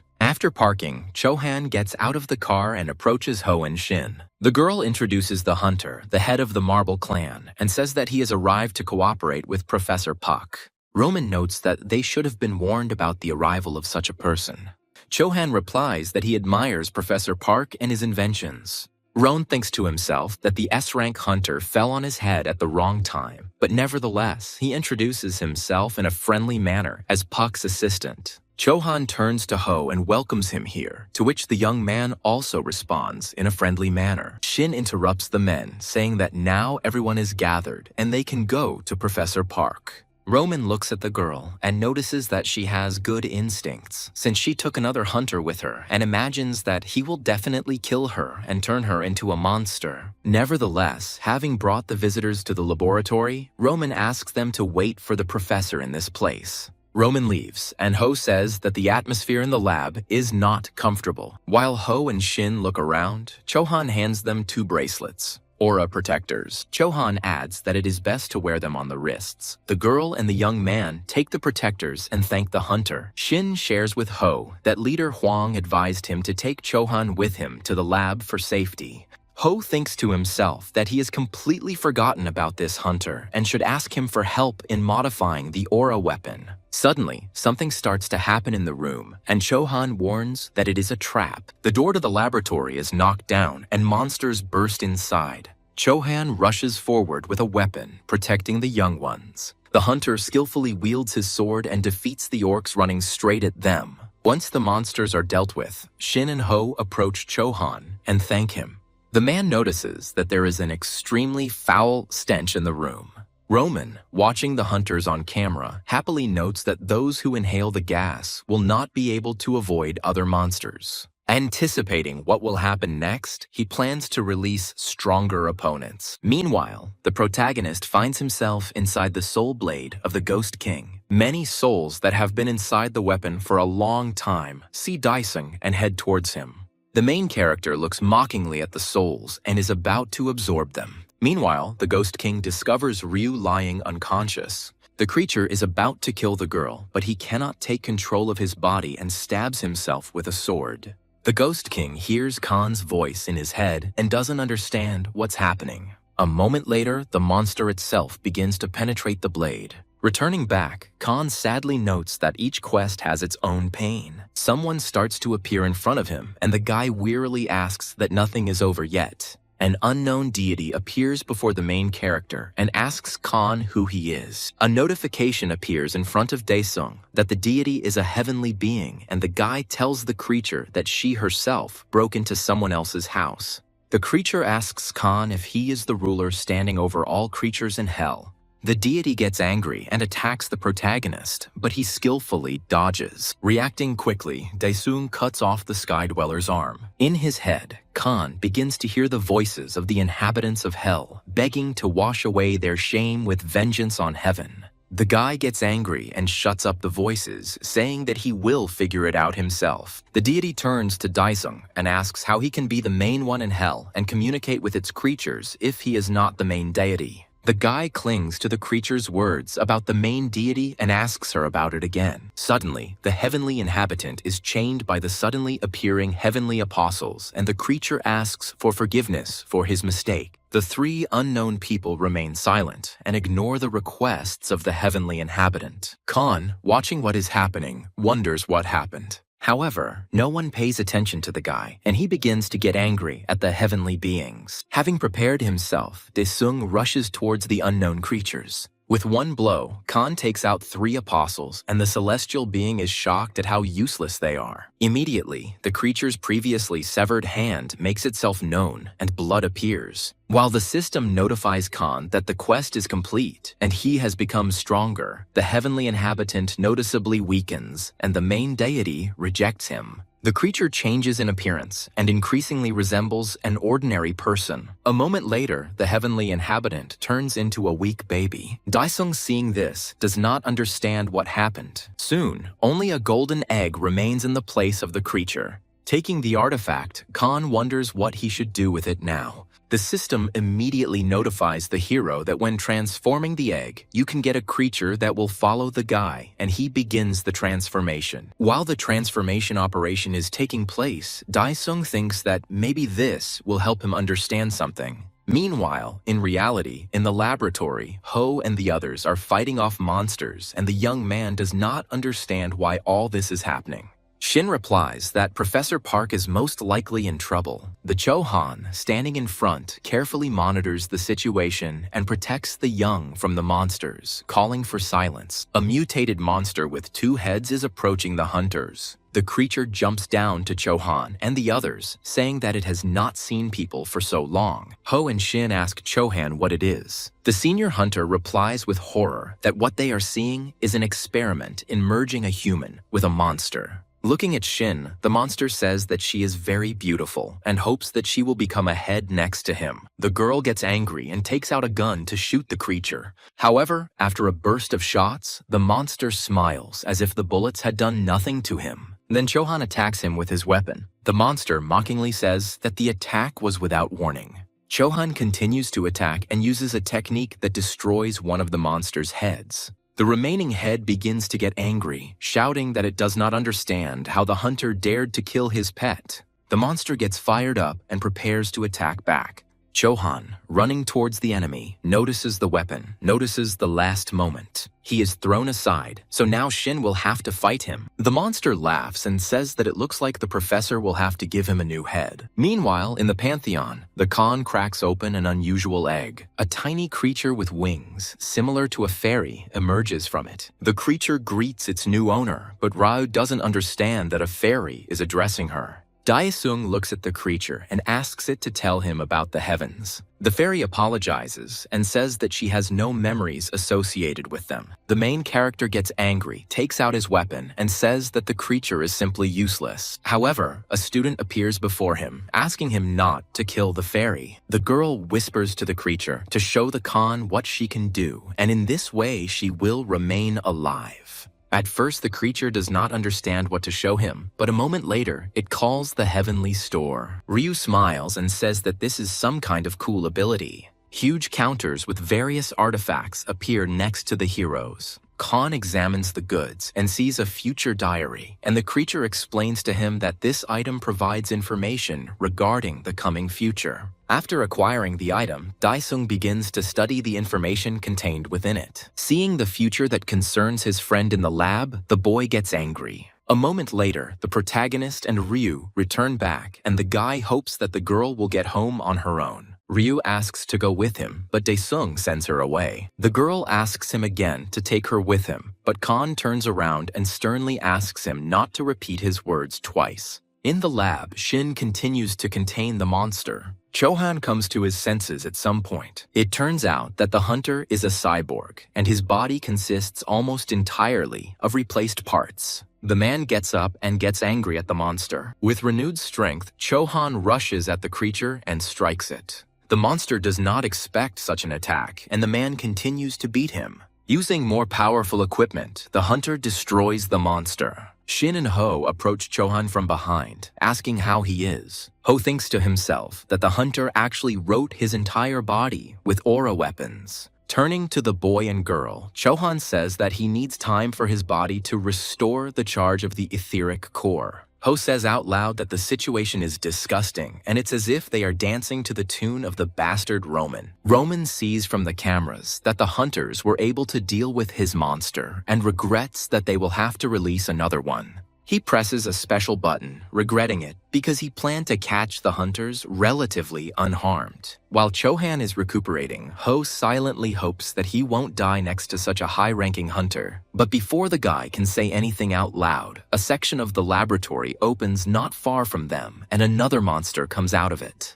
Roman, looking at the hunters, thinks that he needs to take at least parts of their bodies before the summoned Goatman tears them to shreds. Shin quickly assesses the situation and believes that the monster is a monster of the beast level. Chohan agrees, adding that Goatman is presumably S rank. Hearing this, Shin and Ho look at the enemy in shock. Meanwhile, the monster slowly approaches the hunters. Chohan lunges at him, but Goatman dodges. The creature grabs the hunter's hand, and Chohan realizes with horror that he is losing speed to the monster. Goatman deftly tears off the hunter's arm at the elbow and throws the body further away from himself. Shin rushes to attack, intending to wound the monster. However, the creature throws the girl away, but the protector on her arm protects Shin from severe injuries. Chohan comes to his senses and with one hand directs his power against the enemy. But Goatman is stronger. The creature intercepts the hunter and is about to finish him off, when suddenly Ho's cry is heard from the side.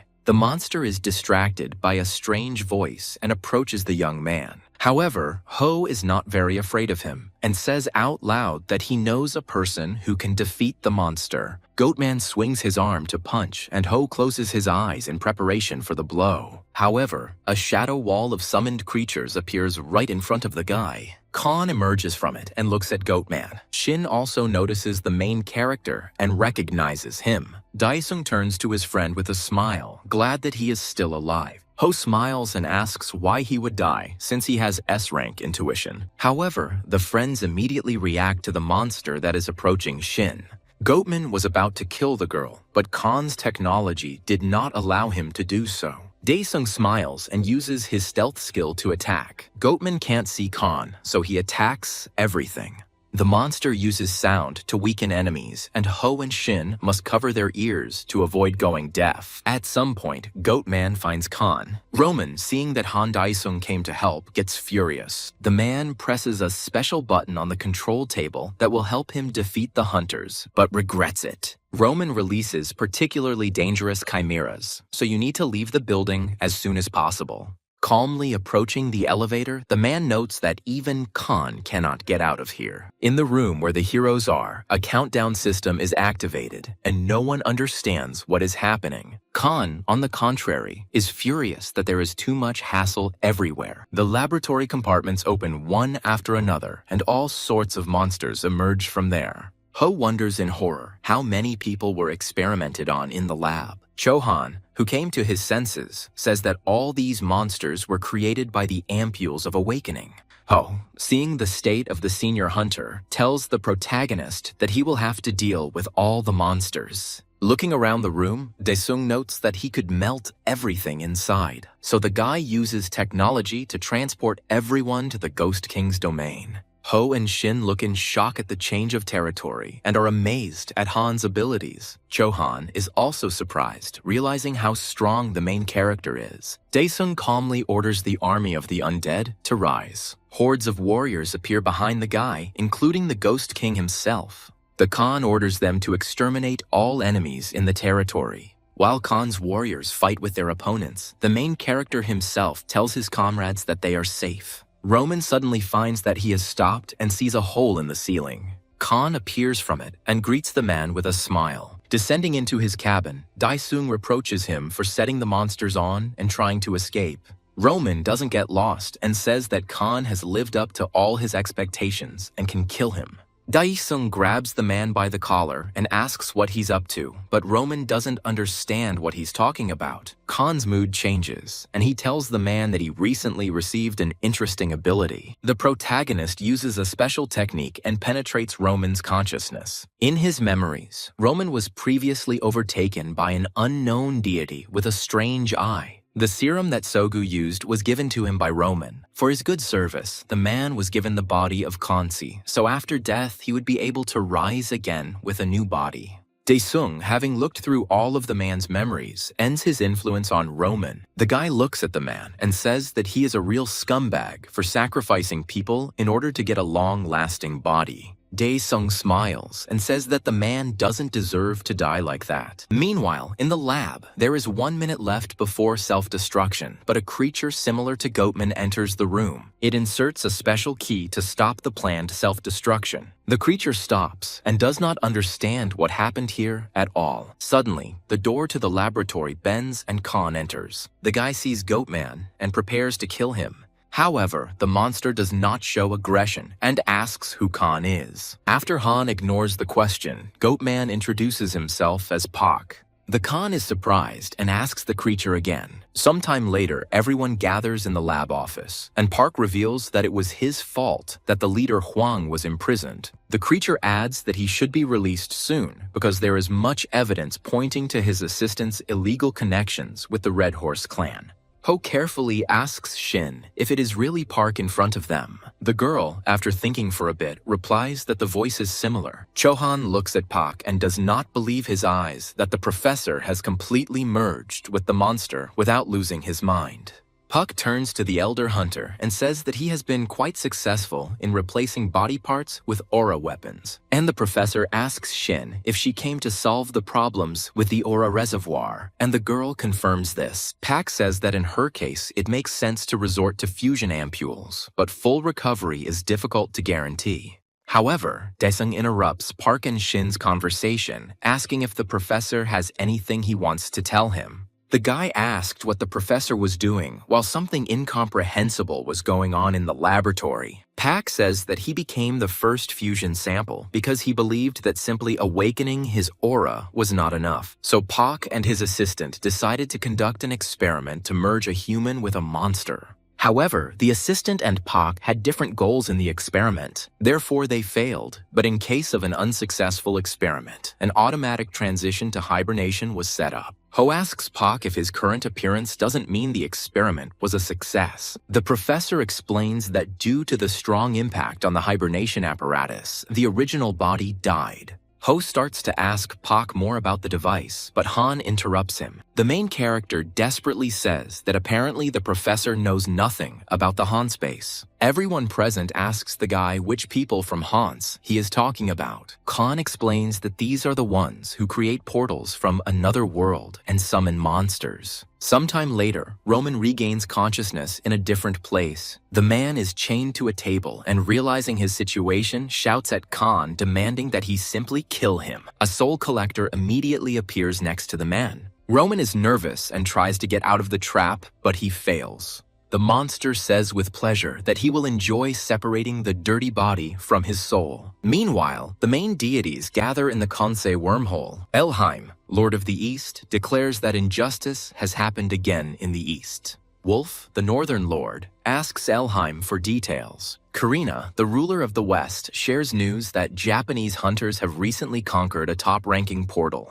The Lord of the South, Azar, is waiting for Elheim to quickly finish the news. Elheim says he lost 2 of his cameramen in Korea. Colleagues ask the creature for more details about the incident in Korea. Elheim says he's requesting a top-level operator be dispatched to deal with the Korean outlaw. Azar gets up from the table and says that he will deal with him himself. Elheim stops his colleague, asking if he has ever wondered why he didn't go himself. Azar does not calm down and asks if anyone really thinks that he cannot cope with the awakened aura. Elheim explains that someone from Korea is not just an awakened person with an aura. Meanwhile, in reality, Pak from the association is calling a meeting. After hearing the information from Khan, the man asks what is going on. Unknown people from Hans are kidnapping people and creating portals. The head of the department confirms this. Pak says that if others find out about this, chaos will break out. The man adds that the mere smell of reporters gives him a migraine. Pak approaches the department head, demanding that he assign the secret investigation to Jinky. Meanwhile, Huang is released from the prison for hunters. Shin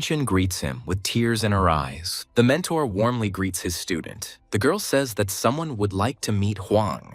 As Huang gets into the car, he is greeted by Professor Park. The man is frightened by the appearance of his old friend, saying that he knew that he would get into something sooner or later. Huang gets into the car and continues to wail, to which Park asks him to stop. As they leave, the friends continue to tease each other. Later that night, the serial killer continues to rampage through Korea. He finds a lonely girl, and she asks him what he needs. Before the maniac can respond, someone flies out from the side and stabs him with a knife, but the villain dodges. Chanwoo came to the girl's aid and was glad that he was able to identify the maniac. The young man tells the girl to ask Jin from the Association for Reinforcements. The maniac looks at the hunters with disappointment and notes that he has fallen into a trap. Janwoo, looking at his opponent, doesn't understand why he is so relaxed. The maniac smiles and mockingly asks the young hunter if he was the one who stabbed his mentor in the building of the Red Horse clan.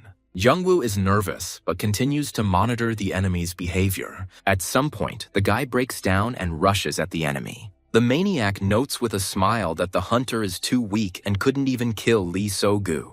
John Woo doesn't stop and says that he will kill him instead of Lee Sogu. The maniac grins and rushes at Chan, killing him in an instant. The head of a young hunter is cut off by enemy equipment and weapons. Turning back to the corpse, the maniac remembers that he was ordered not to kill people from the association. But then he remembers that Roman, who gave him orders, can no longer do this. Laughing and realizing that he is now on his own, the maniac leaves. At the association, the department head watches the video that Jong-woo filmed before his death. The man understands that now they know the enemy by sight. The department head asks if the maniac has been identified, and Jin from the association explains that it is Cho, who was active 3 years ago. After analyzing the situation, Jin adds that most likely the organization from Hans lured many hunters to their side. The boss asks about Jack from the portal search team. Jin explains that Professor Park's assistant appears to be a fake, but according to Ho, he is dead.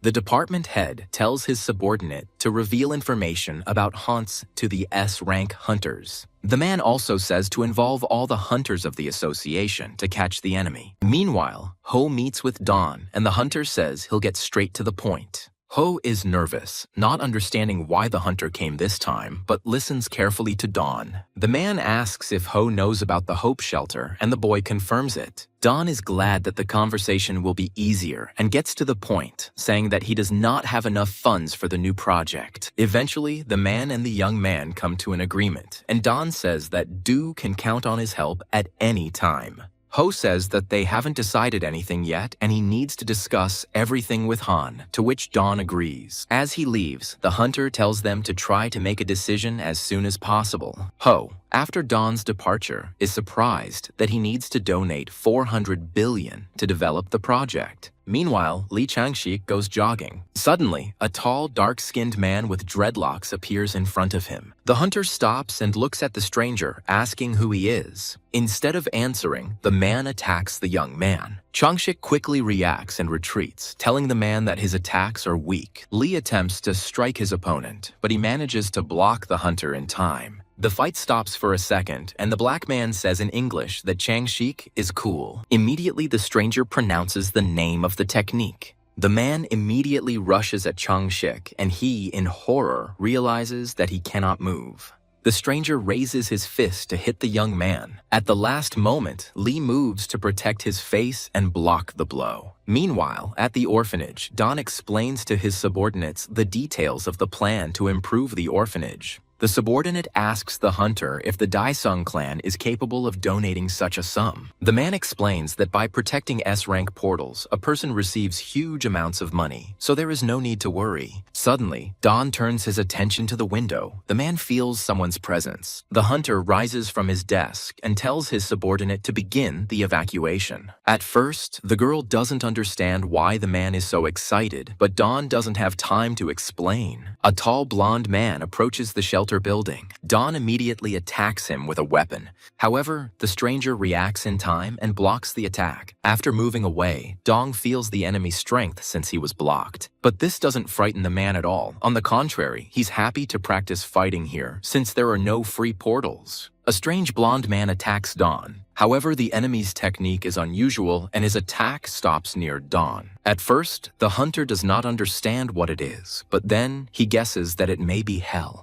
Meanwhile, at home, Ryu creates a Chucky doll from Han's hair. The small creature, resembling a cult doll, still bears some resemblance to the main character. Daesung, who is in the pantheon, feels a strange sensation but does not attach any importance to it. Meanwhile, an unknown woman approaches Ryu's house, intending to quickly complete her task. Ryu yawns at home and thinks he wants to sleep. The girl falls asleep right on the living room floor with a doll in her hands. Meanwhile, a stranger enters the house. Taking out her staff, she says that this place is now an altar of death. However, right there, the unfamiliar woman feels someone else's presence. In front of her appears a doll created by Ryu. The woman looks at the creation and mockingly asks what kind of ugly doll it is. The doll licks the knife and is angry that she was called ugly. The stranger activates the technique to kill the creature. At some point, the technology catches up with the doll, and it starts to go even more crazy. Gathering its strength, the creature rushes forward at the woman. The stranger is about to activate a barrier to protect herself. However, the doll jumps right at the woman, and she doesn't have time to do anything. The creature begins to stab the stranger with a knife, thus killing her. Meanwhile, in the association's broadcast room, reports of explosions throughout the city are appearing everywhere. News has emerged about Dawn and Changshik's confrontation with unknown forces. The department head nervously guesses that most likely the creatures from Hans attacked. The man gives the order to send a group to help Dawn, and Lee will be helped by the Joseon clan. At this point in the park, the black man continues to fight with Changshik and notes that the Korean hunters are holding up well. Lee gets angry and sends the enemy. The stranger says it's time to finish here, so he calls on the Colossus technique. The young hunter feels his body begin to be drawn towards his opponent. Suddenly, for a moment, the man's influence on Changshik ceases. Baek Heron, who came to Lee's aid, immediately appears and asks why the world-famous hunter cannot fight back on his own. The guy thanks the girl for her help and says that he owes her a lot. Karin turns around and says that they are here on a call and asks if this unknown person is from Hans. Changshik doesn't understand what Harin is talking about, and she asks if the guy saw the notification to all hunters about Kansei. The enemy loses patience and attacks the hunters. Beck reacts to the attack and uses a shield, but everyone feels the stranger's powerful aura. Changshik shouts to the people of his clan and demands that they give him his weapon. The assistants give the guy his sword, and the hunter says that now he will definitely deal with the enemy. The stranger thinks for a second that he has spent too much time here and hasn't even captured the real target. Therefore, the enemy immediately disappears, and Lee feels tired and faints. Meanwhile, at the orphanage, the children are hidden in a bunker and are worried about Dawn. One of the orphans believes in the mentor, as he considers him the best hunter in Korea. Outside, meanwhile, Dawn continues to fight off an unknown enemy. The man wonders why he cannot see even one opportunity to respond to the enemy. The enemy doesn't look tired and says that it's time to finish with Dawn. The hunter, already quite tired, wonders what the enemy has planned again. The stranger activates the blood rain and uses the thunderstorm skill. Lightning appears around the hunter, protecting him from the rain.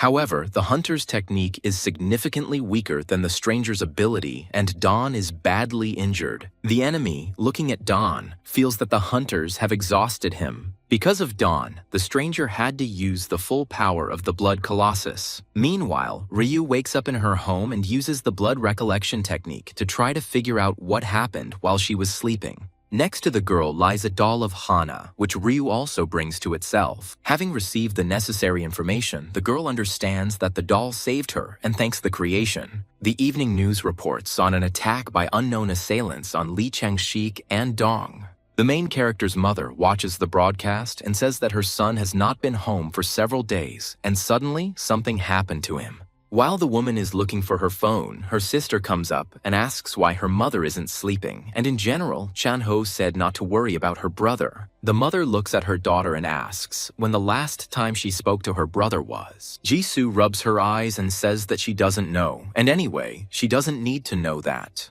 While the mother scolds her daughter for her attitude towards her brother, someone unknown stands on the roof of their house. It turns out that this is the maniac who was following Khan's mother and sister. The villain goes down to the window in Dae-sung's mother's room and prepares to break the glass. However, as soon as it touches the window surface, a strong barrier is felt. The pendant containing one of the protectors summoned by Khan awakens. The maniac is furious that the main character has foreseen everything. Before he can do anything, he is pierced by someone else's weapon. The defender appears from the window and is angry that someone disturbed the hero's mother's sleep. The maniac looks at the call with horror and is surprised that it appears even without Khan. The villain addresses the call and says that he will now explain everything. But the call is not going to listen to the maniac and says that the master himself will interrogate him.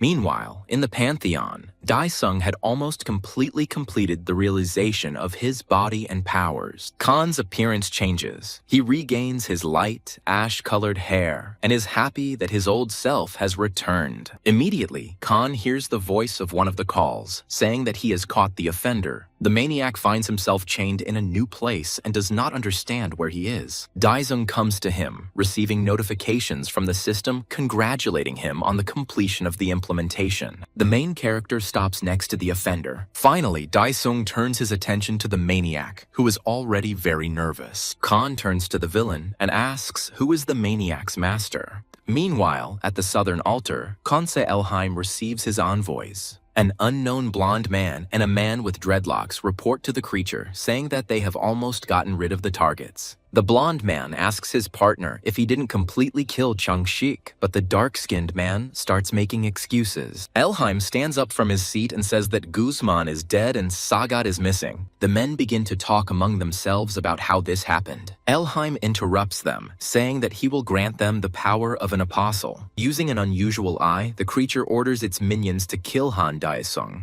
Li Changshik is in hospital after being attacked by unknown assailants. When the young man regains consciousness, the association's staff demands that the manager be informed. At first, Changshik himself does not understand where he is. A girl from his clan asks how the hunter is feeling. The young man gets up from his bed, but the girl hurries to stop him since the hunter is still very weak. Changshik asks where Baek Harin is, and the girl replies that the huntress is with Dawn now. Other employees are talking among themselves about how Li shouldn't have known about this. Changshik intervenes in the negotiations and asks what happened to Dawn. The people talking to each other fall silent and do not know how to tell the news to Li. Finally, they tell the young man that after a sudden attack by unknown persons, Dawn is in a critical situation. Changshik is scared and does not believe these words. Despite the prohibitions, Li gets out of bed and sets out to find a partner. He barks at a girl from his clan, asking where Dawn lies. Karin is in Dawn's room trying to restore him with his own powers, and Jin from the association says that this is probably enough. Karin is nervous and tries to bring Dawn to consciousness. Changshik bursts into the room and addresses Dawn. The man is unconscious and unresponsive. Changshik approaches Jin, and he replies that Dawn is in a coma and brain dead. Li is furious and angry at those who came from Hans. Jin confirms and says that the association is doing everything to track them down. Immediately, Jin receives a call about the appearance of an S-rank portal.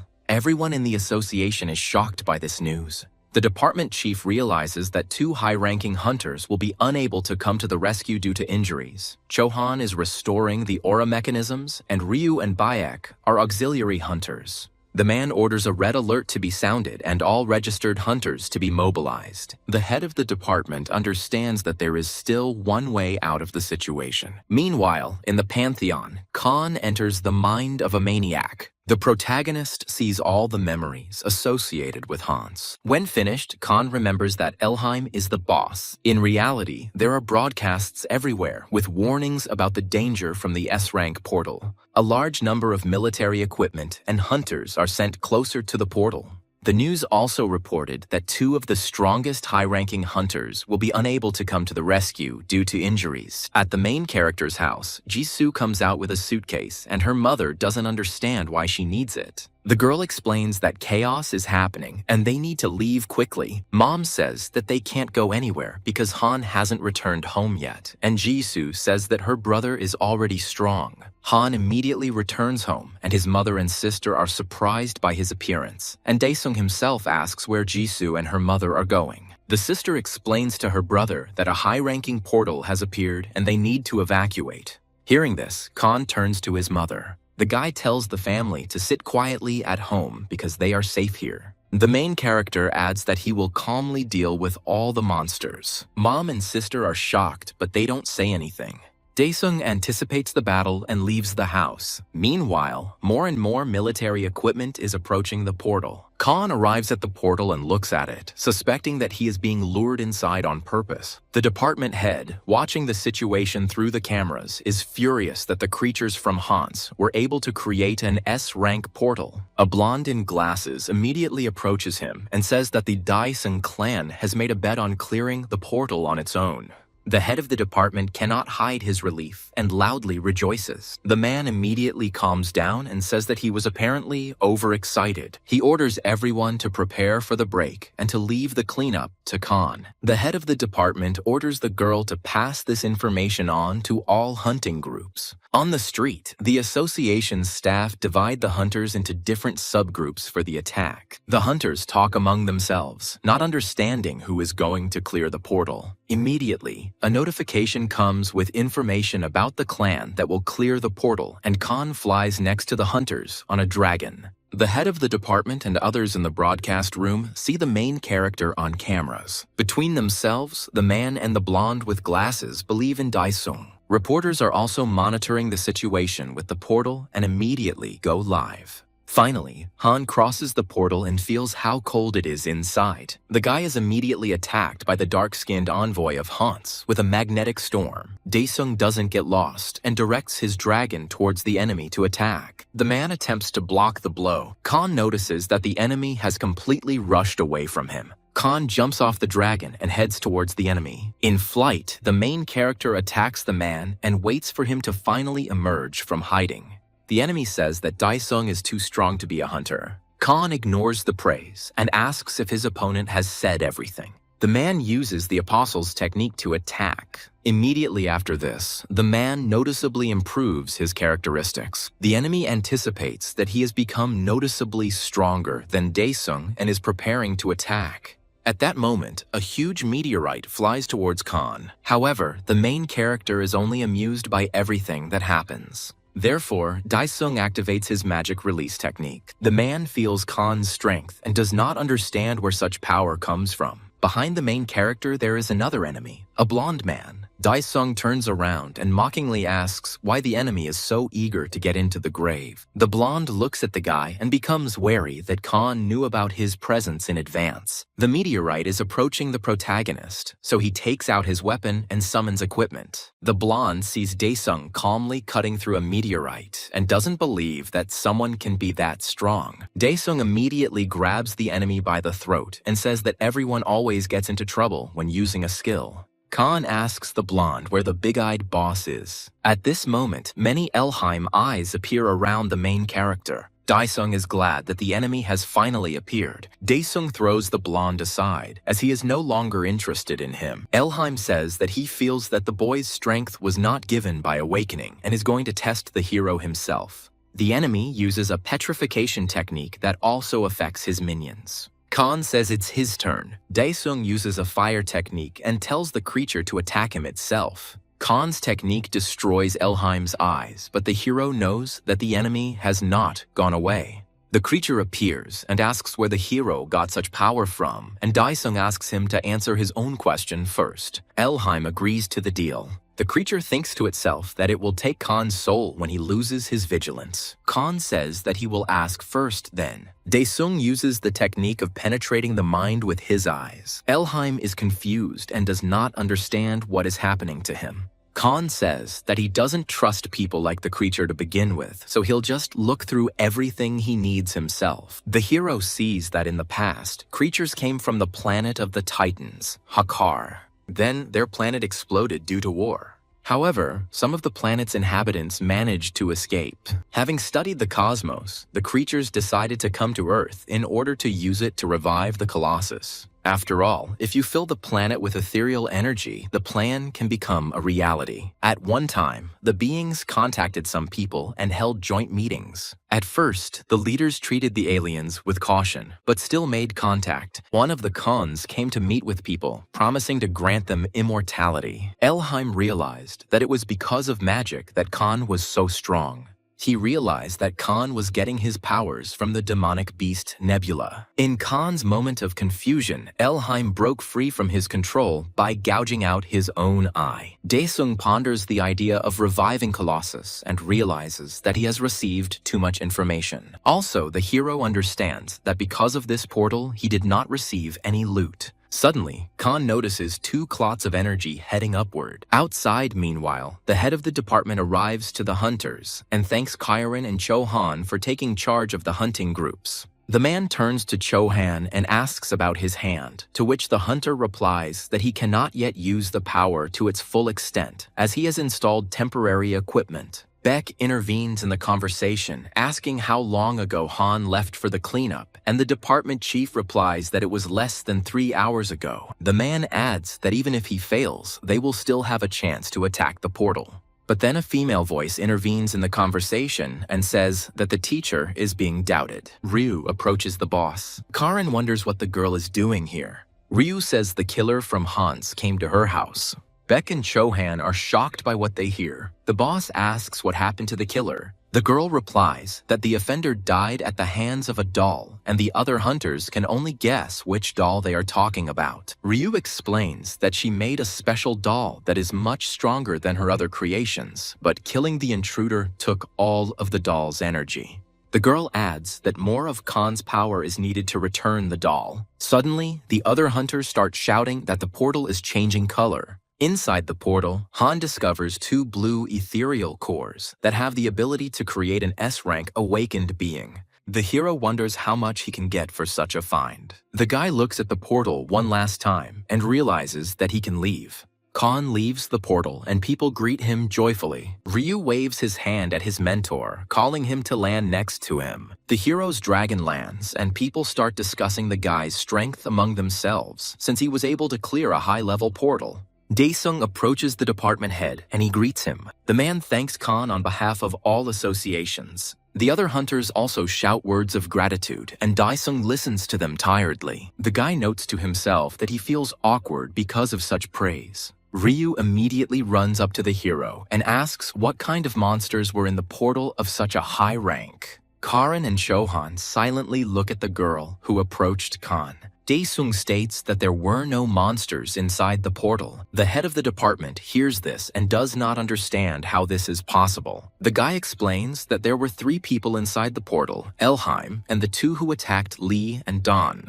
Karin finds out who Khan is talking about and gets angry. The head of the department still doesn't understand how this is even possible. He tells the guy out loud that the association will be in charge of the portal from now on. Chohan intervenes in the conversation and asks what kind of bug-eyed creature they are talking about. And Beck asks what happened to him. The Khan says that he killed the people and the bug-eyed one ran away. Daesung explains that he understands that Elheim is the middle boss, but there is someone higher up. Ryu interrupts the conversation, asking if Han managed to get anything inside the portal. The department head and other hunters are thinking about loot from a high-ranking portal. But Khan pretends to have a headache and does not answer the question about the loot. Daesung says goodbye to the hunters and says that all the details can be found out from Ho. The main character leaves, and his student screams that she wanted to ask him something. After Daesung leaves, the department head, Chohan, Beck, and Ryu are left to think about their own things. After the portal was cleared, all the world's media started talking about Han Daesung. Because of the main character, Korea is expecting a military upsurge. Yeon is happy on air and says that a strong hunter has appeared in Korea, Han Daesung. The streamer also reminds viewers that he has a fan cafe called Han Daesung. Next, Yeon goes to the world map and suggests looking at why clearing the portal is so important. The guy says that not many countries have cleared S-rank portals, but Korea became the first country to clear a portal solo. Finally, Yeon says that after this, Daesung should become the top one in the whole world. But in the comments to the streamer, they write that there weren't even high-level monsters in that portal, and Yeon is angry. The guy jumps up and yells at the audience and threatens to ban them. Therefore, Yeon says that he will personally call on Daesung who is in charge of the collectors, and ask about the loot from the portal. A second later, the guy pulls the phone away from his ear in shock. Meanwhile, at the Daesung clan headquarters, Shin records various agencies who want to interview Han. After the phone call, the girl tiredly says that she came to help the Daesung clan at Huang's request, but she is not satisfied with it. Meanwhile, Ho tries to call Han from his office. The guy is angry that Daesung doesn't pick up the phone. Ho despairs and simply texts his friend, demanding that he hold at least a simple conference because the office is bursting with calls with proposals. Khan doesn't answer because he's sleeping at home. Ho says that Daesung could have taken someone to help him clear the portal, and then there wouldn't have been any problems. Meanwhile, in the wormhole, Kant's Lemish, the chief priest, is praying. Elheim brings him to meet the master. The creature tells the priest that there is a problem with the earth. Lemish asks Elheim about the problem. The creature explains that a demonic beast lord has likely appeared on Earth and used magic to extract information from Elheim's memory. The priest says that for now, creating portals is prohibited in Korea. Lemish adds that we need to focus on preparing for the war with the heavens. Elheim bows to the priest, thanks him, and leaves. In reality, meanwhile, a meeting is being held at the headquarters of the World Hunters Organization.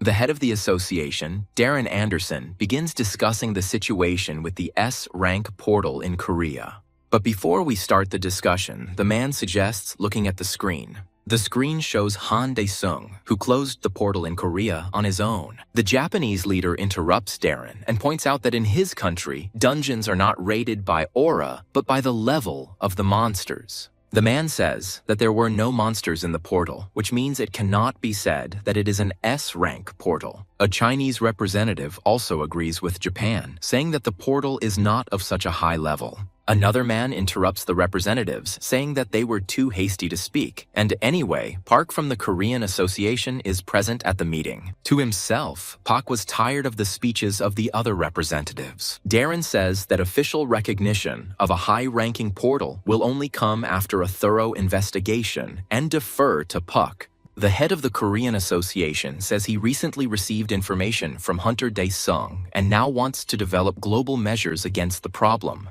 First, Pak suggests watching a video. Meanwhile, in Korea, Ho arrives at the Daesung clan headquarters, and reporters are already preparing their cameras. Ho and Shin get out of the car, and the girl says that the journalists flocked here like bees to honey. The young man replies that this way he will soon go crazy. The reporters approach the guy and start asking questions about the portal and Khan. Someone says that the portal is not of high rank, and Ho is indignant at this. Then the guy calms the reporters down and says that an announcement will be made about the portal and Khan soon. You just have to wait. But journalists continue to ask questions. However, Shin comes to Ho's aid and says that the interview is over. Ho thanks the girl and walks past the reporters to the entrance of the building. Journalists immediately rush to ask Shin questions. However, the girl sternly says that she refuses to give an interview. On the same day, Han's mother and Jisoo are walking around the city and are also seen by reporters. The journalists surround the women and start asking questions one after another. Mom and Jisoo are tense and don't understand what is wanted from them.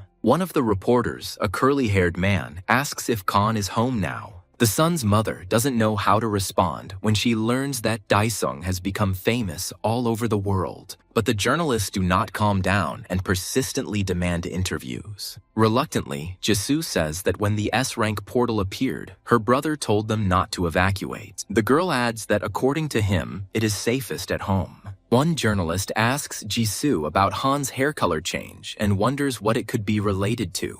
But then Daesung turns to his sister, telling her to take her mother and go home.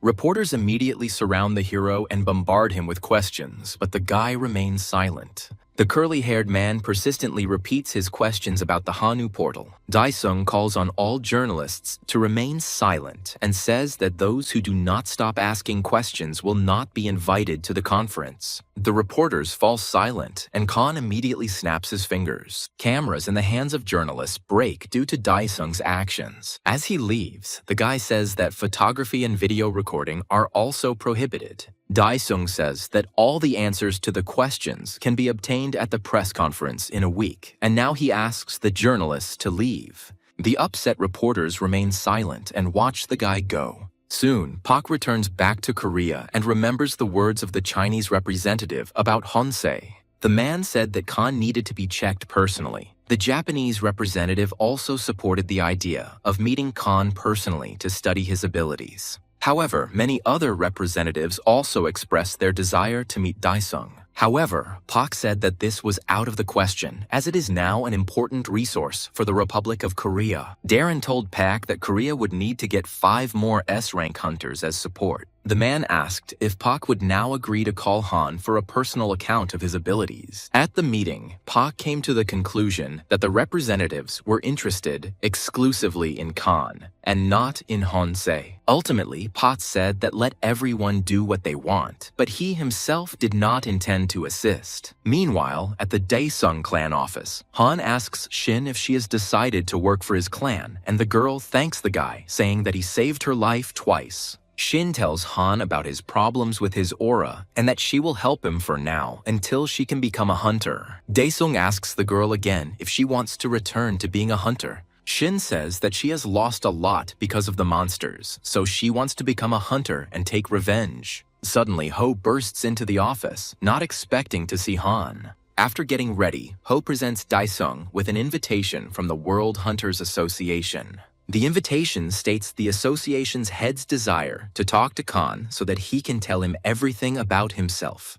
Ho proudly announces that Daesung is now going international and other high-ranking hunters have been invited to the meeting. However, the hero categorically refuses. Ho and Shin don't understand how this is possible and ask the guy to think about it. Han explains that the guys from Hans are strong, and if they come when he is not there, it will be bad. Ho thinks about it and realizes that even 5 high-ranking hunters will be weaker than Han. The friend agrees out loud with the protagonist and asks Daesung about the press conference. Khan remembers the promised conference. The guy says he already has a plan and turns to Shin. After some time, the promised conference begins and Shin introduces Han. Heo also introduces himself as the leader of the Daesung clan. Shin asks reporters to raise their hands and she will answer questions. A moment later, a girl from the press stands up and asks to ask Khan a question. The journalist asks if Daesung knew in advance what might be in the portal. Khan begins to respond, saying that he didn't know what could be inside the portal. The guy adds that now he is able to close all the portals, which is why he told the family not to leave the house. The reporters are shocked by these words, and Ho is embarrassed. Another reporter immediately raises his hand. A curly-haired journalist stands up and asks, since there were no monsters in the portal, who was Khan fighting then? Daesung starts to talk about the bug-eyed enemy, but stops. The journalist asks Khan again about the monsters. Finally, Daesung reveals that he fought the enemies of the blizzard. Ho immediately intervenes in the dialogue and says that it was confirmed that the temperature inside the portal was below 90 degrees. The journalist does not calm down and asks for proof of such a temperature. Daesung decides to get the found ethers as proof of the loot. He tells everyone present that this is an ether that can awaken an S-rank hunter. All the reporters are shocked by this news. Ryu, who is also amazed by the size of the broadcast, is watching the conference from her home. At the hospital, Beck and Changshik are also surprised by this discovery. Pak and the department head are amazed that such a thing exists. Yang, who is also streaming, yells at the viewers that they were wrong about the empty portal. Han hands the ether to Shin, and the girl does not understand what he wants from her. Daesung asks with a smile if she is ready to return to the ranks of hunters. Without waiting for an answer, the guy says to use the awakening core right now. Shin cautiously asks if this is the plan Han spoke of earlier. The guy explains that he had agreed with Huang in advance that he would use the ether to restore Shin. The girl resolutely grabs the cannonball and tells the hero that she will definitely repay him for his service. Han receives a notification to accept Shin into the ranks of assistants, and the girl feels changes in her body. Ho, watching from the side, wonders if they are one step closer to founding the strongest clan in the world. Sometime later, children from the orphanage came to see Dawn in the hospital. They cry, but the responsible girl reminds them that they promised not to cry in front of the hunter. Suddenly, Khan enters the room and says that he has come to give Dawn something better than money to implement his project. Journalists are shocked that Khan is so willing to give up another core. Karen and Lee immediately burst into the room, demanding that they make way. The hunters stop in front of Khan and wait for his next steps. Haran and Chanchik feel the power of the ether even from a distance. Han solemnly announces that he is starting the S-rank Hunter Awakening show. Meanwhile, Ryu is at home trying to revive the Hana doll, but realizes that she needs a stronger medium from her teacher. Finally, the girl gets up and decides that she needs to go somewhere. At the hospital, Dae-sung signs up another hunter as an assistant. When it's all over, Khan announces that the event is over and disappears. While the reporters are in shock, Dawn immediately wakes up. He looks at the crowd of people in his room and doesn't understand what's going on. Karen and Lee are happy about their partner's return and tell him what happened. Dawn agrees with them, saying that he feels a change. And then, the man looks at himself and realizes that he is completely naked in front of the reporters. Meanwhile, Ryu comes to Han's mother and sister with gift bags. At first, Mom and Jisoo don't understand why the girl came and say that Han is at work. Ryu gives Dae-sung's mother and sister gifts, and the woman comments that it is too expensive for a present. Ryu explains and calls the hero's mother his godmother, saying that Han cured her of a fatal illness and all her gifts are gratitude. A woman feels embarrassed when she is called a godmother. Jisoo is busy unpacking Ryu's gifts at this moment and is happy that she got the sneakers she dreamed of. Ryu immediately flies up to Jisoo and asks if she likes everything. Ryu wastes no time and tells Han's sister that she has a small problem and wants to talk to Jisoo alone. Ryu tells her sister that she needs to get the medium of Hana, where strong magic is concentrated. The girl adds that this is often found in the men's room, and Jisoo gets tense. The sister jumps up and says that this is too much, but Ryu stops her. Ryu hands Jisoo a ticket and tells her to decide everything. The sister sees a ticket that cannot be obtained for any amount of money and thinks about it. Ryu adds that this is a ticket for the only musical group consisting of hunters, and, what's more, one of the members is a member of the Fortis clan. Jisoo gives in and asks if Ryu really needs his brother's medium. A second later, the sister agrees and wants to take the ticket, but Ryu stops her, saying that she will get it after completing the task. Ryu thanks Jisoo for agreeing and is happy for the doll, which he will be able to fix. A doll spirit appears next to the huntress, asking if she can be resurrected by awakening, but the girl refuses. Meanwhile, in the Dae-sung clan's training room, Shin and Dong are training after waking up. Ho and Han watch their progress, and the friend jokingly tells Dae-sung to wake him up too. But the hero refuses, asking who else will be in charge of the office. Ho notes that Shin and Dong are now members of the Dae-sung clan, so there is a chance to become the first clan in Korea. But Dae-sung notes that this is still not enough to defeat Honsei. Ho says that there are far fewer portals now, and there is no opportunity to even show off one's abilities. Dae-sung says that this is the time to raise your level. Upon returning home, Hana encounters Jisoo, who is acting suspiciously. The brother tells his sister about this and she leaves, pretending to be offended. Khan notices that something is wrong with his sister. Without any intention of asking Jisoo, Han goes to the bathroom. After finishing washing, the guy goes out and Jisoo goes into the bathroom. The sister is pleased that Khan did not notice her. However, the brother appears behind his sister and asks what's wrong with her. Jisoo jumps back and asks her brother not to scare her like that. Khan says that his sister has her own bathroom in her room and asks why she came here. Jisoo makes up and lies to her brother that it was her mother who told her to clean up. Leaving her brother alone and without going into details, the girl slips into the bathroom. Finally, Jisoo collects her thoughts and goes to the bathroom. Sometime later, Jisoo comes to Ryu. The girl hands the envelope to the hunter and invites her to look at everything she needs herself. Ryu happily takes the envelope and checks the contents. Jisoo says that she scraped everything out of the bathtub, so Ryu should have enough, so she asks the hunter to give her the ticket as agreed. Ryu thinks that with such a volume of medium, the doll can not only be resurrected, but also awakened. In exchange for the favor, Ryu gives Jisoo the promised ticket to the concert.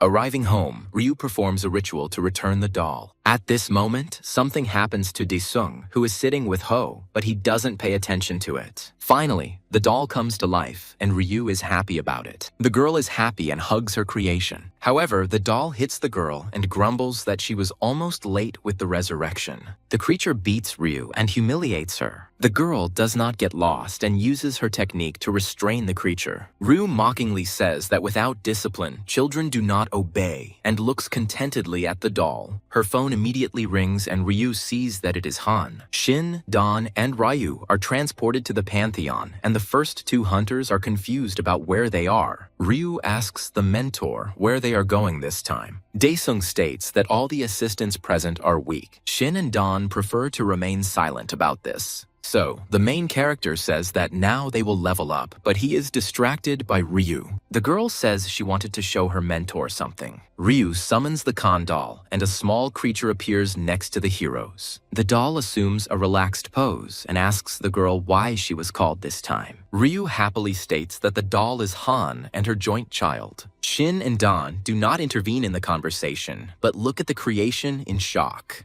The doll sees Daesung and happily greets the hero, while Han is shocked and unable to say anything. The creature runs up to the protagonist, but he hits the doll with all his might, and now Ryu tries to revive the creature. Han thinks to himself that he knew Ryu was weird and could do something like this, but nothing could be worse than this. However, Daesung changes the subject and turns to his assistants and says that it's time to train. The hero launches the Spider Queen's domain, and Shin and Don prepare. Ryu demands the program to start the inspection. Don asks Han how they got to this place. Ryu smiles and says that the hunters are in a hellish training camp, so they need to prepare. Enemies are heard approaching from the side, and Han announces that the point of the training is to hold out until the end of the timer. Don is preparing for battle and is looking forward to it. Khan is pleased with the mood of his assistants, and the training begins. Meanwhile, in the real world, the department head requests a meeting with the head of the association in Korea.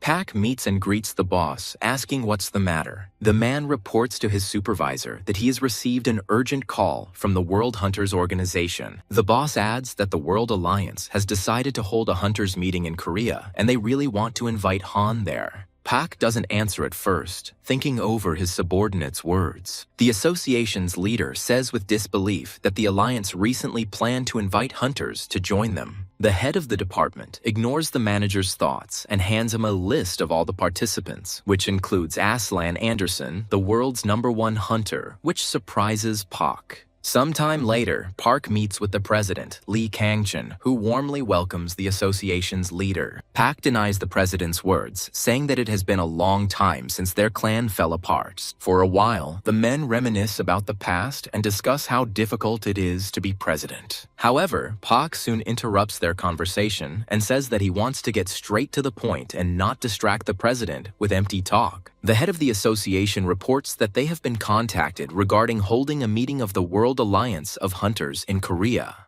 It should come as no surprise that Korea would host such an important event without any conditions. Pak adds that in exchange, they will keep quiet about Kansai for a while, since portals are a goldmine from the country's point of view. The president begins to discuss the influence of portals on the country's economy and its citizens, and says that the loss of etheric cores will now lead to problems with demand and consumption. Park interrupts the president's reasoning and says that Darren Anderson asked at the meeting whether Korea would take responsibility if they dealt with Hunts, and the portals did not appear, so Park could not give a precise answer. Lee agrees with the chief, saying the foreign ministry has also briefed him on the country's situation, and it appears that this is also the unofficial position of the states. Park reminds that Korea still needs to develop the economy and take care of the safety of its citizens, but it is not clear how to do this. The head of the association immediately tells Lee to prepare an order of the highest rank. The president is surprised when he remembers Han Daesung, and Park adds that with only Han, Korea does not have to envy even nuclear weapons. The president agrees with the leader, saying that the states have Aslan and Korea has Han Daesung, but in exchange, the guy will have to attend the alliance meeting without fail. Meanwhile, Han meets with Ho's friend and asks about the order. Ho confirms this and says that the order will be of the first rank, but most likely the highest in the country. Han leans back on the couch and hopes it's not like a dog collar, to which Ho says that the order comes with special benefits and payments. Daesung immediately reacts to his friend's words about special benefits and payments. Ho adds that all benefits amount to 30% of the income, and Dae-sung agrees quite happily with the issuance of the order. The friend also tells the protagonist that the meeting of the Alliance Hunters will take place in Korea. Dae-sung asks tiredly what meeting they are talking about. Ho ceremoniously announces that a meeting of hunters from all over the world will take place to announce the world rankings, with Han representing Korea. The protagonist declares that all this is a pain in the ass and asks if it is fashionable not to go to the meeting, but Ho interrupts him, saying that the awarding of the order will take place at the festival. Dae-sung irritably says that he will have to go to the meeting just for the sake of the order. Ho changes the subject and asks the hero where the other hunters are. Khan explains that they are currently in a protracted level up. In the training area, Ryu, Shin, and Dawn work together to defeat enemies. They are also assisted by a doll created by Ryu using technology. Shin is skilled in using pistols with special aura bullets and also defeats enemies. Dawn uses a technique related to the magnetic field to defeat monsters. A little later, the trio of hunters skillfully defeat a group of enemies, and Dawn tells Shin that her technique is very cool. The girl becomes embarrassed and replies that the destructive power of the leader so is much greater. The two hunters are immediately interrupted by Ryu, who says that information about the boss has appeared. Meanwhile, in his office, Dae-sung checks information about portals and realizes that there are very few of them in the country. Then, blogger Yang bursts into his office and asks if Ain saw the news that they decided to hold the meeting of the World Alliance in Korea. At first, Dae-sung doesn't understand what the guy is getting at, but Yeon explains that if they promote themselves as an exclusive clan of collectors, then they may receive offers from many other clans, including foreign ones. Yeon says that the Dae-sung clan will be directly at the center of this alliance meeting, where Han and his position in the rankings will be announced. But ultimately, the attention will also be drawn to the Allen collectors themselves, so this is a direct route to the international market. An agrees with the young man's words and says that this is indeed a big chance. Yeon is happy and asks Aura for help in creating content for his channel during the alliance meeting. An guesses Yeon's motives and says that he will ask Ho for help. There, in the meantime, Darren Anderson receives an unfamiliar guest and reports that, as agreed, the meeting of the hunters will take place in Korea. There is a beautiful girl in a hood sitting on the couch, and judging by everything, it is Karina from Hans. The creature stands up and shows a special cube surrounded by an aura. Karina stands next to Darren as he marvels at the portal cube shown to him. The woman urges Anderson to gather his organization and take refuge inside the portal, to which Darren asks what the creatures from Khans are planning. Karina turns to the man and says that they are planning to do what everyone truly wants. Without saying anything more, the woman disappears and Anderson is left alone with the cube. A moment later, Darren goes to the phone to make a call and report that disaster is coming. Sometime later, hunters from all over the world arrive at Incheon International Airport. The media reports that the goal is to see the strongest hunter, Aslan Anderson. A moment later, the American appears at the airport and everyone immediately turns their attention to him. Meanwhile, Khan and his family are preparing to meet the hunters and are thinking about the order. While Jisoo and Mom are sorting out his sister's clothes, Dae-sung receives a text from Ho saying that the raspberries have arrived. Near the festival site, Ol appeared and started a live broadcast. The guy stands with a camera and declares that he will keep viewers updated on all events and show the most striking shots. Finally, all the hunters are assembled and seated in the banquet hall. Dae-sung attracts the attention of many foreigners, such as a high-ranking hunter from Japan. The host comes onto the stage and greets all the hunters gathered at the event. This man invites the president of Korea to the stage so that he can personally present the national order. Jisoo, watching the scene, tells her mother in surprise that the president himself will be awarding her brother. Finally, the host invites the main character onto the stage. Dae-sung walks onto the stage shyly, to the screams of his mother and sister. A beautiful case with a massive order inside appears in front of Khan. The president shakes Dae-sung's hand and asks him to protect Korea.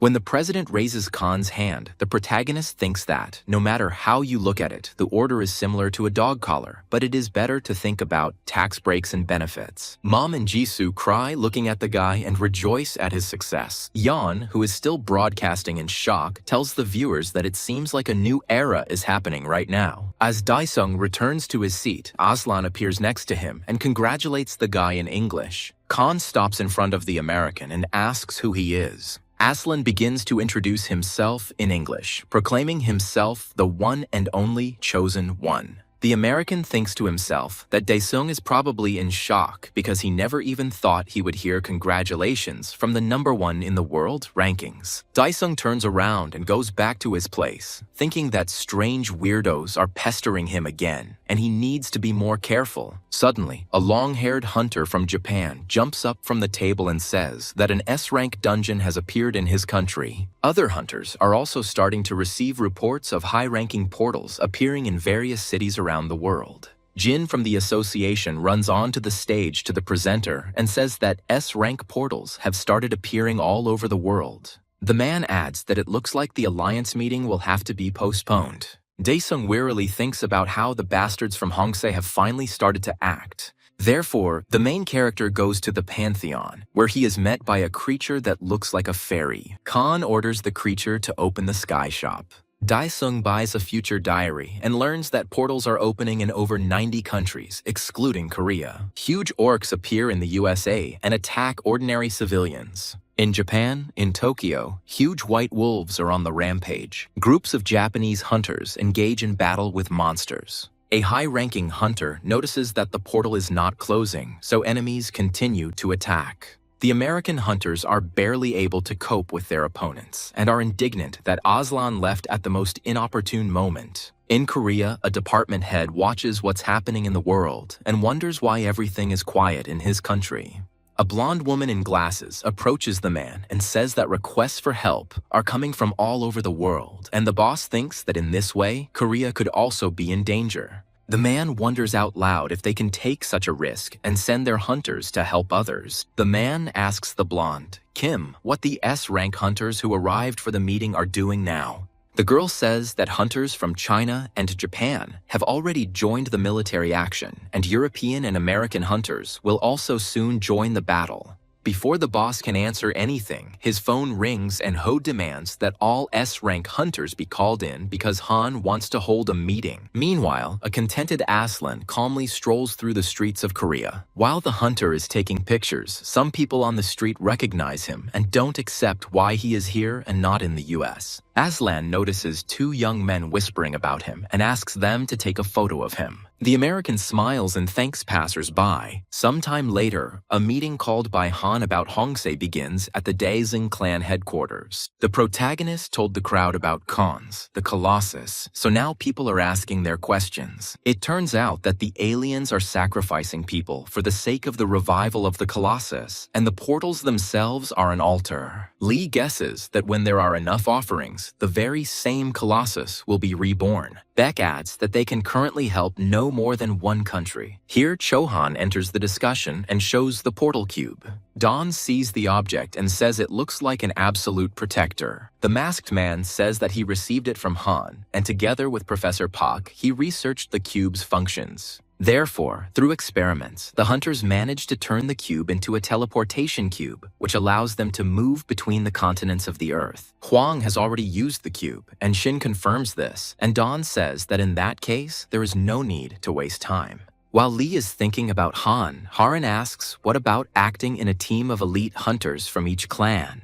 But Chohan interrupts the girl and says that the cube allows only 7 people to move. The department head intervenes in the conversation, saying that the cube is of no use unless all S-rank hunters go at once. Khan says that everyone present, including the main character, will move together. The chief objects, saying that this would leave Korea defenseless against the portals. Ho intervenes in the conversation, reminding that Daesung ended up at the Research Institute unexpectedly with the help of some technology. Han explains that if Ho ends up in a problem area, Daesung can teleport directly to him. After hearing this, many hunters are shocked by how strong the main character is. The head of the department thinks to himself that thanks to Khan, it is possible to help both other countries and protect one's own, so he orders the operation to begin. However, Ryu stops everyone, asking if they don't need to come up with a name for the team. Dae-sung wearily agrees that there should be a name and suggests that the girl name it. Ryu says that K is trending now, so their team can be called Kitties K, and no one argues with the huntress.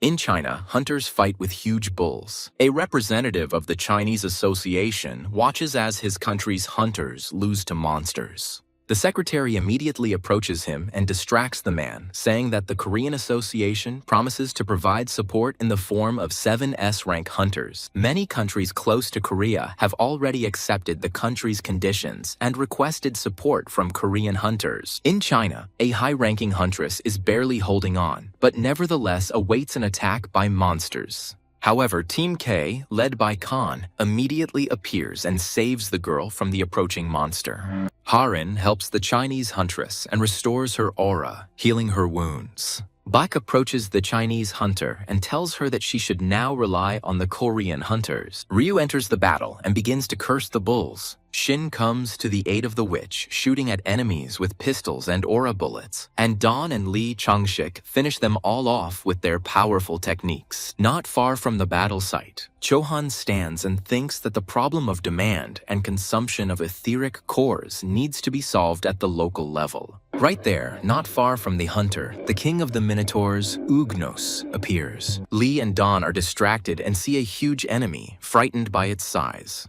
The Minotaur swings his sword and sends a wave of fire at all the hunters. However, Harin comes to the rescue, putting up a shield from her aura and saving her allies. Lee and Dawn thank the girl for saving them, because if it weren't for her, the wave would have killed them. Shin Chuan shouts to his partners to prepare a counterattack on the monster. The Chinese huntress warns and asks the Koreans to retreat because the monster is dangerous and has mowed down an entire battalion.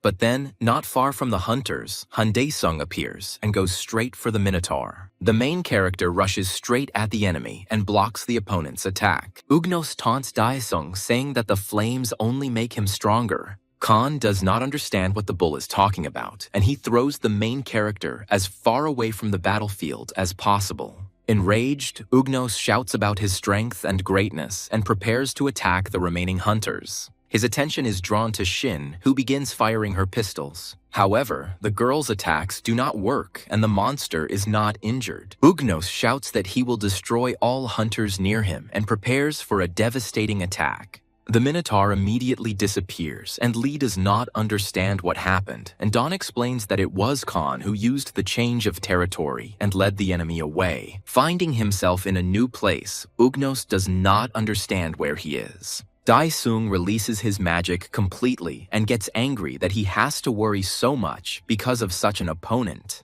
The protagonist uses a special flame and brings it down directly on Ugnos. While reading the information from the system, Dae-sung thinks that he needs to free the demon god before the Colossus is revived. In reality, meanwhile, an unknown person makes an offering to Kansi in the hope that he will gain immortality. But then his chest is pierced, and Khan appears from behind, saying that the stranger is a traitor. However, the unknown person did not die and continued to summon the Colossus, and Dae-sung becomes tensed. Suddenly, Khan finds himself in a different place and has absolutely no idea where he is. Suddenly, an unknown hand appears and takes the souls collected by the traitor. Dae-sung collects his thoughts and offers to talk to the stranger first. After attacking him, Khan sees that his attack has failed and is lost. Immediately, an unknown hand approaches the head of the stranger who made the offering. At the last moment, the man manages to express his gratitude to the Colossus. Dae-sung begins to analyze what is happening and thinks that the territories changed when the stranger made the offering. A transformed stranger appears before the main character, apparently possessed by the Colossus. The monster approaches Khan and becomes angry at the protagonist. At first, the protagonist makes no attempt to attack the Colossus. However, Khan then grabs his opponent and slams his head into the asphalt. After beating the stranger up properly, Dae-sung moves away, and the enemy continues to get angry at Dae-sung and call him names. Khan gets even angrier and says that he rules a place where freaks like the stranger are kept. Sometime later, Daesung returns to his hunting team as if nothing had happened. Khan says they have sorted out the situation with the portal in China. Dawn gently tells Changshik that there was nothing to worry about and that Han knows his stuff, but Li continues to sulk. The Chinese huntress still can't believe that such a small team of hunters was able to cope and close such a complex portal. However, Daesung snaps everyone out of their thoughts and states that from now on their strategy will change, and now Han will deal with all the monsters, while the rest will help the other hunters. The main character thinks to himself that at all costs the revival of the Colossus must not be allowed. And at this moment, Yeon goes on air and greets all his subscribers. The guy happily declares that he was able to obtain interesting information about Khan and other hunters. Yeon says that now in Korea, a special unit has been formed to help other countries, Koteki Ki. In the comments, the blogger is corrected, saying that he got the name wrong and the team is called Hunters K, and this is confirmed on the news. Meanwhile, something is happening in the portal where Darkseid's hideout is located. Aslan enters and heads deeper into the shelter. The American is greeted by the military, and the hunter asks where he can find his brother. Near the portal, Darren Anderson, wearing a carnival mask, notices that his younger brother has arrived. Raising his glass of alcohol, Aslan thinks to himself that other dimensions can hardly be called beautiful. Finally, when Darren approaches the hunter, Aslan asks if anything bad will happen while they are both here. At first, Anderson Sr. does not understand what the hunter is talking about and asks him about it. Meanwhile, in Tokyo, a senior high-ranking hunter gives orders to groups of other military personnel on how to deal with the enemies. Having sent the young hunters to retreat, the elder remains close to the enemy and thinks that most likely his fate will end here. Meanwhile, Karina reports to Lemish about the situation with the portals on Earth and says that Khan is also actively involved in everything.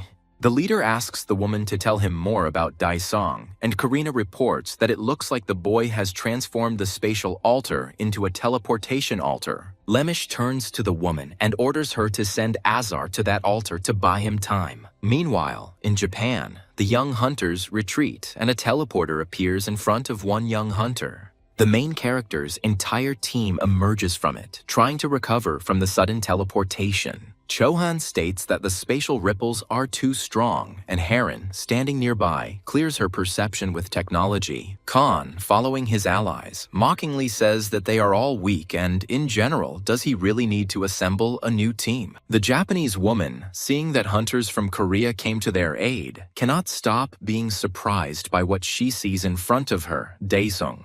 Immediately, news is transmitted into her earpiece that Korean hunters have arrived at the point with the portal. After listening to the information, the girl runs up to the main character and starts speaking to him in Japanese. Han, standing in front of her, does not understand a word, and Ryu whispers to him to turn on the translator and suggests that the Japanese woman asks to save the leader Tetsuku. Ryu encourages the foreign huntress by saying that they came from Korea to help. Tokyo was attacked by huge white wolves, who almost killed all the hunters. Not far from the monster, there remained one high-ranking hunter with long hair, Tetsuka. The Japanese is exhausted and tired. It is difficult for him to fight, and at this very moment, a huge enemy approaches him. Preparing for death, Tetsuka does not notice Han appearing nearby and killing the wolf in time. The protagonist approaches the Japanese hunter and inquires about his condition, but Tetsuka realizes that his translator is broken, so he does not understand the Korean. However, the Japanese man immediately shouts to Daesung in Japanese, warning him of danger, and Han turns around. An abandoned train is flying straight towards the main character and Tetsuka. However, the young people manage to jump away from the attack in time, and the train lands down, raising clouds of smoke and dust. At that very second, an unknown green ball flies straight at Daesung, which the main character deftly kicks away. However, in the air, the ball turns into a czar, and Daesung recognizes the creature from another world. The entity from Hans gathers all its power into a fist and prepares to strike from above. However, Khan jumps out to meet the monster, and they collide in mid-air. A moment later, the protagonist assesses Azar's abilities and realizes that the enemy is strong. While the creature from Hansi prepares for another attack, Daesung calls for a change of territory, but the system refuses him because the enemy's size exceeds the norm, and Han is shocked. Suddenly, Azar completely absorbs Daesung. Tetsuka, standing nearby, looks at what happened in surprise. He doesn't believe that Hana was swallowed so easily. Azar cannot hold back and spits a pillar of fire from his mouth. Meanwhile, the young huntress searches for the leader Tetsuku on the battlefield. The long-haired hunter calls out to the young Japanese woman and beckons her to him. Sometime later, everyone gathers around Tetsuka and he informs Han's team that the main character was eaten by Azar. Chohan asks the Japanese man again about Daesung being eaten by a creature from Honsei and disappearing. Tetsuka confirms the Korean's words and agrees with him. Lee begins to wonder about the team's next steps, and Beck adds that facing Azar one-on-one is dangerous. Meanwhile, in Darkside, Aslan asks Darren if he is surprised. Anderson asks if they'll give him an S-rank core if he feigns surprise. Finally, Darren gets up from the table and tells his brother that, no matter what, the entities from Khans are stronger than Khan. Aslan also stands up and objects that he had already warned about everything earlier. Aslan remains silent and does not answer his brother, so he turns around to leave. Darren adds in conclusion that their plan is doomed to success, and there is absolutely nothing to worry about. Meanwhile, in Japan, Ryu summons dolls created with the help of Han. The girl leans over to the creature and explains that Daesung has disappeared, and the doll asks, upset, if Ryu means dad.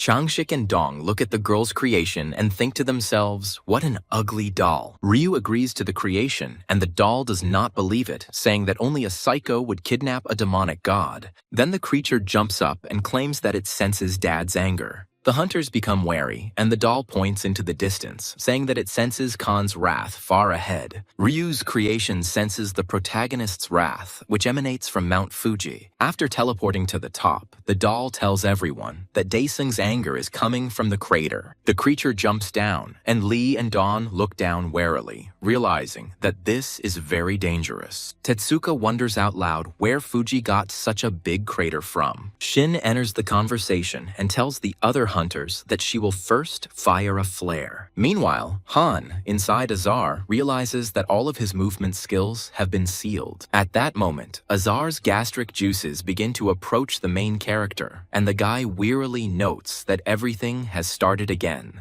While Daesung tries to escape from the creature, Azar sits deep within Fuji and casts special spells. A moment later, the creature is found by the Ryu doll and triumphantly announces that he has found the bastard. Lee and Dawn come up next and start discussing who will attack Azar first. However, Ryu's creation does not listen to the hunters at all and rushes straight to the entity from Hans. The doll jumps on Azar's head and stabs him with a knife. Dawn and Changshik join the attack, but then realize that the entity from Hans is very strong.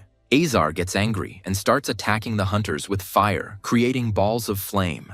However, Lee does not stand still and jumps out at the enemy in response, preparing an attack. However, Azar senses the enemy and prepares to strike back with fire, and Changshik feels that he does not have time to dodge. However, at the very last moment, the blonde is saved by Tetsuka, who arrived in time. Azara immediately begins to attack Shin, using his pistols, distracting the enemy's attention to himself. Dawn comes to the girl's aid and deftly hits the enemy with his technique. Finally, the combined attacks of the hunters succeed and Azar is wounded. But the creature won't disappear so easily, so it starts throwing out dangerous charges, so Beck comes to the rescue with a shield. Ryu steps forward, very angry at Azar. The other hunters shout at the girl to return to her shelter, but she doesn't listen to them. Ryu takes out a homemade doll and a needle and uses an instant death technique on the enemy. The attack hits the enemy, and Azar falls. Dawn, Changshik, and the other hunters are surprised that Ryu almost defeated the monster. Ryu herself is surprised that she was able to use such a complex technique on a monster from Hans. Meanwhile, in the US, the orcs are discussing among themselves why they don't kill people, and one of the monsters says that the Colossus prefers the pure souls of warriors. Right there, crowds of zombified people, controlled by someone, are advancing straight towards the orcs. The orcs are fighting with the humans, and one of them says that the stupid scum who don't know how to use the ether are suddenly climbing up to them. At this point, one of the orcs is struck by flames, and their leader orders the others to find the awakened one who controls the zombified people.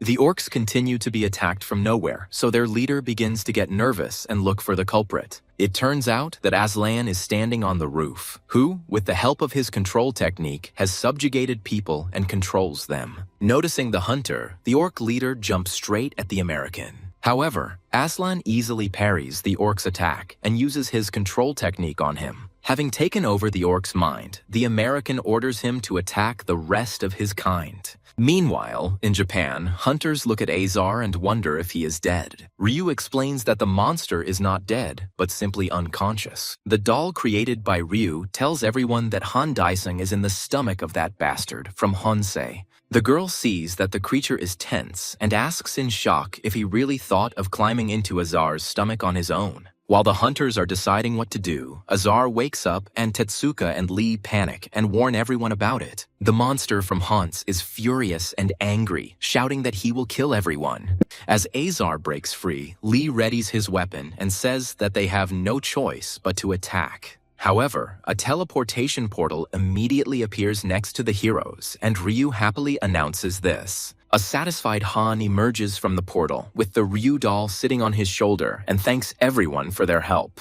Without explaining his plan, Khan tells everyone to run and rushes forward himself. At first, the other hunters don't understand what's going on, but they still catch up with the leader. Meanwhile, Azar breaks free from his bonds and Daisung yells for Ryu to restrain him. The girl is in a stupor and does not understand what Khan wants from her. However, he quickly gets his bearings and turns back, meeting the enemy with his technique. By casting a curse on Azar with the help of her doll, the girl manages to hold back the enemy. The monster of Hans does not immediately realize that he is in quicksand. At this moment, Tetsuka runs up to Daesung and asks the guy why they are running away without a fight. Daesung simply and briefly replies that if they fight here, they will simply get fucked. While Azar tries to get out, Daesung summons his dragon, which picks up all the hunters. However, Daesung himself deftly jumps down from the creature, remaining alone with Azar. Immediately, a huge head of a monster from Hans appears from the mountain.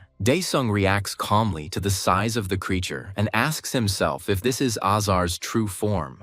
The other hunters watch what is happening from the dragon and are amazed. Tetsuka thinks to himself that things are bad and he should return to headquarters as soon as possible. Daesung stands in front of Azar and prepares to release all his magic. With more power, Khan prepares to attack the monster from above. A representative of the Japanese Association is watching everything that happens on the mountain via broadcast. The secretary reports to the man that Korean hunters led by Han have come to the aid of Japan. Hearing the leader's name, the man is surprised. Meanwhile, Daesung continues to fight Azar, attacking from above. While the monster from Hans also tries to reach the hero with attacks, Han uses another technique to finish off the enemy. A dragon flies to help the main character, with other hunters still sitting on its back. Using a laser, the dragon hits the monster from Hans, and it becomes covered in huge bubbles. Finally, after killing Azar, Khan calls the system and says out loud that apparently the monster ate a lot of things. Meanwhile, Lemish is near the Colossus embryo and waits for it to awaken. Standing next to the small creature, Lemish notices how quickly the Colossus' heart is beating. Immediately, the powers of Azar begin to penetrate into the embryo, and the Colossus awakens. Meanwhile, in Japan, far away from Mount Fuji, Tetsuka does not believe that it is finally over. Haran distracts Ryu and asks where Han Daisung went after defeating Azar. The girl remembers that the main character told her that he was going to leave on business, and the others should calmly wait for him. Turning to her allies, Ryu solemnly states that Daesung told them all to have fun, and the hunters don't understand her. Tetsuka meets him in conversation and says that from now on, he wants to take care of the hunters. Dawn immediately asks the Japanese hunter if they have hot springs here.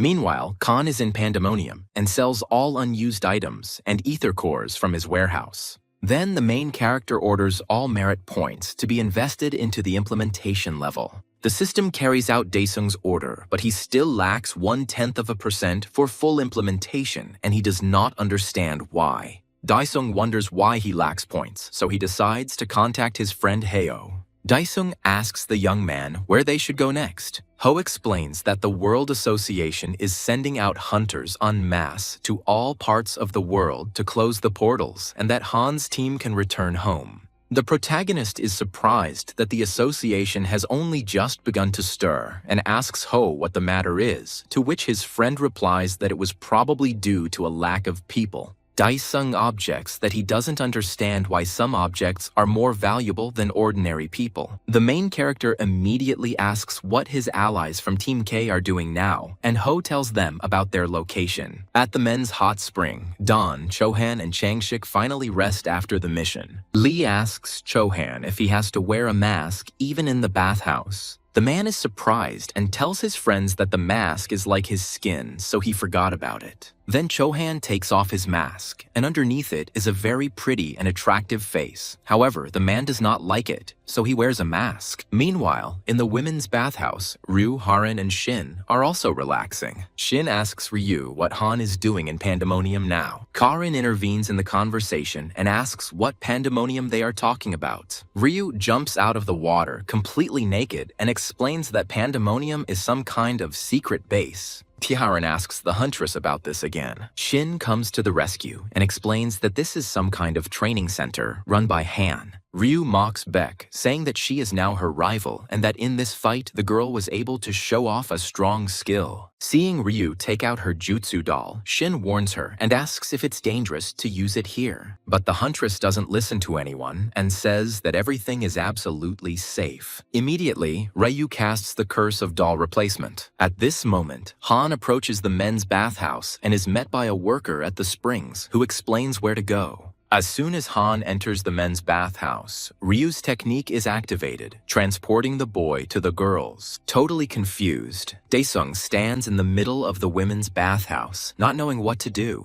Meanwhile, the news broadcasts are reporting on the events of the emergence of many portals around the world. The special guest of the news is Jin from the Korean Association, who came to tell us more about everything. Jin explains that the incident bypassed Korea, and that is why Team K was able to help other countries. The presenter asks that there is a large flow of complaints from all associations to the World Association, whose delayed response has led to enormous damage. Due to the irresponsible approach of the World Association to solving the problem with portals, people riot near the headquarters of the association building.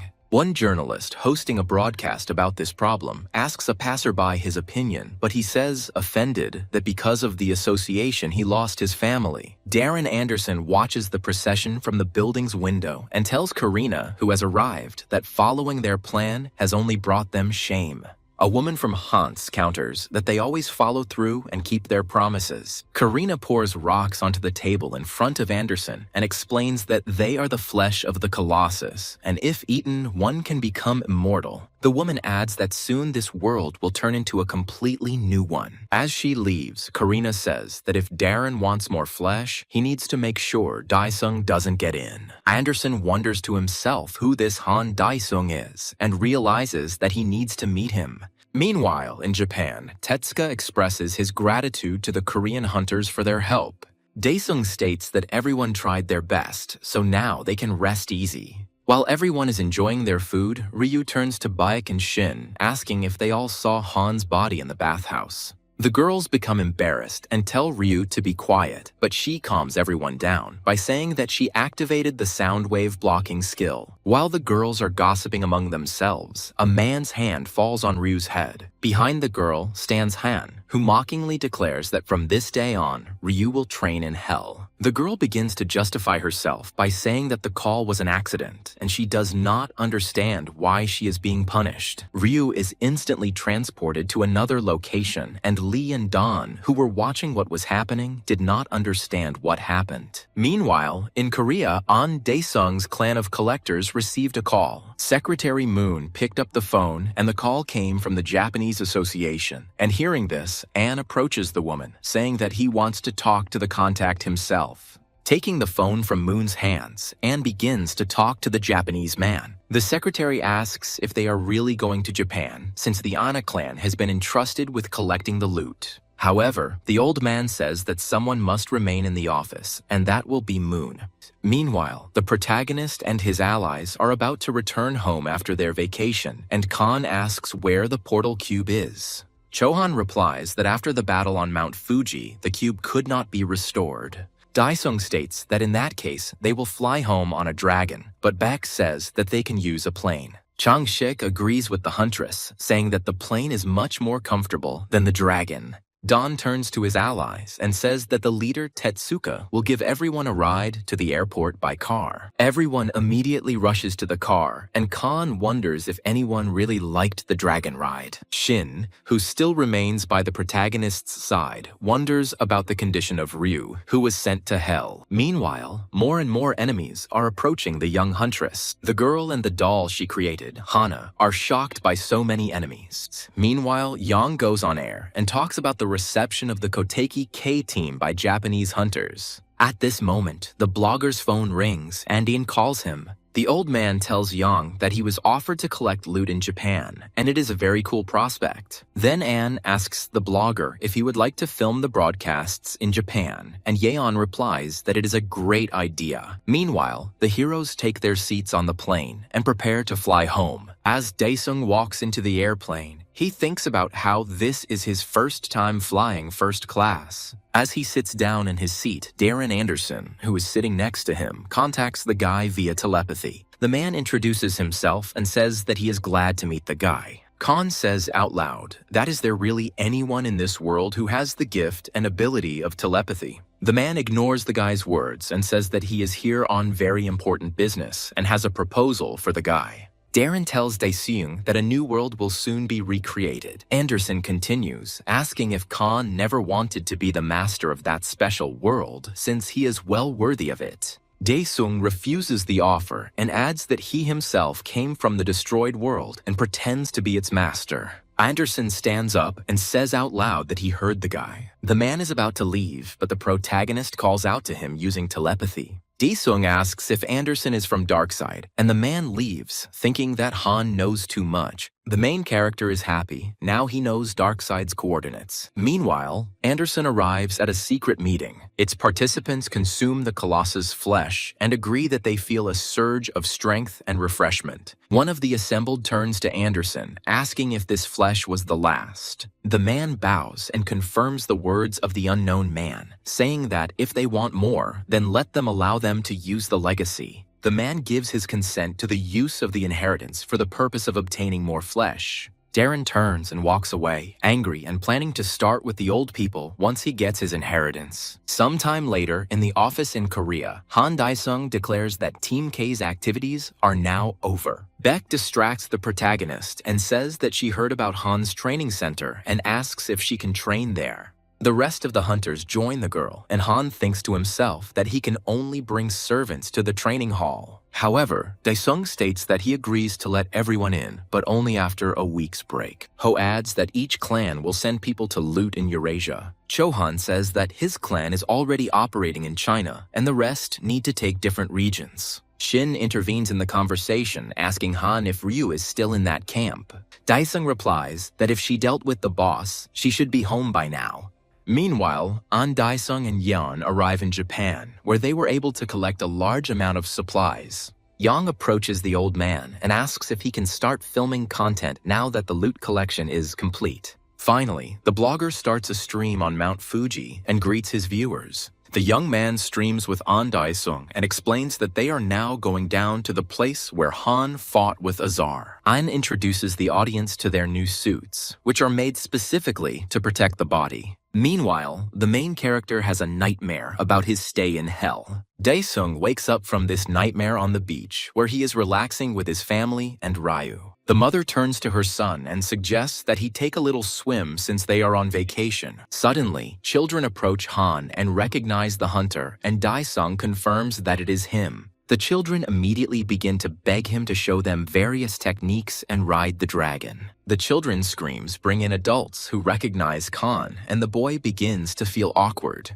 Dae-sung remembers how he and Heo talked about going to the beach and gets angry at himself for not foreseeing that he was famous. The guy is embarrassed and doesn't know how to react to the fans' shouts. Meanwhile, people continue to ask Khan for a variety of things. Meanwhile, Yang in Japan is making progress inside Mount Fuji, earning big donations in the process. Using his phone to illuminate the narrow passage, the blogger moves forward with great difficulty. And Dae-sung, who had managed to get ahead, discovered a portal cube. A week later, all the Korean hunters finally gather again at the training center. Lee and Baek arrive and are greeted by Don, Shin, and Ryu, who greet their allies. Don reports that Han Dae-sung will also arrive at the scene soon. Ryu jokingly takes out her doll and says that if the teacher is late, she can call him with a technique. However, Han immediately appears behind her and tells her that it is time to start training. Looking at Lee and Heron, the guy thinks that he will hardly be able to make anything worthwhile out of them. However, Dae-sung uses the territory change technique and all the heroes move to a new location. Arriving in the new place, Dawn notices how spacious it now is. Ryu tells everyone that she trained on this field last time.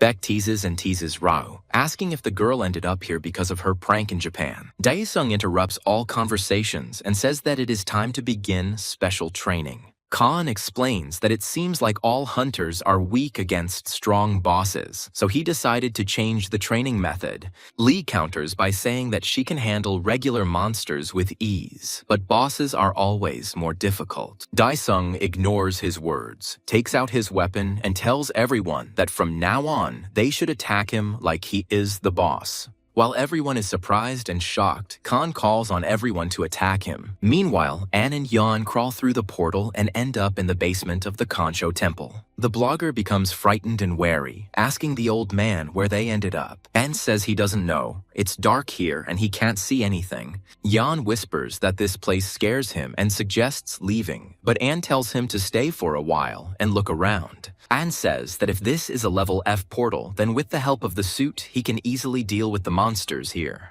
However, immediately a huge red fountain appears in front of them, as if made of blood. Ann turns to Yeon and tells him to stay in front of the gate just in case, so that he can run away if anything happens. Ann himself comes closer to the fountain and sees there the mutilated, bloody bodies of many missing victims, some of whom are still alive. Ann is about to head back to Yeon, but is immediately confronted by the Northern Lord of Honsei, who asks how they ended up here. Ann manages to shout to the blogger to run back as quickly as possible. Yang gets scared and immediately rushes towards the portal, and the Lord of the North turns to him to catch up. However, Yang manages to hide in the portal while the creature catches up with him. Having reached the portal, the Lord of the North extends his hand into the portal, but simply passes through without moving anywhere. Turning back to Anna, the creature discovers that the old man has disappeared and managed to hide. Yan, who by this time had been transported back to reality, and viewers were writing angry comments. The blogger ends the stream and calls Chan Ho, who nervously notes that he is currently busy. However, when he picks up the phone, the young man hears Young Chil's nervous and frightened voice. The guy starts to explain in a hurry where he is and what happened to An Dae-sung. Ho is shocked to hear this news and does not believe the blogger's words. Meanwhile, at the training center, all the hunters take turns attacking Khan.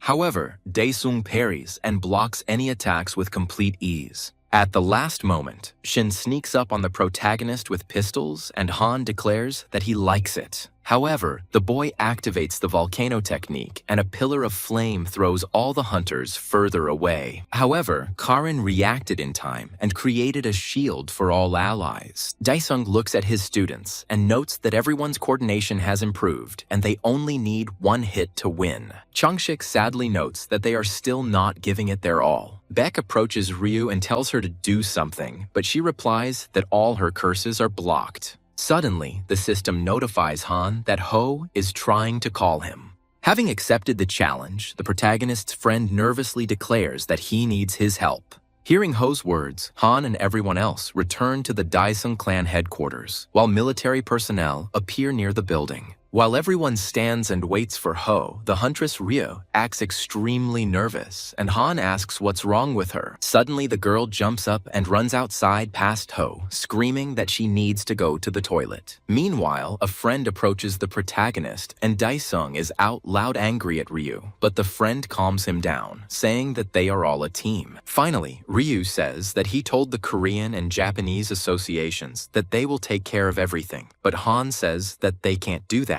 Then, the main character tells everyone that he is taking a break because he has an urgent trip to Japan planned. Suddenly, a tall blonde woman in dark glasses enters the building along with military personnel. The woman stops in front of the heroes and says that she is an officer of the World Association, Somi, and has arrived here to investigate facts related to the World Gate. The woman also issues a document stating that she will officially accompany the hunters, and Ho is indignant, saying that this is not an order from the Korean Association. Here Khan says that it must have been Darren Anderson who ordered her to capture him. Karin and the others standing behind see the altercation, and Beck says that she thought the association had no enforcement powers. Somi says that they suspect that one of the hunters is responsible for the breaking of the world's gate. The hunters behind Daesung prepare to fight, outraged by Somi's behavior. Ho intervenes in the conversation, saying that he will leave them for a while. Then Somi touches her earphone and says that, as expected, nothing will go smoothly, so she orders the legacy to be activated.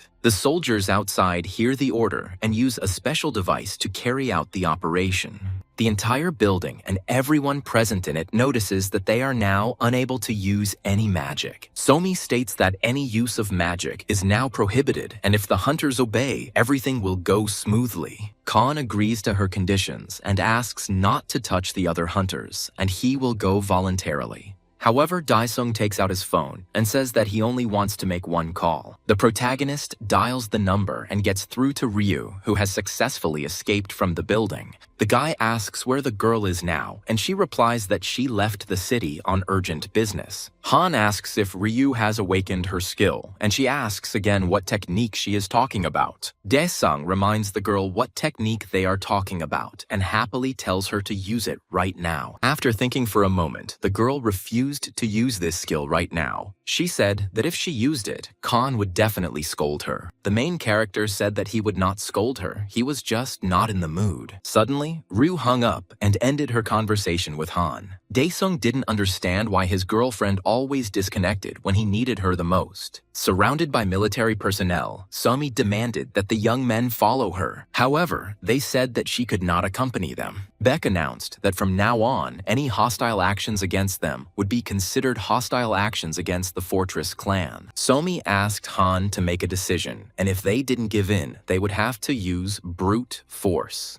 The main character said with pity that he could not do anything in this situation. Suddenly, everyone present noticed a manifestation of magic and a small explosion, but no one noticed that Han Daesung had disappeared from this place. Beck assumed that their comrade had used the skill to avoid this conversation. Somi called her military friends and asked them to comb the area. The military received orders to locate the target and return it to its original location. To those who did not manage to escape, Somi told them that they would have to stay with her until Han was found. At this time, a letter from the World Association was delivered to Mr. President. The letter stated that the Hunters Association suspected Han Daesung of being the mastermind behind the attack on the World's Gate. The president was surprised by what he read and was ready to give a fortune to thank the association for this act. He asked his assistant to bring Jinky Hong to him. Huntress Ryu turned to Dessen and said that she had been unable to summon him for a long time.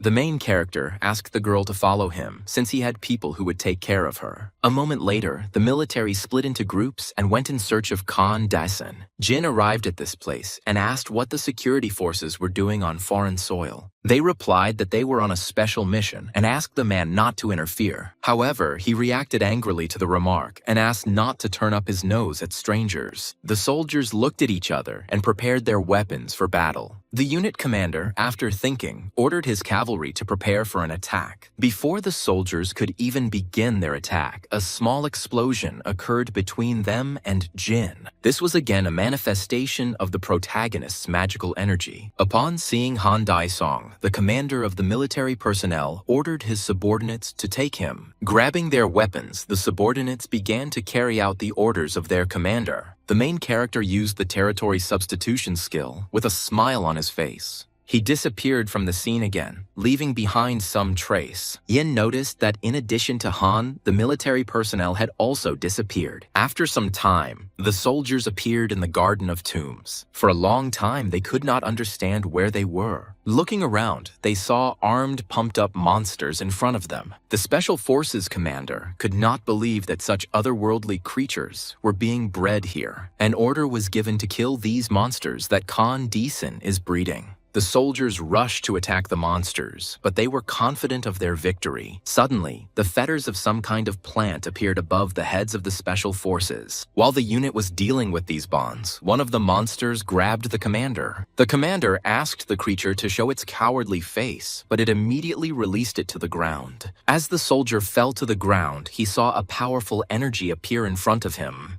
The teleportation energy came from Han Deason, who had just appeared in the location. In addition, the main character used the ability to control the mind. This ability made the soldier's entire brain shake, and his eyes filled with bloody energy. Han Daisung then disappeared again and teleported to the place where Jin was. Jin asked the hunter where the rest of the guys had gone. He replied that they had taken them prisoner for interrogation. Jin couldn't believe that Han Daisung and his team had taken innocent people prisoner. A loud explosion was heard over the city, which was created by Karen and Lee. The main character tried to help the team with hints, but they didn't care. After receiving several bullets, Somi changed her appearance and turned into a monster. Lee and the other hunters were confident that she would not escape. Karin appeared in front of Somi and dealt her a direct blow. Using special magic, the girl managed to escape, and this was immediately noticed by the hunters. The disappearance occurred near Jin, who was standing near Somi. Somi realized that the seal was broken and they should retreat. Suddenly, she heard a voice from the side asking her to take him with her. Looking back, she saw Khan Deason next to her. With one blow of his hand, the young man stopped the fleeing woman and knocked her to the ground. Unlike the previous hunters, he managed to cope with this chase with ease. As Somi fell to the ground, her appearance changed back to her original state.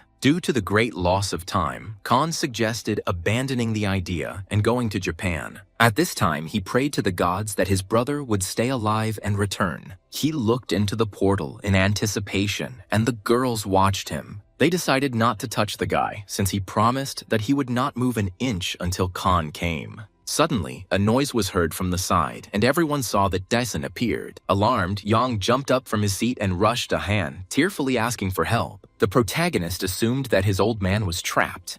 He asked Yang to calm down and tell everything in order. He said that there was a terrible alien inside, and to save his brother, the old man sacrificed himself. The main character concluded that if it was an alien, then there were a lot of strangers there. The girls approached the main character and offered to provide reinforcements. Han gave up on the idea and asked to take Yeon to a safe place. Before disappearing, he asked those present to be extremely careful. When Daesung disappeared from the location, everyone found out that he had a stealth skill. At this time, the old man prayed to all the gods for help. He was completely alone in an unknown location. He was prepared for the fact that he would have to wait 3 or 4 days or more for help. Every time after a certain interval of time, a bloody fountain occurred in this location. An could do nothing to help those around him who were trapped with him. Suddenly, Khan Deason appeared there through teleportation. He easily dealt with the bloody fountain and tried to find his grandfather. An couldn't believe that Han Daesung himself came to his aid. Suddenly, all the main character's intentions were interrupted by someone's appearance. Looking back, he saw a powerful fist of a monster flying towards him. Daesung blocked the attack with a light movement of his hand. Then the main character used his abilities and disappeared from the monster's sight.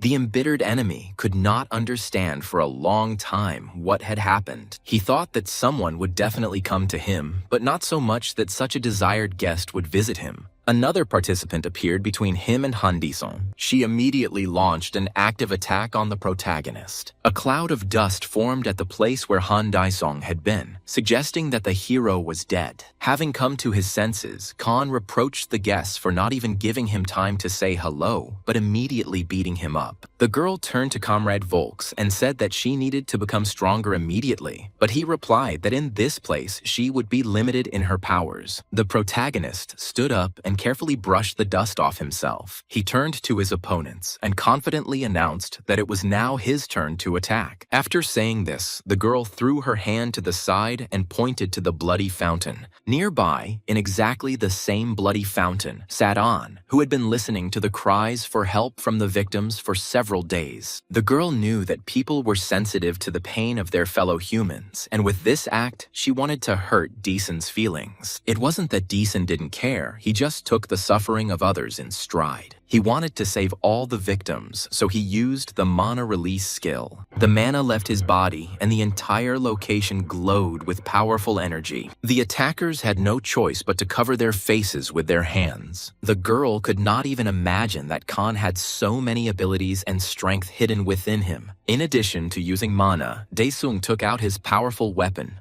An inner voice told him that he needed to attack everyone and forget about the consequences. After that, he used the ability of the road to nothingness and struck at the attackers. The force of his powerful blow threw the girl and her comrade some distance away. In the core of the bloody fog, a certain embryo of a monster was formed.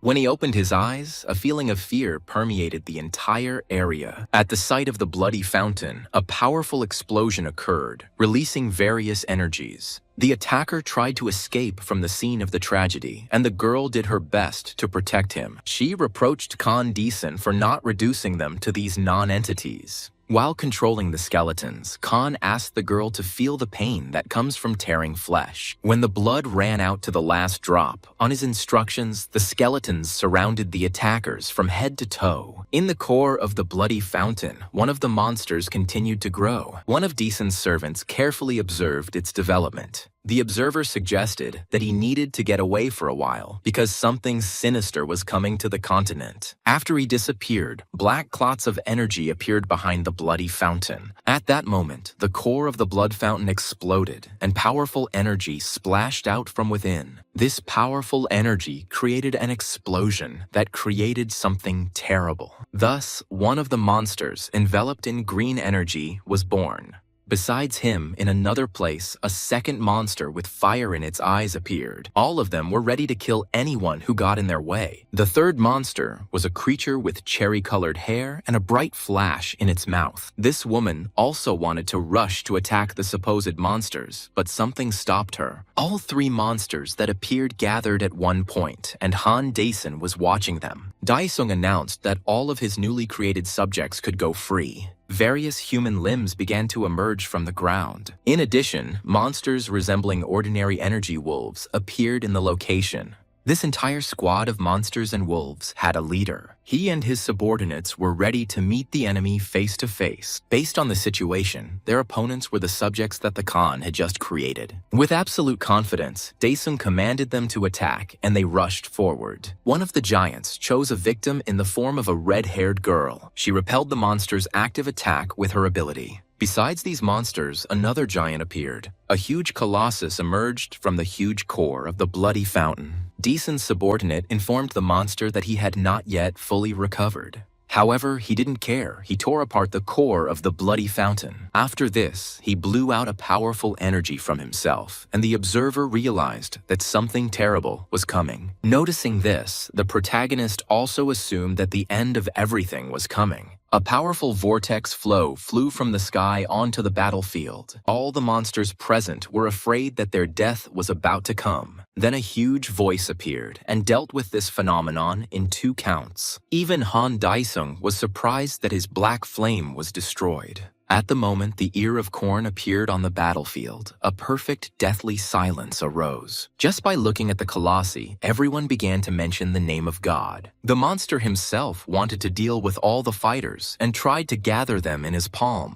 When they saw the palm approaching them, they scattered like cockroaches. Then the ear came straight to the feet of Khan Deesan. Watching what was happening, An Dae-sung became worried about his brother. Khan was quite frightened by the fact that his abilities had no effect on this giant. Looking back, he saw Anna, who was trying to stop him from going crazy with his screams. The main character decided that this was enough for today. However, the image of a huge monster appeared in front of An Dae-sung's face. Seeing something terrible, Grandfather Dae-sung said goodbye to life. The main character went to help Anu because he was unable to cope with this threat. He stood between the monster and Anne and took out a sharp weapon. Next, he used the King's Breath ability. The fire breath helped Anu get rid of the enemy. The main character grabbed Anna and, with particular rudeness, showed the monster the middle finger. The next moment, he and Deesan Jr. went into the newly created portal. After their disappearance, the portal disappeared from the place as if it had never been there. Han and An Dae-sung moved to the next location. The main character considered it too terrible that this giant appeared before them. After some time, an unknown car arrived at the Hunters Association. The guards immediately stopped him in front of the barrier. When they looked inside the car, they saw a rather serious person in front of them, Aslan. The detained Somi was sitting in the investigator's office. For her, it was a scheduled meeting with the investigator regarding her case.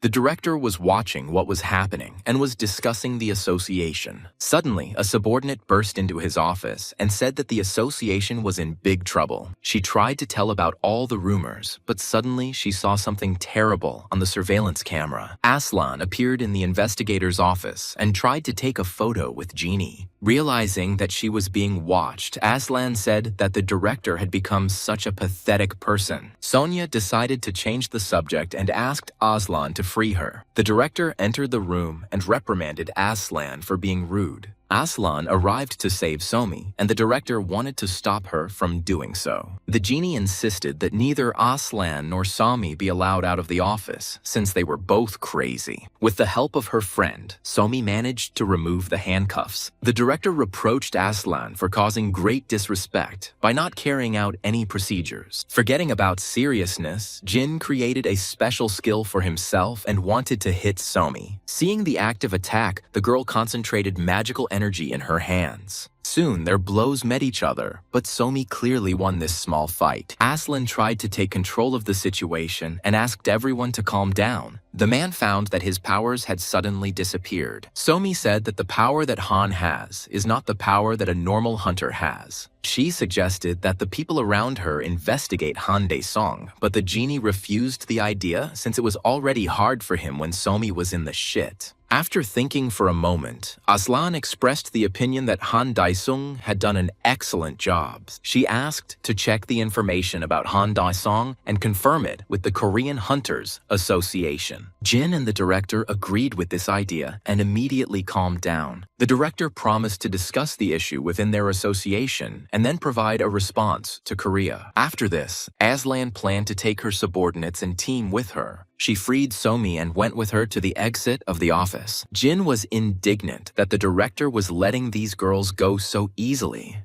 The director believed that no one could stop these girls if he did not let them go. He was actually very upset, but there was nothing he could do about it. Although the military failed the mission, Somi said it was a difficult one. She asked her subordinates to return to base and wait for the next operation. The commander of the military personnel promised to carry out Somi's order with a special signal. At this time, the system notified the main character that he needed rest due to exhaustion. Anderson and Yang were glad that their meeting took place. The friend asked the main character what kind of gate this was. He replied that the teleportation gate he left behind had worked very strangely. As it turns out, they are in fact directly connected to the base. Because the hero and his team are a cube, the enemies will not come here right away. His thoughts were interrupted by Anne and Yan, who thanked him for saving him. The main character did not consider his act valuable and only hinted to the rescued that they had an income.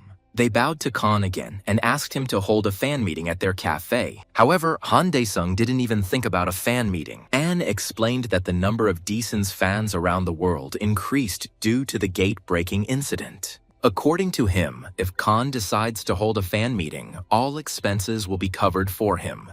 When the protagonist agreed to hold at least one meeting, Yang shed a few tears. With absolute confidence, Han announced that they would organize a fan meeting together at their cafe. He was grateful to the guys for agreeing to help him. He never thought before that he would have to organize a fan meeting for Deesun. At this time, the huge monster continued to fight with the defenseless. He lifted them from the ground, and people hopelessly cried out for help. He crushed them mercilessly in his palm, but some managed to fall out of it, managed to fully recover and become the most powerful. However, Khan's subordinate reported that there was not yet enough blood for the ear, which was resurrected prematurely. Despite the prohibitions, the monster demanded that he wanted to drink human blood. At this time, the main character was told that Aslan's power had overcome him, and the force also took away all the captives who were in his way. Aslan himself asked the Korean Association to test the power of Khan's awakening. None of those present understood why this was being done, and why the behavior of the World Association was incomprehensible. The main character didn't know what to do with the local hunting association. The director explained that they had not yet come to a conclusion due to a number of overlapping issues. Han Dik-sung realized that this was just an idea to avoid saying no.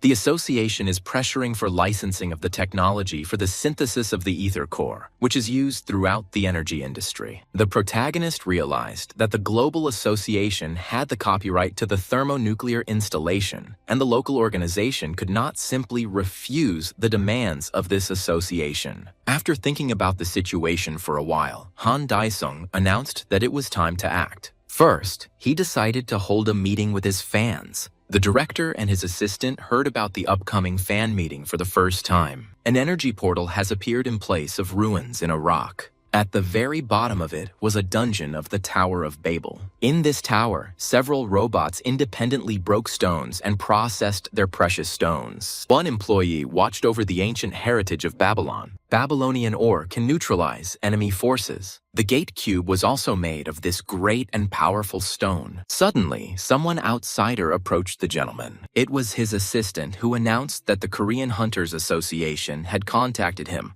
According to the young man, Han agreed to undergo the World Association's test, but Volks and Han Dae-sung must visit Hunter Han at his fan meeting. After a while, he went live to greet all the fans. Next, Anne appeared before the audience, and the audience was happy to see the legend return. One of the viewers donated 100 million won to these kids. The number of spectators increased to 330,000 people. If it weren't for Anderson and Han Dae-sung, Yeon and his comrades would have died. As soon as he left the gate, he called the commander of the guard for help. The main character appeared only in the morning. On the third day after the boy fell into the trap, Khan told him about the situation at the gate and immediately released Anna. For Anna, it was the most terrible place in the whole world. The first thing he saw was a bunch of people in a pit. There were children, women, men, and their blood was sucked in by gravity. The man could only watch, as he was extremely helpless. He heard the screams of people, their thirst and pain. He heard everything because they were dying. Looking at the screen, he discovered that the audience had grown to 700,000 people. While people were discussing the gates, Anne tried to tell his tragic story. Viewers couldn't wait to see Han Dae-sung kill all the aliens. Suddenly, Yeon's phone vibrated, and it was Han Dae-sung on the line. The young man offered the main character to connect him to the speakerphone. Without waiting for consent, Anne and he turned on the speakerphone on the phone. The main character greeted all his fans, and they immediately confessed their love to him. The hero said that people can ask all their questions at a live fan meeting in a week. The fan meeting will take place in the building of the World Hunters Association. At this point, the live broadcast ended, and people thought the server had simply crashed. People demanded that Yan and An return to the air immediately, but they were unable to do so. However, the protagonist thanked Yan for his work today anyway. The young man softened when the protagonist said his name. Before Khan destroys the otherworldly bastards, he first clears out the otherworldly trash. The World Hunters Association could not believe that Khan was organizing a fan meeting in this association. Aslan said that he had never been to such a fan meeting before. Darren said they were ready to cage the beast. Somi, in turn, allocated a special floor with a magic circle. Even if the strongest hunter activates the magic circle, he will turn into nothing. Aslan laughed at the fact that his comrades had given up the idea of locking him up and using him. If Darren and his team cannot feed on the unknown forces, then his meeting with the dead will turn into a funeral. The action then takes place in the Hunter's Hall. Placing the magic cube on the floor, the man announced that everything was finally assembled. Even though the young man had a definite plan, he was quite worried. He put down the magic cube and went to the teleportation portal. Ryu, Han Dae-sung, and Bae immediately emerged from the portal. The main character was glad that with the help of the teleportation gate, he could find himself anywhere in the country. The man thanked one of the girls for the fact that thanks to her, he was completely fine. He then turned with gratitude to Khan for guiding his younger students. He himself was delighted with the research into the dimensional gates that Deeson had recently sent him. Aslan appeared nearby and greeted the big star. Neither Khan Deeson nor the young man were happy about Aslan's appearance. However, the girls were surprised that for the first time in their lives, they were seeing the #1 hunter. Aslan explained that the name Deeson translates from English as Big Star. Despite the compliment, Khan reproached Aslan for being able to take him prisoner at his own discretion. The girls also supported their comrade's side and expressed their indignation to Aslan. However, he asked those present to calm down because he was simply doing what he was told. The personality of the World Hunter seemed very strange to the guests. No one present could understand what to expect from this young man. Aslan announced that he had a separate room in the hotel. He asked the guests to follow him for seating. Han Dae-sung and his team couldn't trust such a strange character. After this, Somi announced to Darren that Khan's group had gone to the room prepared by director Aslan.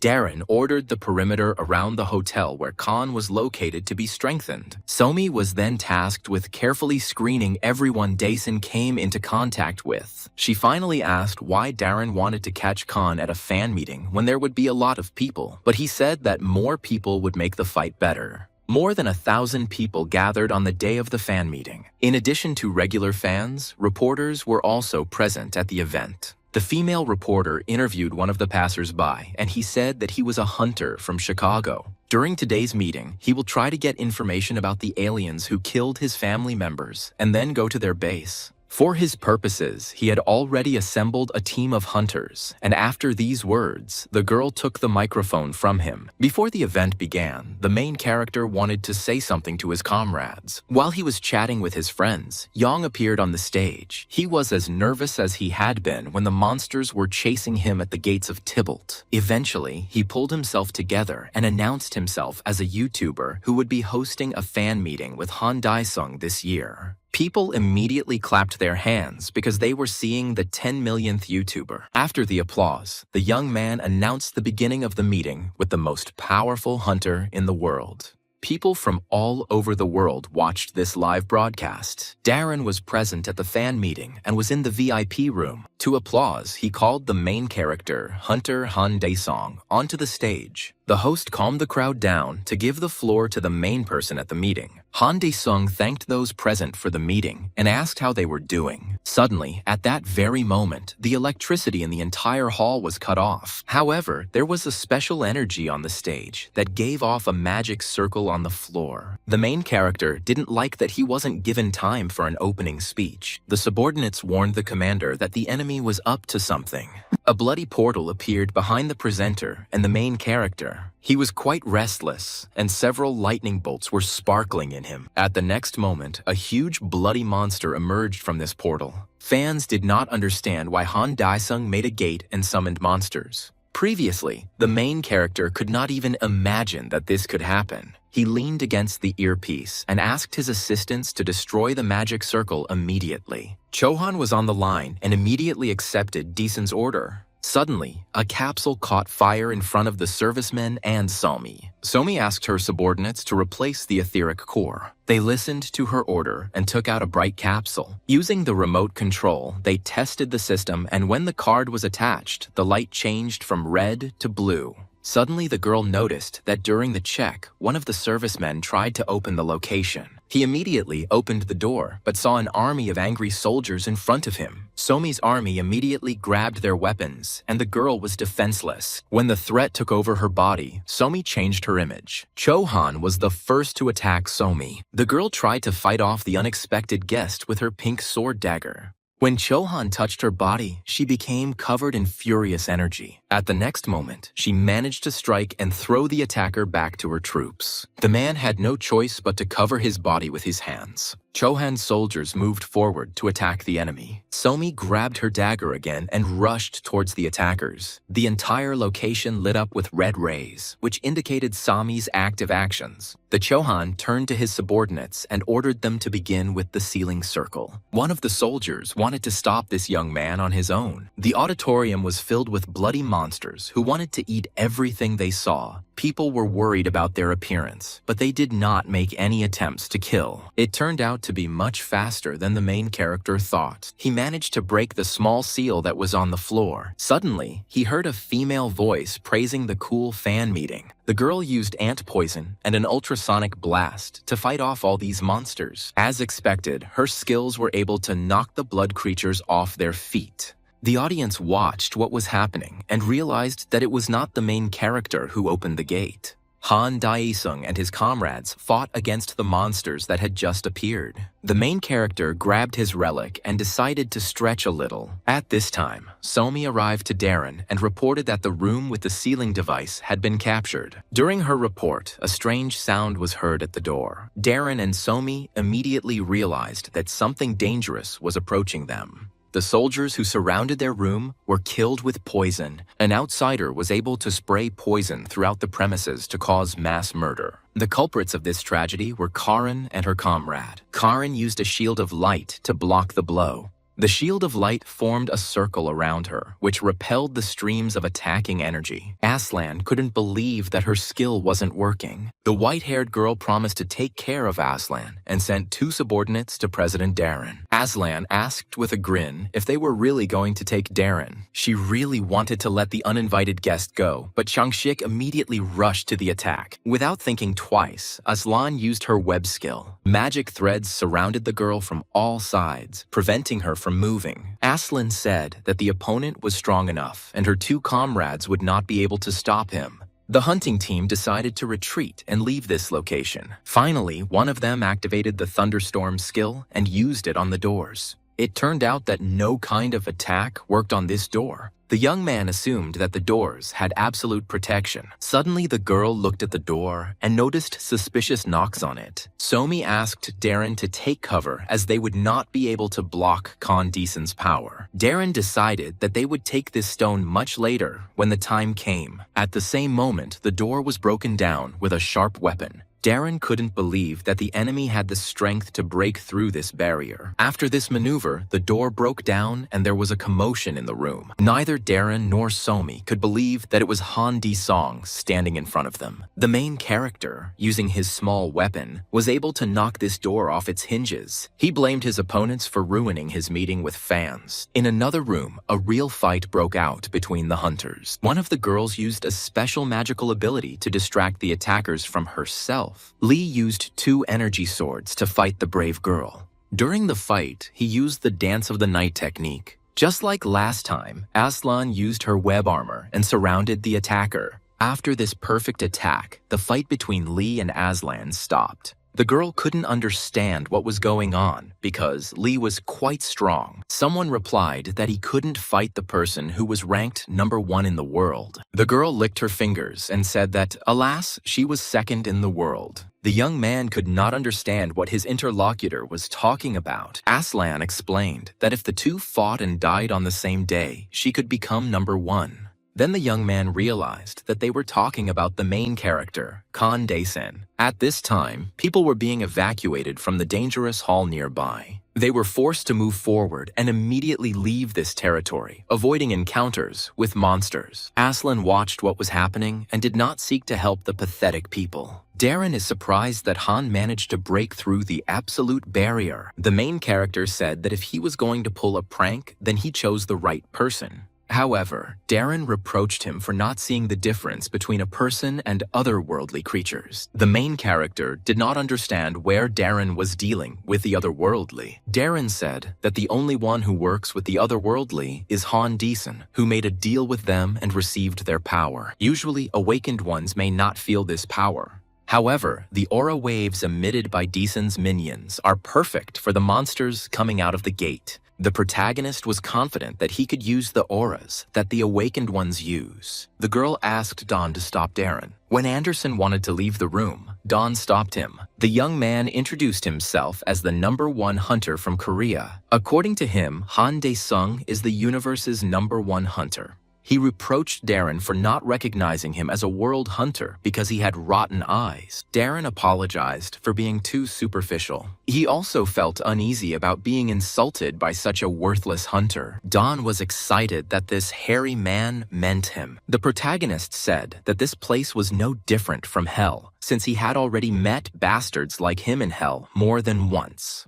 However, after his beating, all these people told the truth. He announced that the same thing was awaiting Darren, and he became alarmed. At the same moment, the skill of the super-awakened paladin appeared between the heroes. With this skill, Darren could transform himself and acquire a hammer and shield. Beck and her brother had never seen a light shield strike before. The man swung at the protagonist and wanted to deliver a blow of condemnation. However, he was unable to do so because Khan used the aura's skill compensation. A real fight and competition of abilities broke out between the young people. As Darren flew back towards the wall, he realized that Han Dae-sung had the power of Aurora. The protagonist asked the man not to be surprised, as he thought that all hunters should use auras. Using his energy, he delivered a powerful blow to the man's face. Darren let go of his defense and flew back into the wall. However, he did not give up, and getting up continued the battle. A light blow from the main character caused his nose to bleed.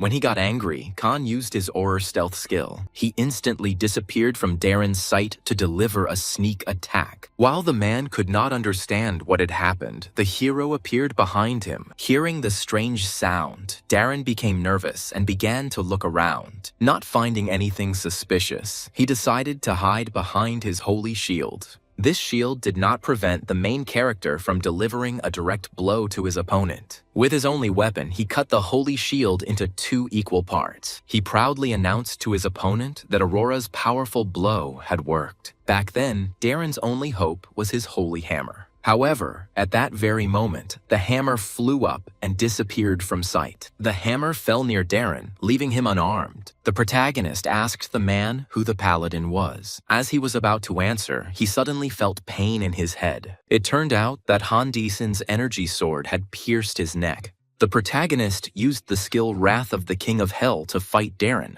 Darren's anger caused him to become covered in flames and burn alive. Before his death, he shouted various insults at Khan. The protagonist expected Darren's death to come as soon as possible. The system notified that the protagonist had killed the Colossus's flesh and increased the level of materialization. At the spot where Darren was killed, a beam of light appeared, reaching into the sky. This beam covered the entire planet with powerful energy and went far beyond the solar system. A unique soldier appeared in front of the main character instead of Darren. In order to repel this person, the protagonist used the soul imprisonment skill. He released many fiery chains from himself. The chains wrapped around the transformed Darren and made him suffer again. The protagonist ordered that Darren's resurrection take place. Darren turned to Han Deason and begged him for mercy. However, the main character didn't care about this gentleman. The next day, the news announced that the gate had been breached, and President Darren was at the scene. He said that thanks to the heroic efforts of Khan and his colleagues, the rift was successfully stopped. He was convinced that Han Dae-sung was a treasure for all mankind. Viewers missed the moment when Darren said he had more flesh. While chatting, they noticed someone entering the room. Han Dae-sung appeared in the room, confused that there were only 3 people present. One of the men called security to throw Dae-sung out of the room. When security arrived to the main character, he didn't even move from his place.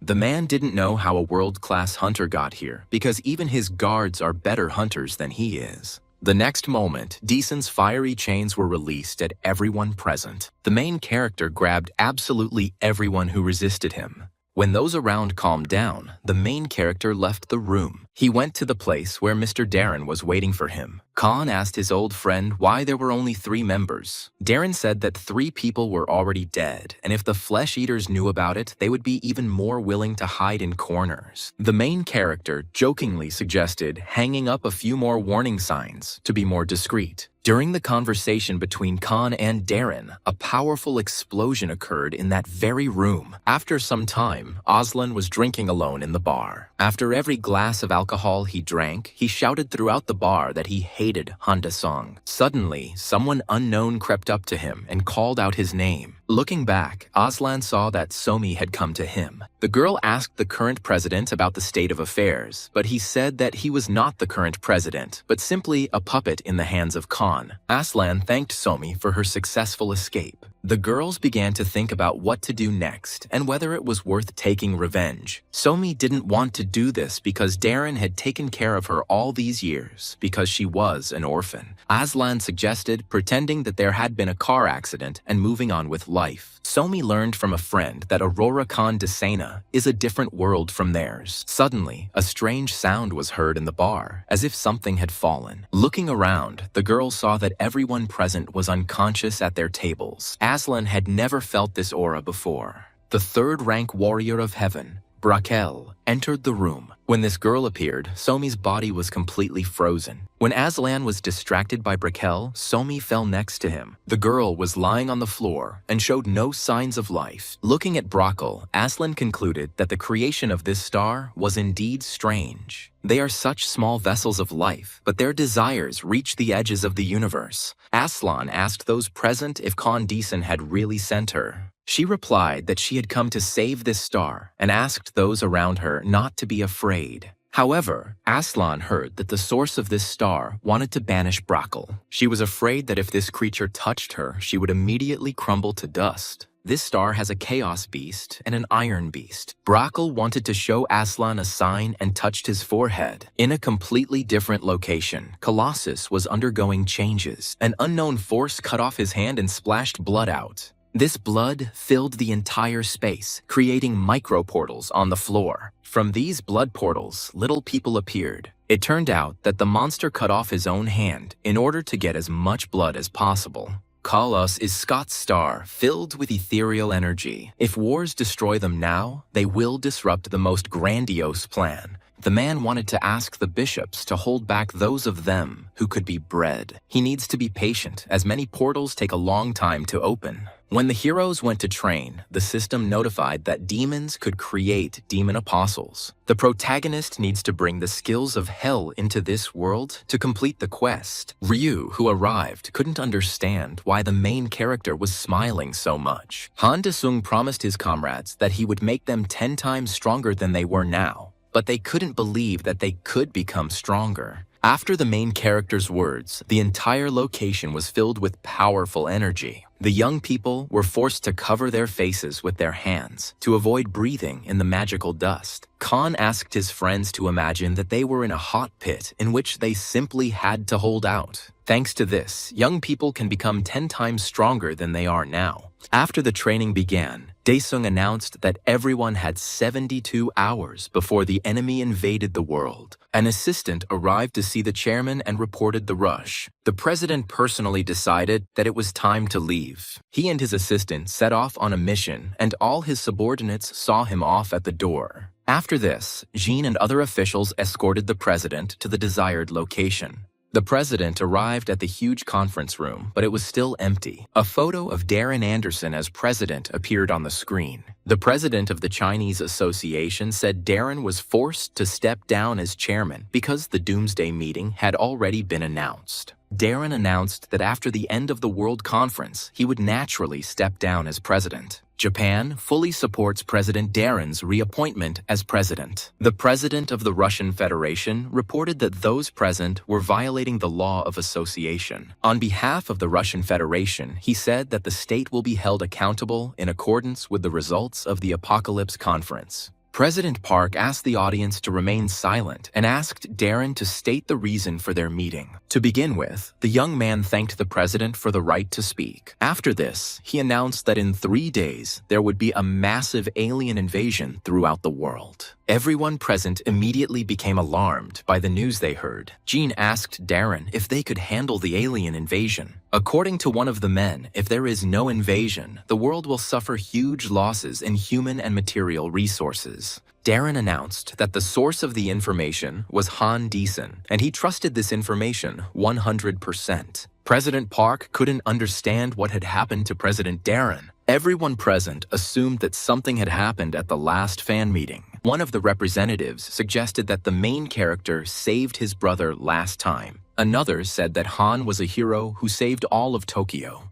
It was also mentioned that Han Daesung took care of the Moscow S-class gates. Darren has announced his desire that he wants national associations to prepare for an apocalyptic war. After these words, all the soldiers and hunters gathered on the street to prepare for war. Lee and Beck were apart from the crowd. The girl noted that Lee was noticeably nervous, but he convinced her that he was filled only with curiosity. During the conversation, the girls discovered that a real war was coming. Lee inquired about the status of the teleportation gates here and abroad.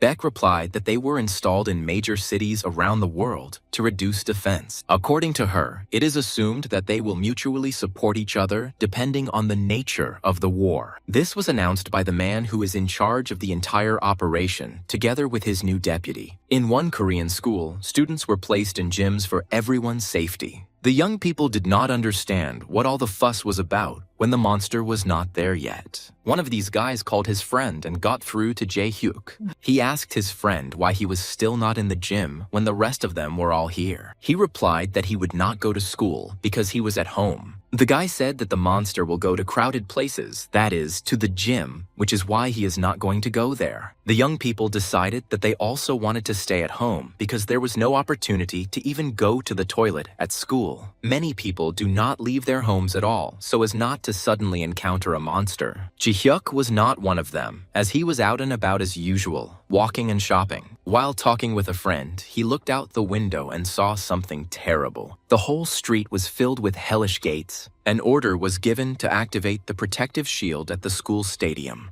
All the soldiers, as ordered, prepared for battle and stood in a preparatory stance. All portals were covered with hellish energy. They were releasing something incomprehensible into the streets, and the local army couldn't cope with it. Several dozen wave guns were set up on the street for firing. As soon as the cannon fired on command, it was instantly enveloped in energy Buddhas. The contents of the portals fell onto the streets and nearby buildings. One of these portals flew into Ji-hyuk's house and stood right in front of him. An energetic entity emerged from the portal. The young man immediately regretted not going to the safety of the others at school. This entity has changed and become a real monster. On the street, hunters used their weapons to try to deal with the energy portals. The black-haired guy asked everyone to concentrate, since there were quite a lot of enemies. There were countless numbers of them on every street, and they were all as one. Many of them have undergone modifications and have become much larger than normal. The young man immediately concluded that this was due to the unification of several individuals into one. When these unifications began to happen at every step, people became noticeably agitated. Experts continue to monitor the emergence of gates that are spreading across the country.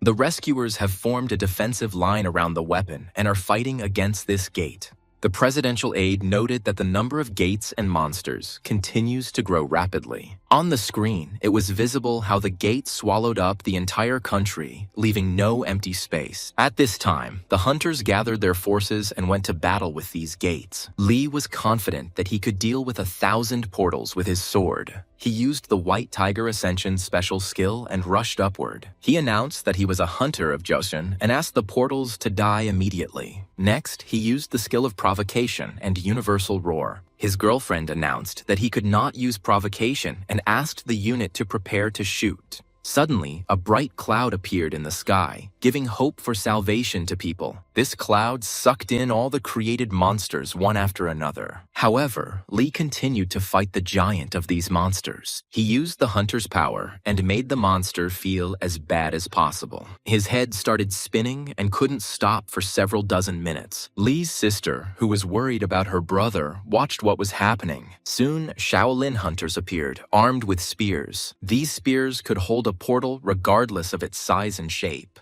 People were happy that the Shaolin hunters had finally arrived. The hunters addressed the residents and asked them to immediately evacuate to the air defense structures. However, people believed that China was invincible as long as they had hunters. During the battle, the portals merged into something powerful. The leader of the hunters noticed that all the monsters began to merge. He asked his tribe to prepare to release their true form. One of the armed men was still not accustomed to Qin's method. As the huge monster hung over him, he tried to free Qin but was unable to. Seeing the confusion of the hunters, the people rushed in different directions. In Japan, the same thing happened, but the hunters threw 1,000 knives at the monsters. The elder hunter counted about 1,000 dragons ahead of him. He ordered his subordinates to run towards the monsters and turn them back. However, soon the monsters stopped and simultaneously looked at the hunters. The order was immediately given to dodge any slightest blow from the dragon. The elder hunter armed himself with a special sword and swung it upward. With his blow, he hit one of the dragon's heads. He did something terrible, after which the other dragon heads ate the damaged one. After cannibalism, the dragons merged into one large creature. The same commotion was going on near Khan Dason's house. However, this time the monsters did not move on the ground, but flew like real dragons. An armed police squad tried to shoot them down with conventional gunfire. However, the shots that reached the dragons did not stop them from attacking. The spectators who managed to stay watched what was happening through screens. They couldn't believe that the monsters were already in the parking lot, and even the best shields couldn't take them down. The monsters were indeed in this building, among dozens of cars. Suddenly, there was a knock on the door, and the girls realized that it was them. Khan's mother prayed to God that her son would save her quickly. For a second, she assumed that it was he who had come, but through the peephole, she saw a terrible creature. It was that bloody monster that gradually evolved into a large giant. The hero believed that the scum of chaos could not enter the place where the supreme demon god resided. The soldiers of the Iron Castle of Daesong were ordered to destroy all these scum. Iron Knights began to emerge from portals in the parking lot. Without thinking twice, they rushed to attack the created bloody monster. Thus, all the scum of chaos that had invaded the domain was dealt with. The main character felt uneasy because the hunters couldn't cope with even this easy task. The subordinate demanded that he be given an order, but the hero simply asked to stay here for now. Hearing something strange, he wondered how it could come to his house. Behind him were 3 monsters he had created. They all simultaneously announced that they were ready to leave. The protagonist told them to follow him and created a bloody portal in front of him. At this time, he went on a journey through the portal. The green portal threw him into one of the locations. The young man saw something terrible ahead of him. It was a huge pile of corpses and people calling for help. A bloody hand of a monster hung over this pile of people. The hero tried to stop her and rushed to attack. He couldn't just continue listening to the pitiful cries of people. However, the monster managed to gather many people into its palm. He enjoyed crushing people on his face.